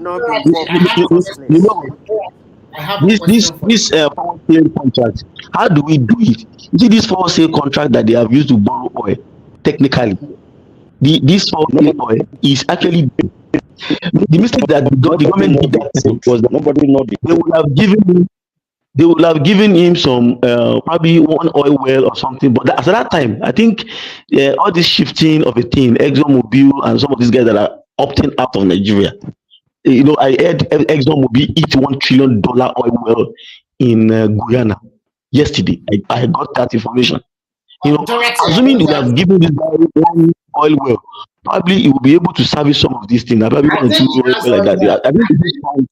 also has oil well, but I'm not sure whether he has started looking at it now. First, the question I want to ask you is: you know that Dangote have started exporting diesel and aviation fuel to America and the rest? Do you know that? Yes, yes. I know that. Remy, I've leave watched. that I've issue watched. and America, whatever. We are talking about No, making I our know. country. That shows that Dorothy, nobody is willing to kill that refinery. The guy has started producing a lot of The stuff. rest you people are going, you guys will kill it too. No, we are not going to. We already know that they are doing Remy, aeroplane are you in fuel the and all that. government? Are you in the government? How do you know the government is not supposed to kill it? Are you in the They government? are not going to kill it. It's only How remain do you know they are petrol. not They are going going to? to The one solve they've the been killing. problem. But they've been Whether killing you like it everything or else now. not, no, look at it this Is way, it man. because you are a member, a supporter of the No. Stop talking like this, man. They are not going. Are you in the government? You know they are not going to kill it. You are making categorical statement as if this is the same government have been killing everything. Mike, calm down. First and foremost, Dangote is a refinery. Dangote is a businessman. And in that refinery, it's not only Dangote that have a stake. There are also a lot of billionaires in Nigeria that they have stake in that refinery too. And they call the shop also. Didn't they? All the other things they've been killing. The other refineries have been killing. No, they are not going to kill. We are telling you that these people have a. There's a record, bros. No, we are telling you. We're not telling you that they are purposely. Hold on, Remy. Maybe you are mistaking me. We are not telling you that they will purposely kill it. Like they will just purposely kill it. That's not what we are saying. Obviously, so how would they kill? Do you hear what I just said to Rati now? How would they kill the refinery when it started exporting a lot of products already, and including fertilizers? Your refinery in Nigeria, wasn't it refining before? And we are not talking about Nigerian government refinery. We are talking about this particular one we are discussing today. Remy, listen, chill out, man, chill out. The thing is, Mr. Remy, what happens is that if they allow it to fester on, if they allow the guys to fester on. Bro, let me make my statement. Okay. So let me understand. Okay, Remy, we are not telling you that they will wake up. We are not telling you that they will purposely just kill it. We are telling you that because due to their incompetence and the way they do things, they be killing things. So we're not telling you that just purposely kill it. We're just telling that if the way they've been acting over the years and everything they've been doing, the other refinery they had before, they killed it. So we are saying we hope they don't kill this one. Okay, thank you. No, but Mike, you know what? I think when I submit, Madam Sisa can come and probably corroborate what put our thoughts forward. The way they are going, it's two things that I see. The effect of three things I see as effect on these things. If Tinubu did not get this thing right, I understand. Like I already said, I already paint the picture that everyone of you are right. But for number one, for the optics in Nigeria, for the optics of for investment, foreign direct investment, which is what we actually need. And not only that, Nigerians themselves putting their money down to solve our problem and create billionaires and create jobs. Just like Madam Zita said, is very, very important. That's supporting that guy helps to reinforce the confidence of Nigerians and other Nigerians that are living in diaspora or that are in Nigeria that okay, if I set up this in Nigeria, it will work. The government has been supporting actually. I know that one. I know back of industry, back of agriculture. I know so many things. I know so many people that have received support from the government. So, but this on a big project like this that will solve not only Nigeria's problem but a continental problem, a race problem. I think the government should do that. Then another thing is that other people that want to come in that are non-Nigerians, if they see that we do not fix this shenanigans, we didn't fix this corruption, this bit of corruption cycle, they will have two minds against also. And it will haunt all of us here. It will haunt us all. Because let me tell you, at one point in our life, we might have something to do with somebody that is another citizen of another country. He has money. He has good relations with us. We are talking to him, bring money into my country. And he's telling you that you people that you want to kill Dangote, your biggest brand in Africa. Do you know that Dangote is the biggest brand in Africa? His company is the biggest brand in Africa. Top 50 brands in Africa. So you that want to kill your biggest brand, you said I should bring my own billions down to your country. So nobody will patronize us.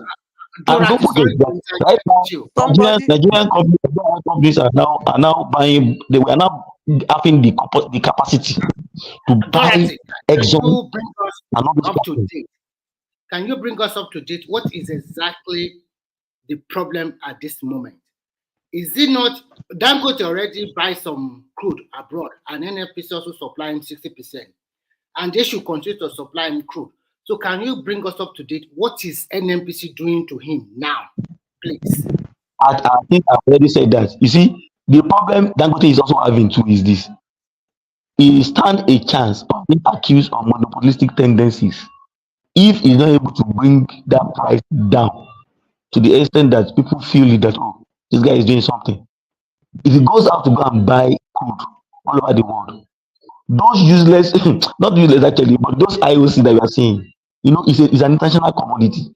They also want to frustrate him because they want to use the other refineries in Europe, the 90 refineries that you are reading that time. They also want to use the buyers, the sellers, people that will sell that crude to Dangote to run him down so that at the end of the day, we will all see it as, look at it now. If he buys and it's too expensive, Nigerians will come back. Nigerians, we are not patient people. We will come back and say, oh, do you not think that guy is how much petrol per liter to the marketers? Do you have an idea? That he will sell it, right? That he will sell it to the marketers before going to the petrol station. Do you have an idea Dangote proposed price per liter? They are still dragging it. It might come down marginally. It will come down a bit marginally. And one way that it can come down is through that support that Tinubu is giving him, which is not yet fully fleshed out, by selling to him in Naira. That is the only way out. If he's buying at the international price, at spot price, not even at the spot price, they are even increasing it. So they're not giving him at the it will defeat all everything. It will defeat every good thing that wants to get from that. Dangote want them to sell it at a fixed rate for a particular period of time. Yes. For the next 6 months. In Naira. It's better for him in Naira. So yes, the government is the one that should now be Naira. But you know that I know what is happening now.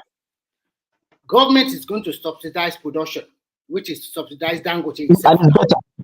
Which is better. And it's better, it's good. But those big players, they also want to have a pie of it, okay? So that not only Dangote will receive all the 100% subsidy. That is the bone of contention now. So exactly, that's the bone of contention. It's where we are today. Wow. It just as if give them some crumbs. Give them some crumbs. That's just it. Give them some crumbs and let them allow you to do it. But the government must be the government must come out and tell everybody, come, this thing must work. You will get this. But it takes some balls. These guys are very, very powerful guys. These oil and gas guys. You can even lay hands on the one. Didn't they want to lay hands on what on Buhari's life? So, but if you have to double down to save. You can see we have all listed the things that we stand to lose. Jobs. This is a guy that will create almost 150,000 jobs, direct and indirect jobs, because of the local content. So, get this crumb and forget about this implication of it. It's even embarrassing to us. It's embarrassing. Look at the gas now. Gas, we are already making some headway because we allowed some players, the local players. Do you know that the largest investment that Nigeria ever has in the oil and gas sector it came under Buhari in 2019, last quarter of 2019. That's a $10 billion Nigerian liquefied natural gas train 7. Now we are preparing for train 8. Train 7 is almost completing. They not bring another more than half a $1 billion through Shell. I think yes. Yeah. Tinubu brought some $500 million, $1 billion. But the biggest one Nigeria has ever hit in its entire life. And that's what will help us to crash price in gas. It's almost 70% completed right now. That train 7, that's why I'm saying that is the only business Nigeria is doing that is profitable. And it's not because of anything. It's because those international oil companies and one or two Nigerian companies that have little stake in they will not allow you to go down. Because Can I add something, Dorothy? Yeah, thank you. For your submission. Greetings to everyone on the panel. We accept, of course, Remy and Simba. Greetings to the people in the chat and to the viewers. I like the way Mike is coming across because he's paranoid that there are actors in Nigeria that are trying to sabotage Dangote refineries, especially in terms of the fact that it's going to benefit the country. It turns out that people are beginning to realize now that there are forces at play. Even what's his name? Atiku should know. He knows this himself. He was saying that is it that the president negotiated that Nigeria should not be producing this in petrol? Is that the reason why they want to sabotage Dangote Refinery? That he himself, from his own description, that they are supposed to nurture and ensure Dangote Refinery succeed. That because they know full well that it's going to benefit the country. This is a massive seismic change that is about to happen, and we are beginning to see the gaps, the fissures of what the foreign hands and the local saboteurs are doing to our national institutions. This is something that was very obvious for somebody like me, that I've been complaining about these things for a very long time. The way Nigerian state is run, you can see that they are being sabotaging it all over the place. So when these NNPC officials come out and say, how can we sabotage Dangote Refinery when we invested in it? What kind of boo stock is that? Clearly, you invested in 4 refineries that you sabotaged not to work. You invested in the Ajekuta steel that you didn't allow to work. This will in short, the entire country is an investment that they destroyed. These people clearly they come out openly and after see they are innocent. They are like, oh, why should we do this? We don't lie. You are telling the truth. If you are telling the truth, tell us why these refineries are not working. You are not telling us the truth. You are all liars. Because they'll just say, you don't know what's happening. The truth will come out. What truth will come out? Tell us now. You see how they lie to our people? These people are such chameleons. They really annoy me to no end. Because I saw the KYARI and his guy. Don't you think these are the things we should be protesting about, we Nigerians? Like all these things. Is that not what I said? I expect people to carry placard and say, that's why I had my demands include things. Like demanding truth, demanding transparency, and demanding that something, all those kind of basic, like real tangible things like that is what we should all be coming together and protesting about, Yeah, exactly. That is what I wrote in. That is what I wrote into my own 10 demand. I said, how is it that Shori is submitting this one? This is what you should be submitting. Don't mind that included Dangote, for 4 refineries, Ajekuta steel, power supply, security, all these things. Specific things that you're going to ask the government to do. And some of them, the government committed to doing it themselves. And yet they haven't fulfilled it. So you hold them accountable on those things. Because if they do those things, our lives are going to improve immeasurably. So imagine that.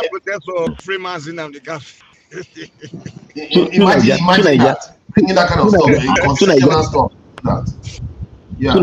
Imagine Nigeria having its own oil. Probably people don't know the word. When they say America is powerful, people don't understand what it means.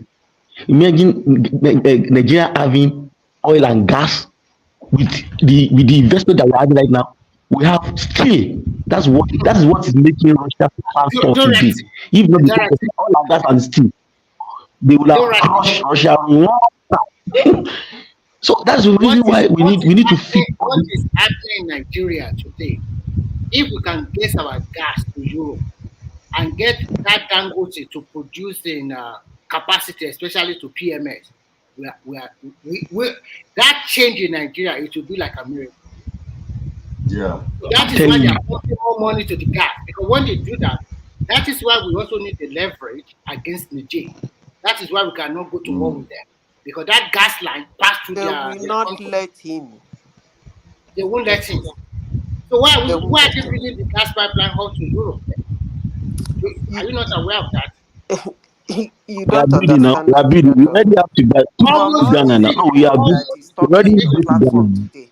This said, somebody said Dangote should be arrested for building a project. The person needs to be arrested. He himself needs to be arrested. And the wicked them and Amici them should be walking freely. These are somebody free. said the Dangote cement industry. What is it benefit to Nigeria? Madam How Sita, did it benefit Nigeria? Somebody, a human Madam, being is asking Dangote Madam, cement industry, or make I talk. How Madam did it Sita, benefit Nigeria?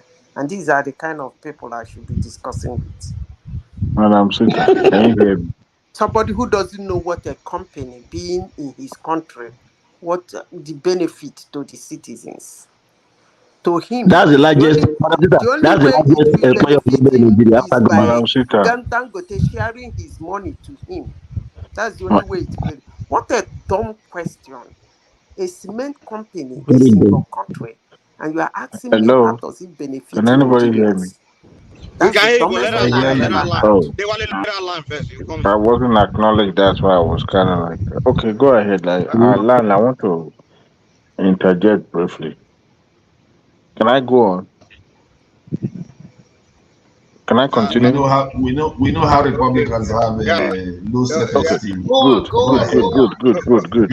Okay, so I'm a pro Dangote, but we should also call a spade a spade. Look, this guy had benefited from his closeness to the power for a long time, and So and what's I wrong with that? and there's nothing wrong with that. But we cannot nationalize a private company. Okay, we Uh, have to create it. We have to create a level playing field. This is the only source of income for the country. And when you have him playing a major role, just like the way he dominated the consumer sector, can allow that to play out in the energy sector. I mean, in the oil and gas sector, because this is like a cutthroat sector. What I expect the government to do is this: hold on to their own bargain, end of that bargain, by providing crude. And I must tell you guys, there's nothing that says, except that contract that says that if the NNPC will supply him crude of certain barrels. I don't think NNPC owe him anything except that commitment that they made, and they could renege on that contract. All right, and that's what actually is playing out because they too want a share in what he has, because that is the only refinery that is functional in Nigeria as of today. So what I think the federal government should do is this, because he's a businessman, he knows better. He knows how this thing is. This is a cutthroat uh, business sector, and he can't tell me that he's so naive enough that he would bank on what the government says. We're talking about changing of government. We have government that are singing different tune every day. So what I would expect him is this: take whatever the government offer now. If it's possible for government to have a stake that is more than 20, I think they have a 10% if I'm not mistaken. But whichever way it is, just like those people that analyze the issue in the first place, other players, especially those marketers, they also want shares. I mean, they also want stake in that company. If there's need be, do that. Other than saying that you have to corner, or perhaps NNPC has to hold on to their own bargain. Because what I foresee is this: they will frustrate that man out of that business. Now, those forces that render those refineries moribund, they are not going to relent. They will continue to reinforce and ensure that this company, number one, they are going to staff him, when it comes to crude.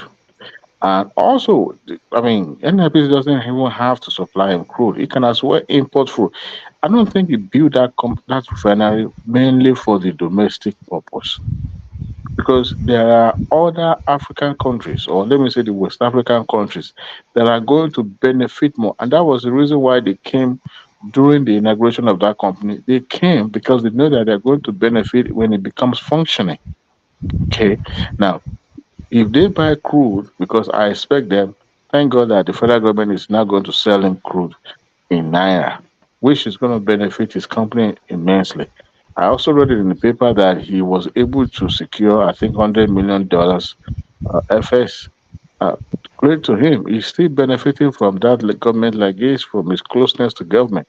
But look, whatever the game the NNPC or those cabal are playing, I want him to play along so that he would not lose out at the end of it. But we cannot nationalize a private company. As of right now, they still own majority in that company.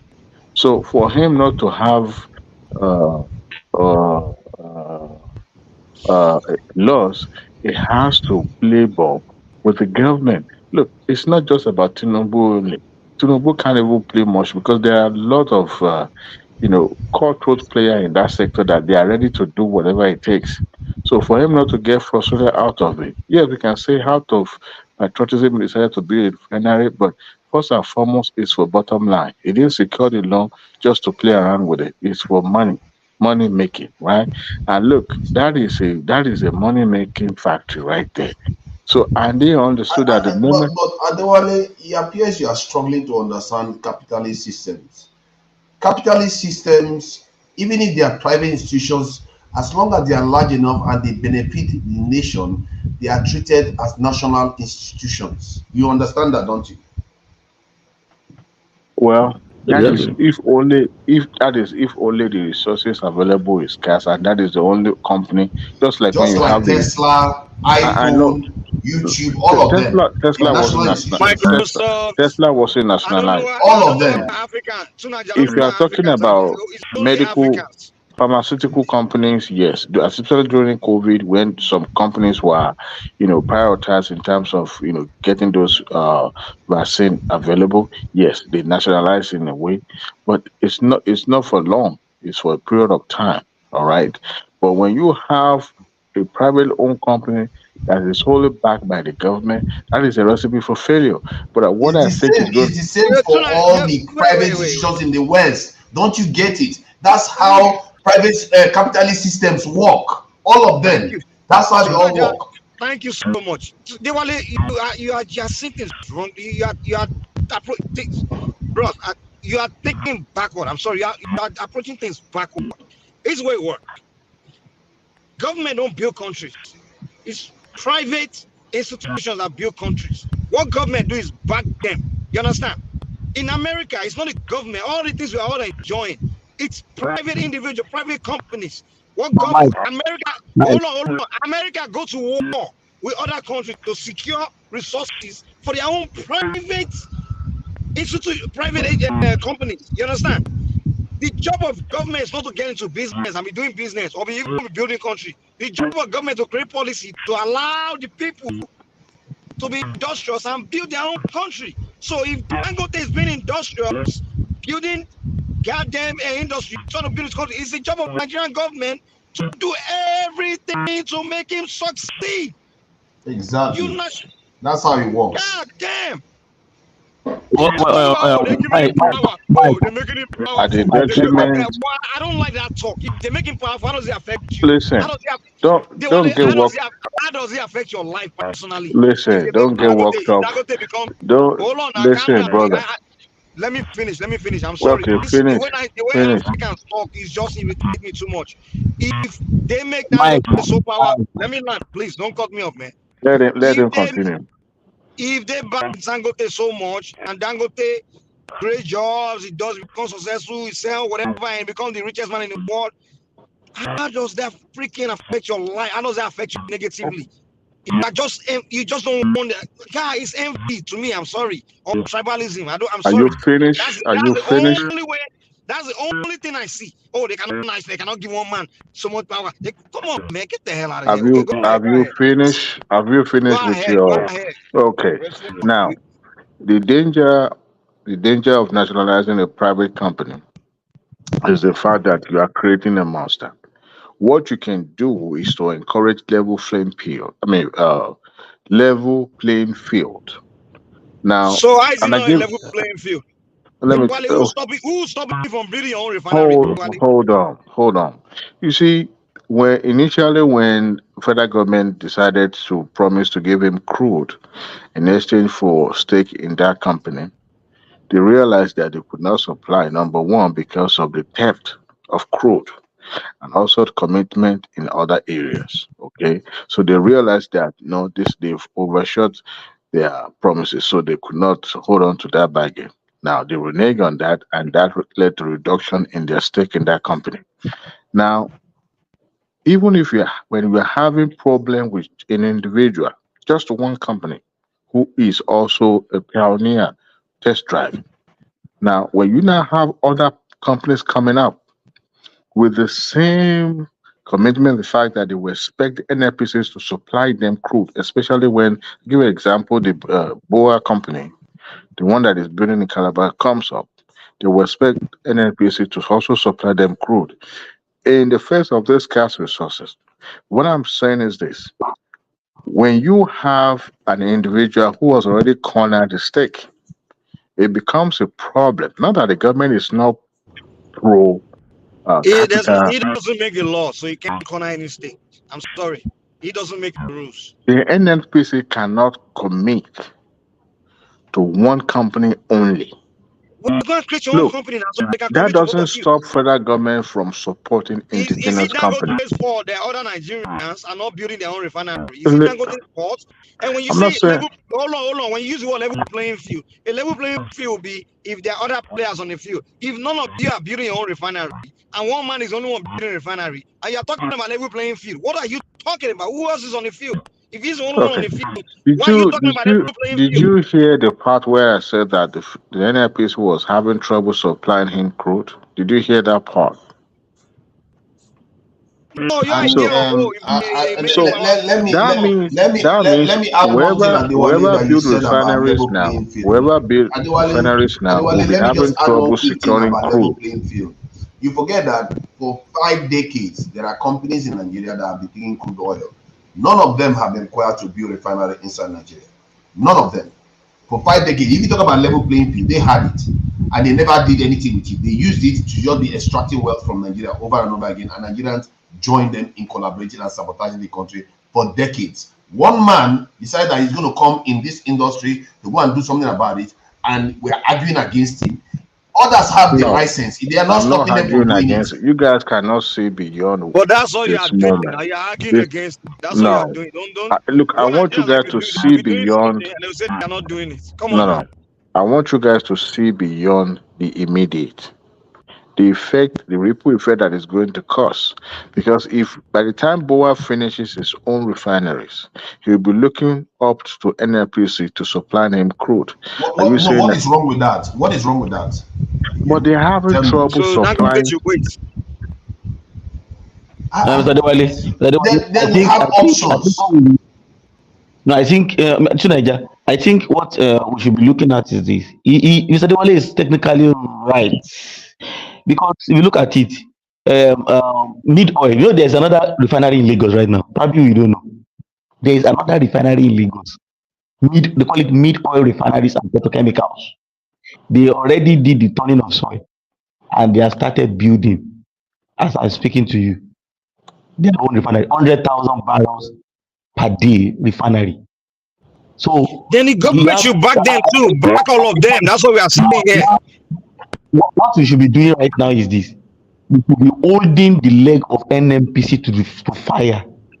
Yesterday, I heard Otoeze, through his company, got secured some contracts in Uganda to mine their oil, to help them explore oil, and also in South America, which means God is helping us right now.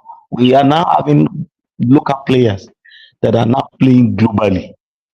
There's this Benedict Peters also that is trying to help Zimbabwe mine lithium through his company called Bravura.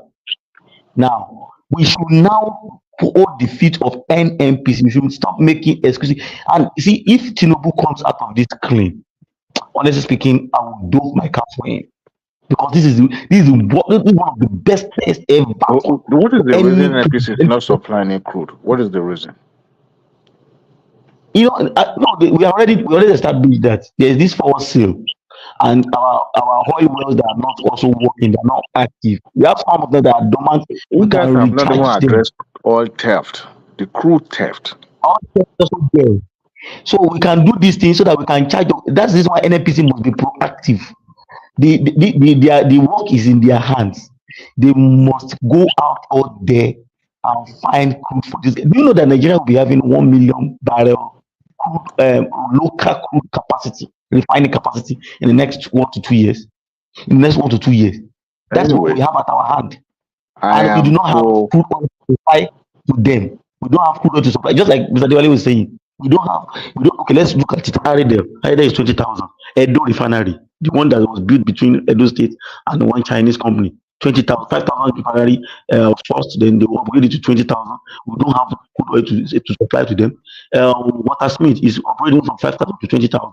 We don't have crude oil to supply them. BUA, like you said, is coming up 400,000 barrels refinery is coming up. Mid oil, 100,000 refinery. You sum these things up with our own 460-something thousand refinery per day, 460,000 barrels per day. You sum it up, you see we are running into about 1.3, 1.4 million barrels refining capacity per day, which have the capacity to give us the leverage or the benefit of the oil and gas for the very first time in our entire life as a country and as a people. You know one directive. What if NNPC had not committed themselves to supplying crude? What would Dangote do? Which law say that it has to be provided? He can source for his material anywhere. Because it's common sense. You supply it locally so that we don't have to spend. But I'm saying to do it. But listen, when it comes to business, okay, patriotism apart. But when it comes to business, okay, we are saying this because we don't have any functioning refinery in Nigeria. If those government-run refineries have been working, we would say what we are saying. Patriotic. Don't you understand? Business has never been against. I think your understanding of capitalist system seems to think that business is just an entity standing on its own. But in the capitalist system, you cannot business put your head in are patriotic. Businesses are patriotic. The NNPC must find a way, because Dangote too is working on a tightrope. Why must it find a way? Why must NNPC find a way to supply him crude? No, the reason why NNPC must supply him. They themselves are already. Let me explain to him. So that we don't spend our money, our foreign exchange. This is buying petrol, so we don't spend foreign exchange buying petrol. And that has to go overseas to buy it. We have to buy it in dollars from him too. Let me check in this. The problem is even that NNPC, Nigerians just want NNPC to save their face because they themselves have serious issues, serious trust issues as we speak. Nigerians are saying that if you pay 12 trillion naira to people that are not doing anything, there are managers of Kori Petrochemical. I've been to LMA before. I passed through that place before. If you are paying that kind of money and we're not getting anything, this one that wants to work, the way to get it work. That's the reason why the guys are money pressure on them. On a normal day, Nigerians should not be having any business with that. We shouldn't be having anything with that. Can I repeat something? Let me say something on this show, okay? For the benefit of those who think I'm speaking out of turn. You guys are being emotional about this. I'm pro Dangote, let me repeat that again. But I'm saying the tenet of creating business, establishing industry, is not because of due to patriotism. It's to make money, okay? Now, if NNPC/federal government had not make any commitment towards that refineries, okay, Dangote Refinery will still survive. They will source for their crude elsewhere. As a matter of fact, I expect them for them to make at least maximize their profit to sell their refined product at international rate, which is going to equal dollars. That was what I expect. Exactly. But out of patriotism, okay, NNPC has committed itself to supply crude, knowing fully well that they also have limitations. Now, it played out now, even way before the company even becomes operational. Now, they're having trouble supplying the product, the crude. Now, you guys are saying that it is a must that NNPC must supply them crude. But what led to the NNPC divesting their stake from his company simply because they could not meet up to expectation? Now, what I'm saying is this, that the danger of nationalizing a private company owned by the individuals is the fact that other people, other players coming into that industry will be having a hard time. If you are given a hard time to a pioneer like this, they will be scared off from also getting into that business.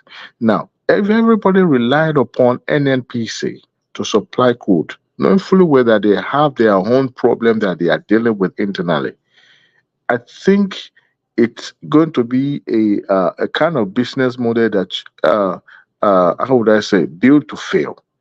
Dangote knows that he cannot bank on NNPC to supply crude. He knows that, but out of national patriotism, Nigerians expect at least we have this crude within in the domestic that it should be able to supply.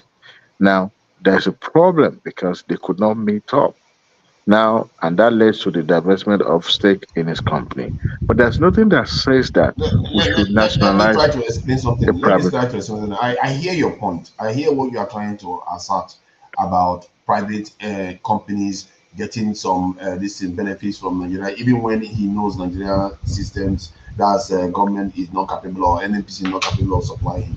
See, the way it works is that yes, Dangote can get crude oil from overseas, but what that will mean is that it will have to sell petrol to Nigeria in dollars, which means the Nigerian government is not going to gain a lot. They are going to gain from the fact that they don't engage in transportation, insurance, and all that stuff. The gain is not going to be minimal. However, if the Nigerian government giving the oil in naira and he sells it back to the government in naira, all our earnings from crude oil now goes into our foreign reserve, which will increase the value of our currency, which in turn will bring the cost of things down and inflation down. The industry wasn't built for Nigerian purpose only. See, in any major investment, any major investment that is in the crude oil is for the country that is creating it, or for any business. Who told you that? Yeah, because the wealth goes back to the country that created it. That is how it is. Apple, YouTube, all of them. Where do you think the wealth goes to? It goes back to America. That's where it goes back to. Now, let me just finish the point I'm making. It's a mutually beneficial arrangement for both sides to this in Nigerian government to supply the crude oil, because it saves Nigerian government foreign exchange.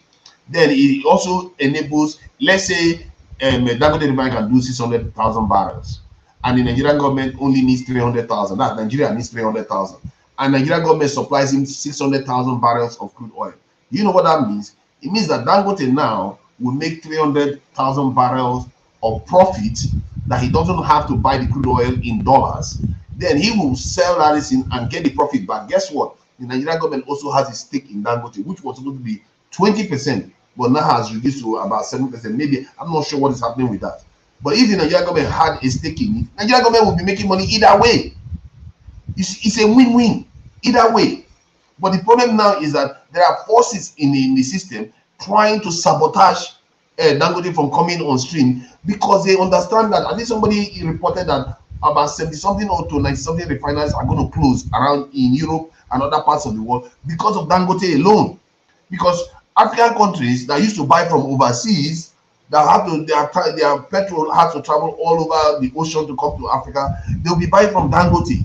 That is the change Dangote is making, and that is going to benefit our subcontinent. It's going to benefit Nigeria, and it's going to give our own refinery time to come on stream too. So it's a win-win. You see, when a private institution leads to a strategic benefit for a nation, that government is duty bound, not even option, duty bound to protect it.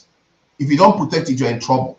The people will come after you. Like in the UK now, the steel company in the UK, the government, the people don't want it to be closed, even if it wasn't making that one it wasn't even making profit, and the people don't want it closed because it's a strategic industry, and the government has to save it all the time.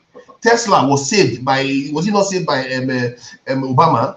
A lot of companies in America were saved by the government. You had about too big to fail situation. So private institutions are government institutions. Make no mistake. There is let me give you an example of from ancient times even. The Dutch East Indian Company, there was a time it was larger than countries, like many countries in Europe. It's bigger than many countries in Europe, but it's a private company.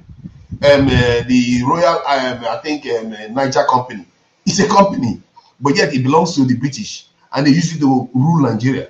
So you have to see, in capitalist systems, private companies rarely remain private company when they become strategic.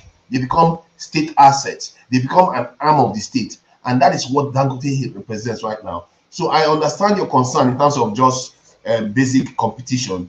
But basic competition doesn't apply when you get to a strategic level in terms of the national interest. And this is why all governments around the world, they back their big players like Apple, Hitachi, Japan, Toyota. All big nations. Huawei is backed by the Chinese government. That's how it works. They only want to throw all that away because of others that may want to come in later. No.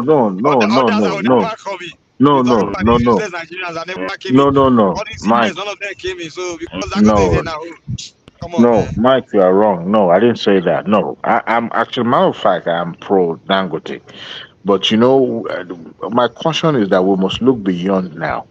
Because if you are trying to you're trying to rescue. When you say look beyond now, you're talking about those that will come in later. I also want to come into the business. Is it Dangote's fault that they are behind? Come on, man. And let me tell you something. If others going to come behind, it's a matter of government. If government says other people want to come here, it's a matter of creating a policy, right? That will allow those that are coming behind to be able to give them a little bit of advantage for them to catch up to Dangote. Government can always make that. They can always make those rules. You understand? They do it in America a lot now. They give small businesses the chance. You see things like, okay, this is what they do here called the minority-owned business, this and that, where they will, kind of give them that preference so that way they can catch up with the, majority-owned business and things like that. Government can always create those kind of policies when others start coming in. Like, okay, we'll give you that little preference as well, so that way you can catch up to Dangote. So, but for now, you can't say because those are going to come. Darati, please mute your mic, Darati. We can't say because those people are going to come later. We have to hold Dangote's hand. We can't do that now. We have to let the guy, reach the sky, man. Sky's the limit. Take over the world, Come on, take over. I need to get Kolata out even. I need to get Kolata because I've been telling Kolata since this government floated the currency about this problem. And just recently, I just saw a video of Dangote even saying it himself. And the biggest mess this government created was floating the currency. That the currency was around 480. Now they moved it to around 1,400. That was the biggest mess that they created. That's what damaged the economy. Nigerian economy should be stronger by now because Dangote is coming on stream. Nigerian refineries are coming on stream. This is one of the reasons why I told you that Tinubu has it in his gift to be the greatest president in Nigeria. But somehow, in the middle of all that, he went and floated the currency to damage the economy. That's why you guys need to see when people are manipulating your system to damage it. To Nigeria. Do you know the reason why Tinubu floated that currency? We know the arbitrage and the rent seeking that they told him now. No, not because IMF told him. We have said it, Mike. You know that we have said it on this, and Mr. Dewale who can attest to that too. We have said it several times. He knows. Tinubu knows. He knows. How Buhari was, and the other guys within the system and CBN were piling these things. They will go, Nigeria is borrowing to subsidize that 460 something. Actually, do you know that if Nigerians were not greedy, Nigerians generally, that's who we are, and that's why we are also finding it out with this Dangote thing and other guys, other players within that sector. We don't live and let see, that is a mistake. Please try to understand it. It's very important you understand. It's a mistaken analysis. No, wait, please. At the beginning, when they floated that currency, where was it? Was it not 600? Did he just get to? Officially, it was 480. Now it's 1,400. Yes. How did he get to 500? Where did you get 180? The first few weeks, he just No, it was not even 480 when they removed the something. when they removed the devalued, it was around 600. It was around 600. It was still this same shenanigans that Nigerians like to do. All this rent seeking that pushed even ordinary Nigerians were going to hide dollar, change their naira to do, and this also this issue of change of naira design policy, that thing also have an effect. Many Nigerians now brought in that naira that they have been stealing. They have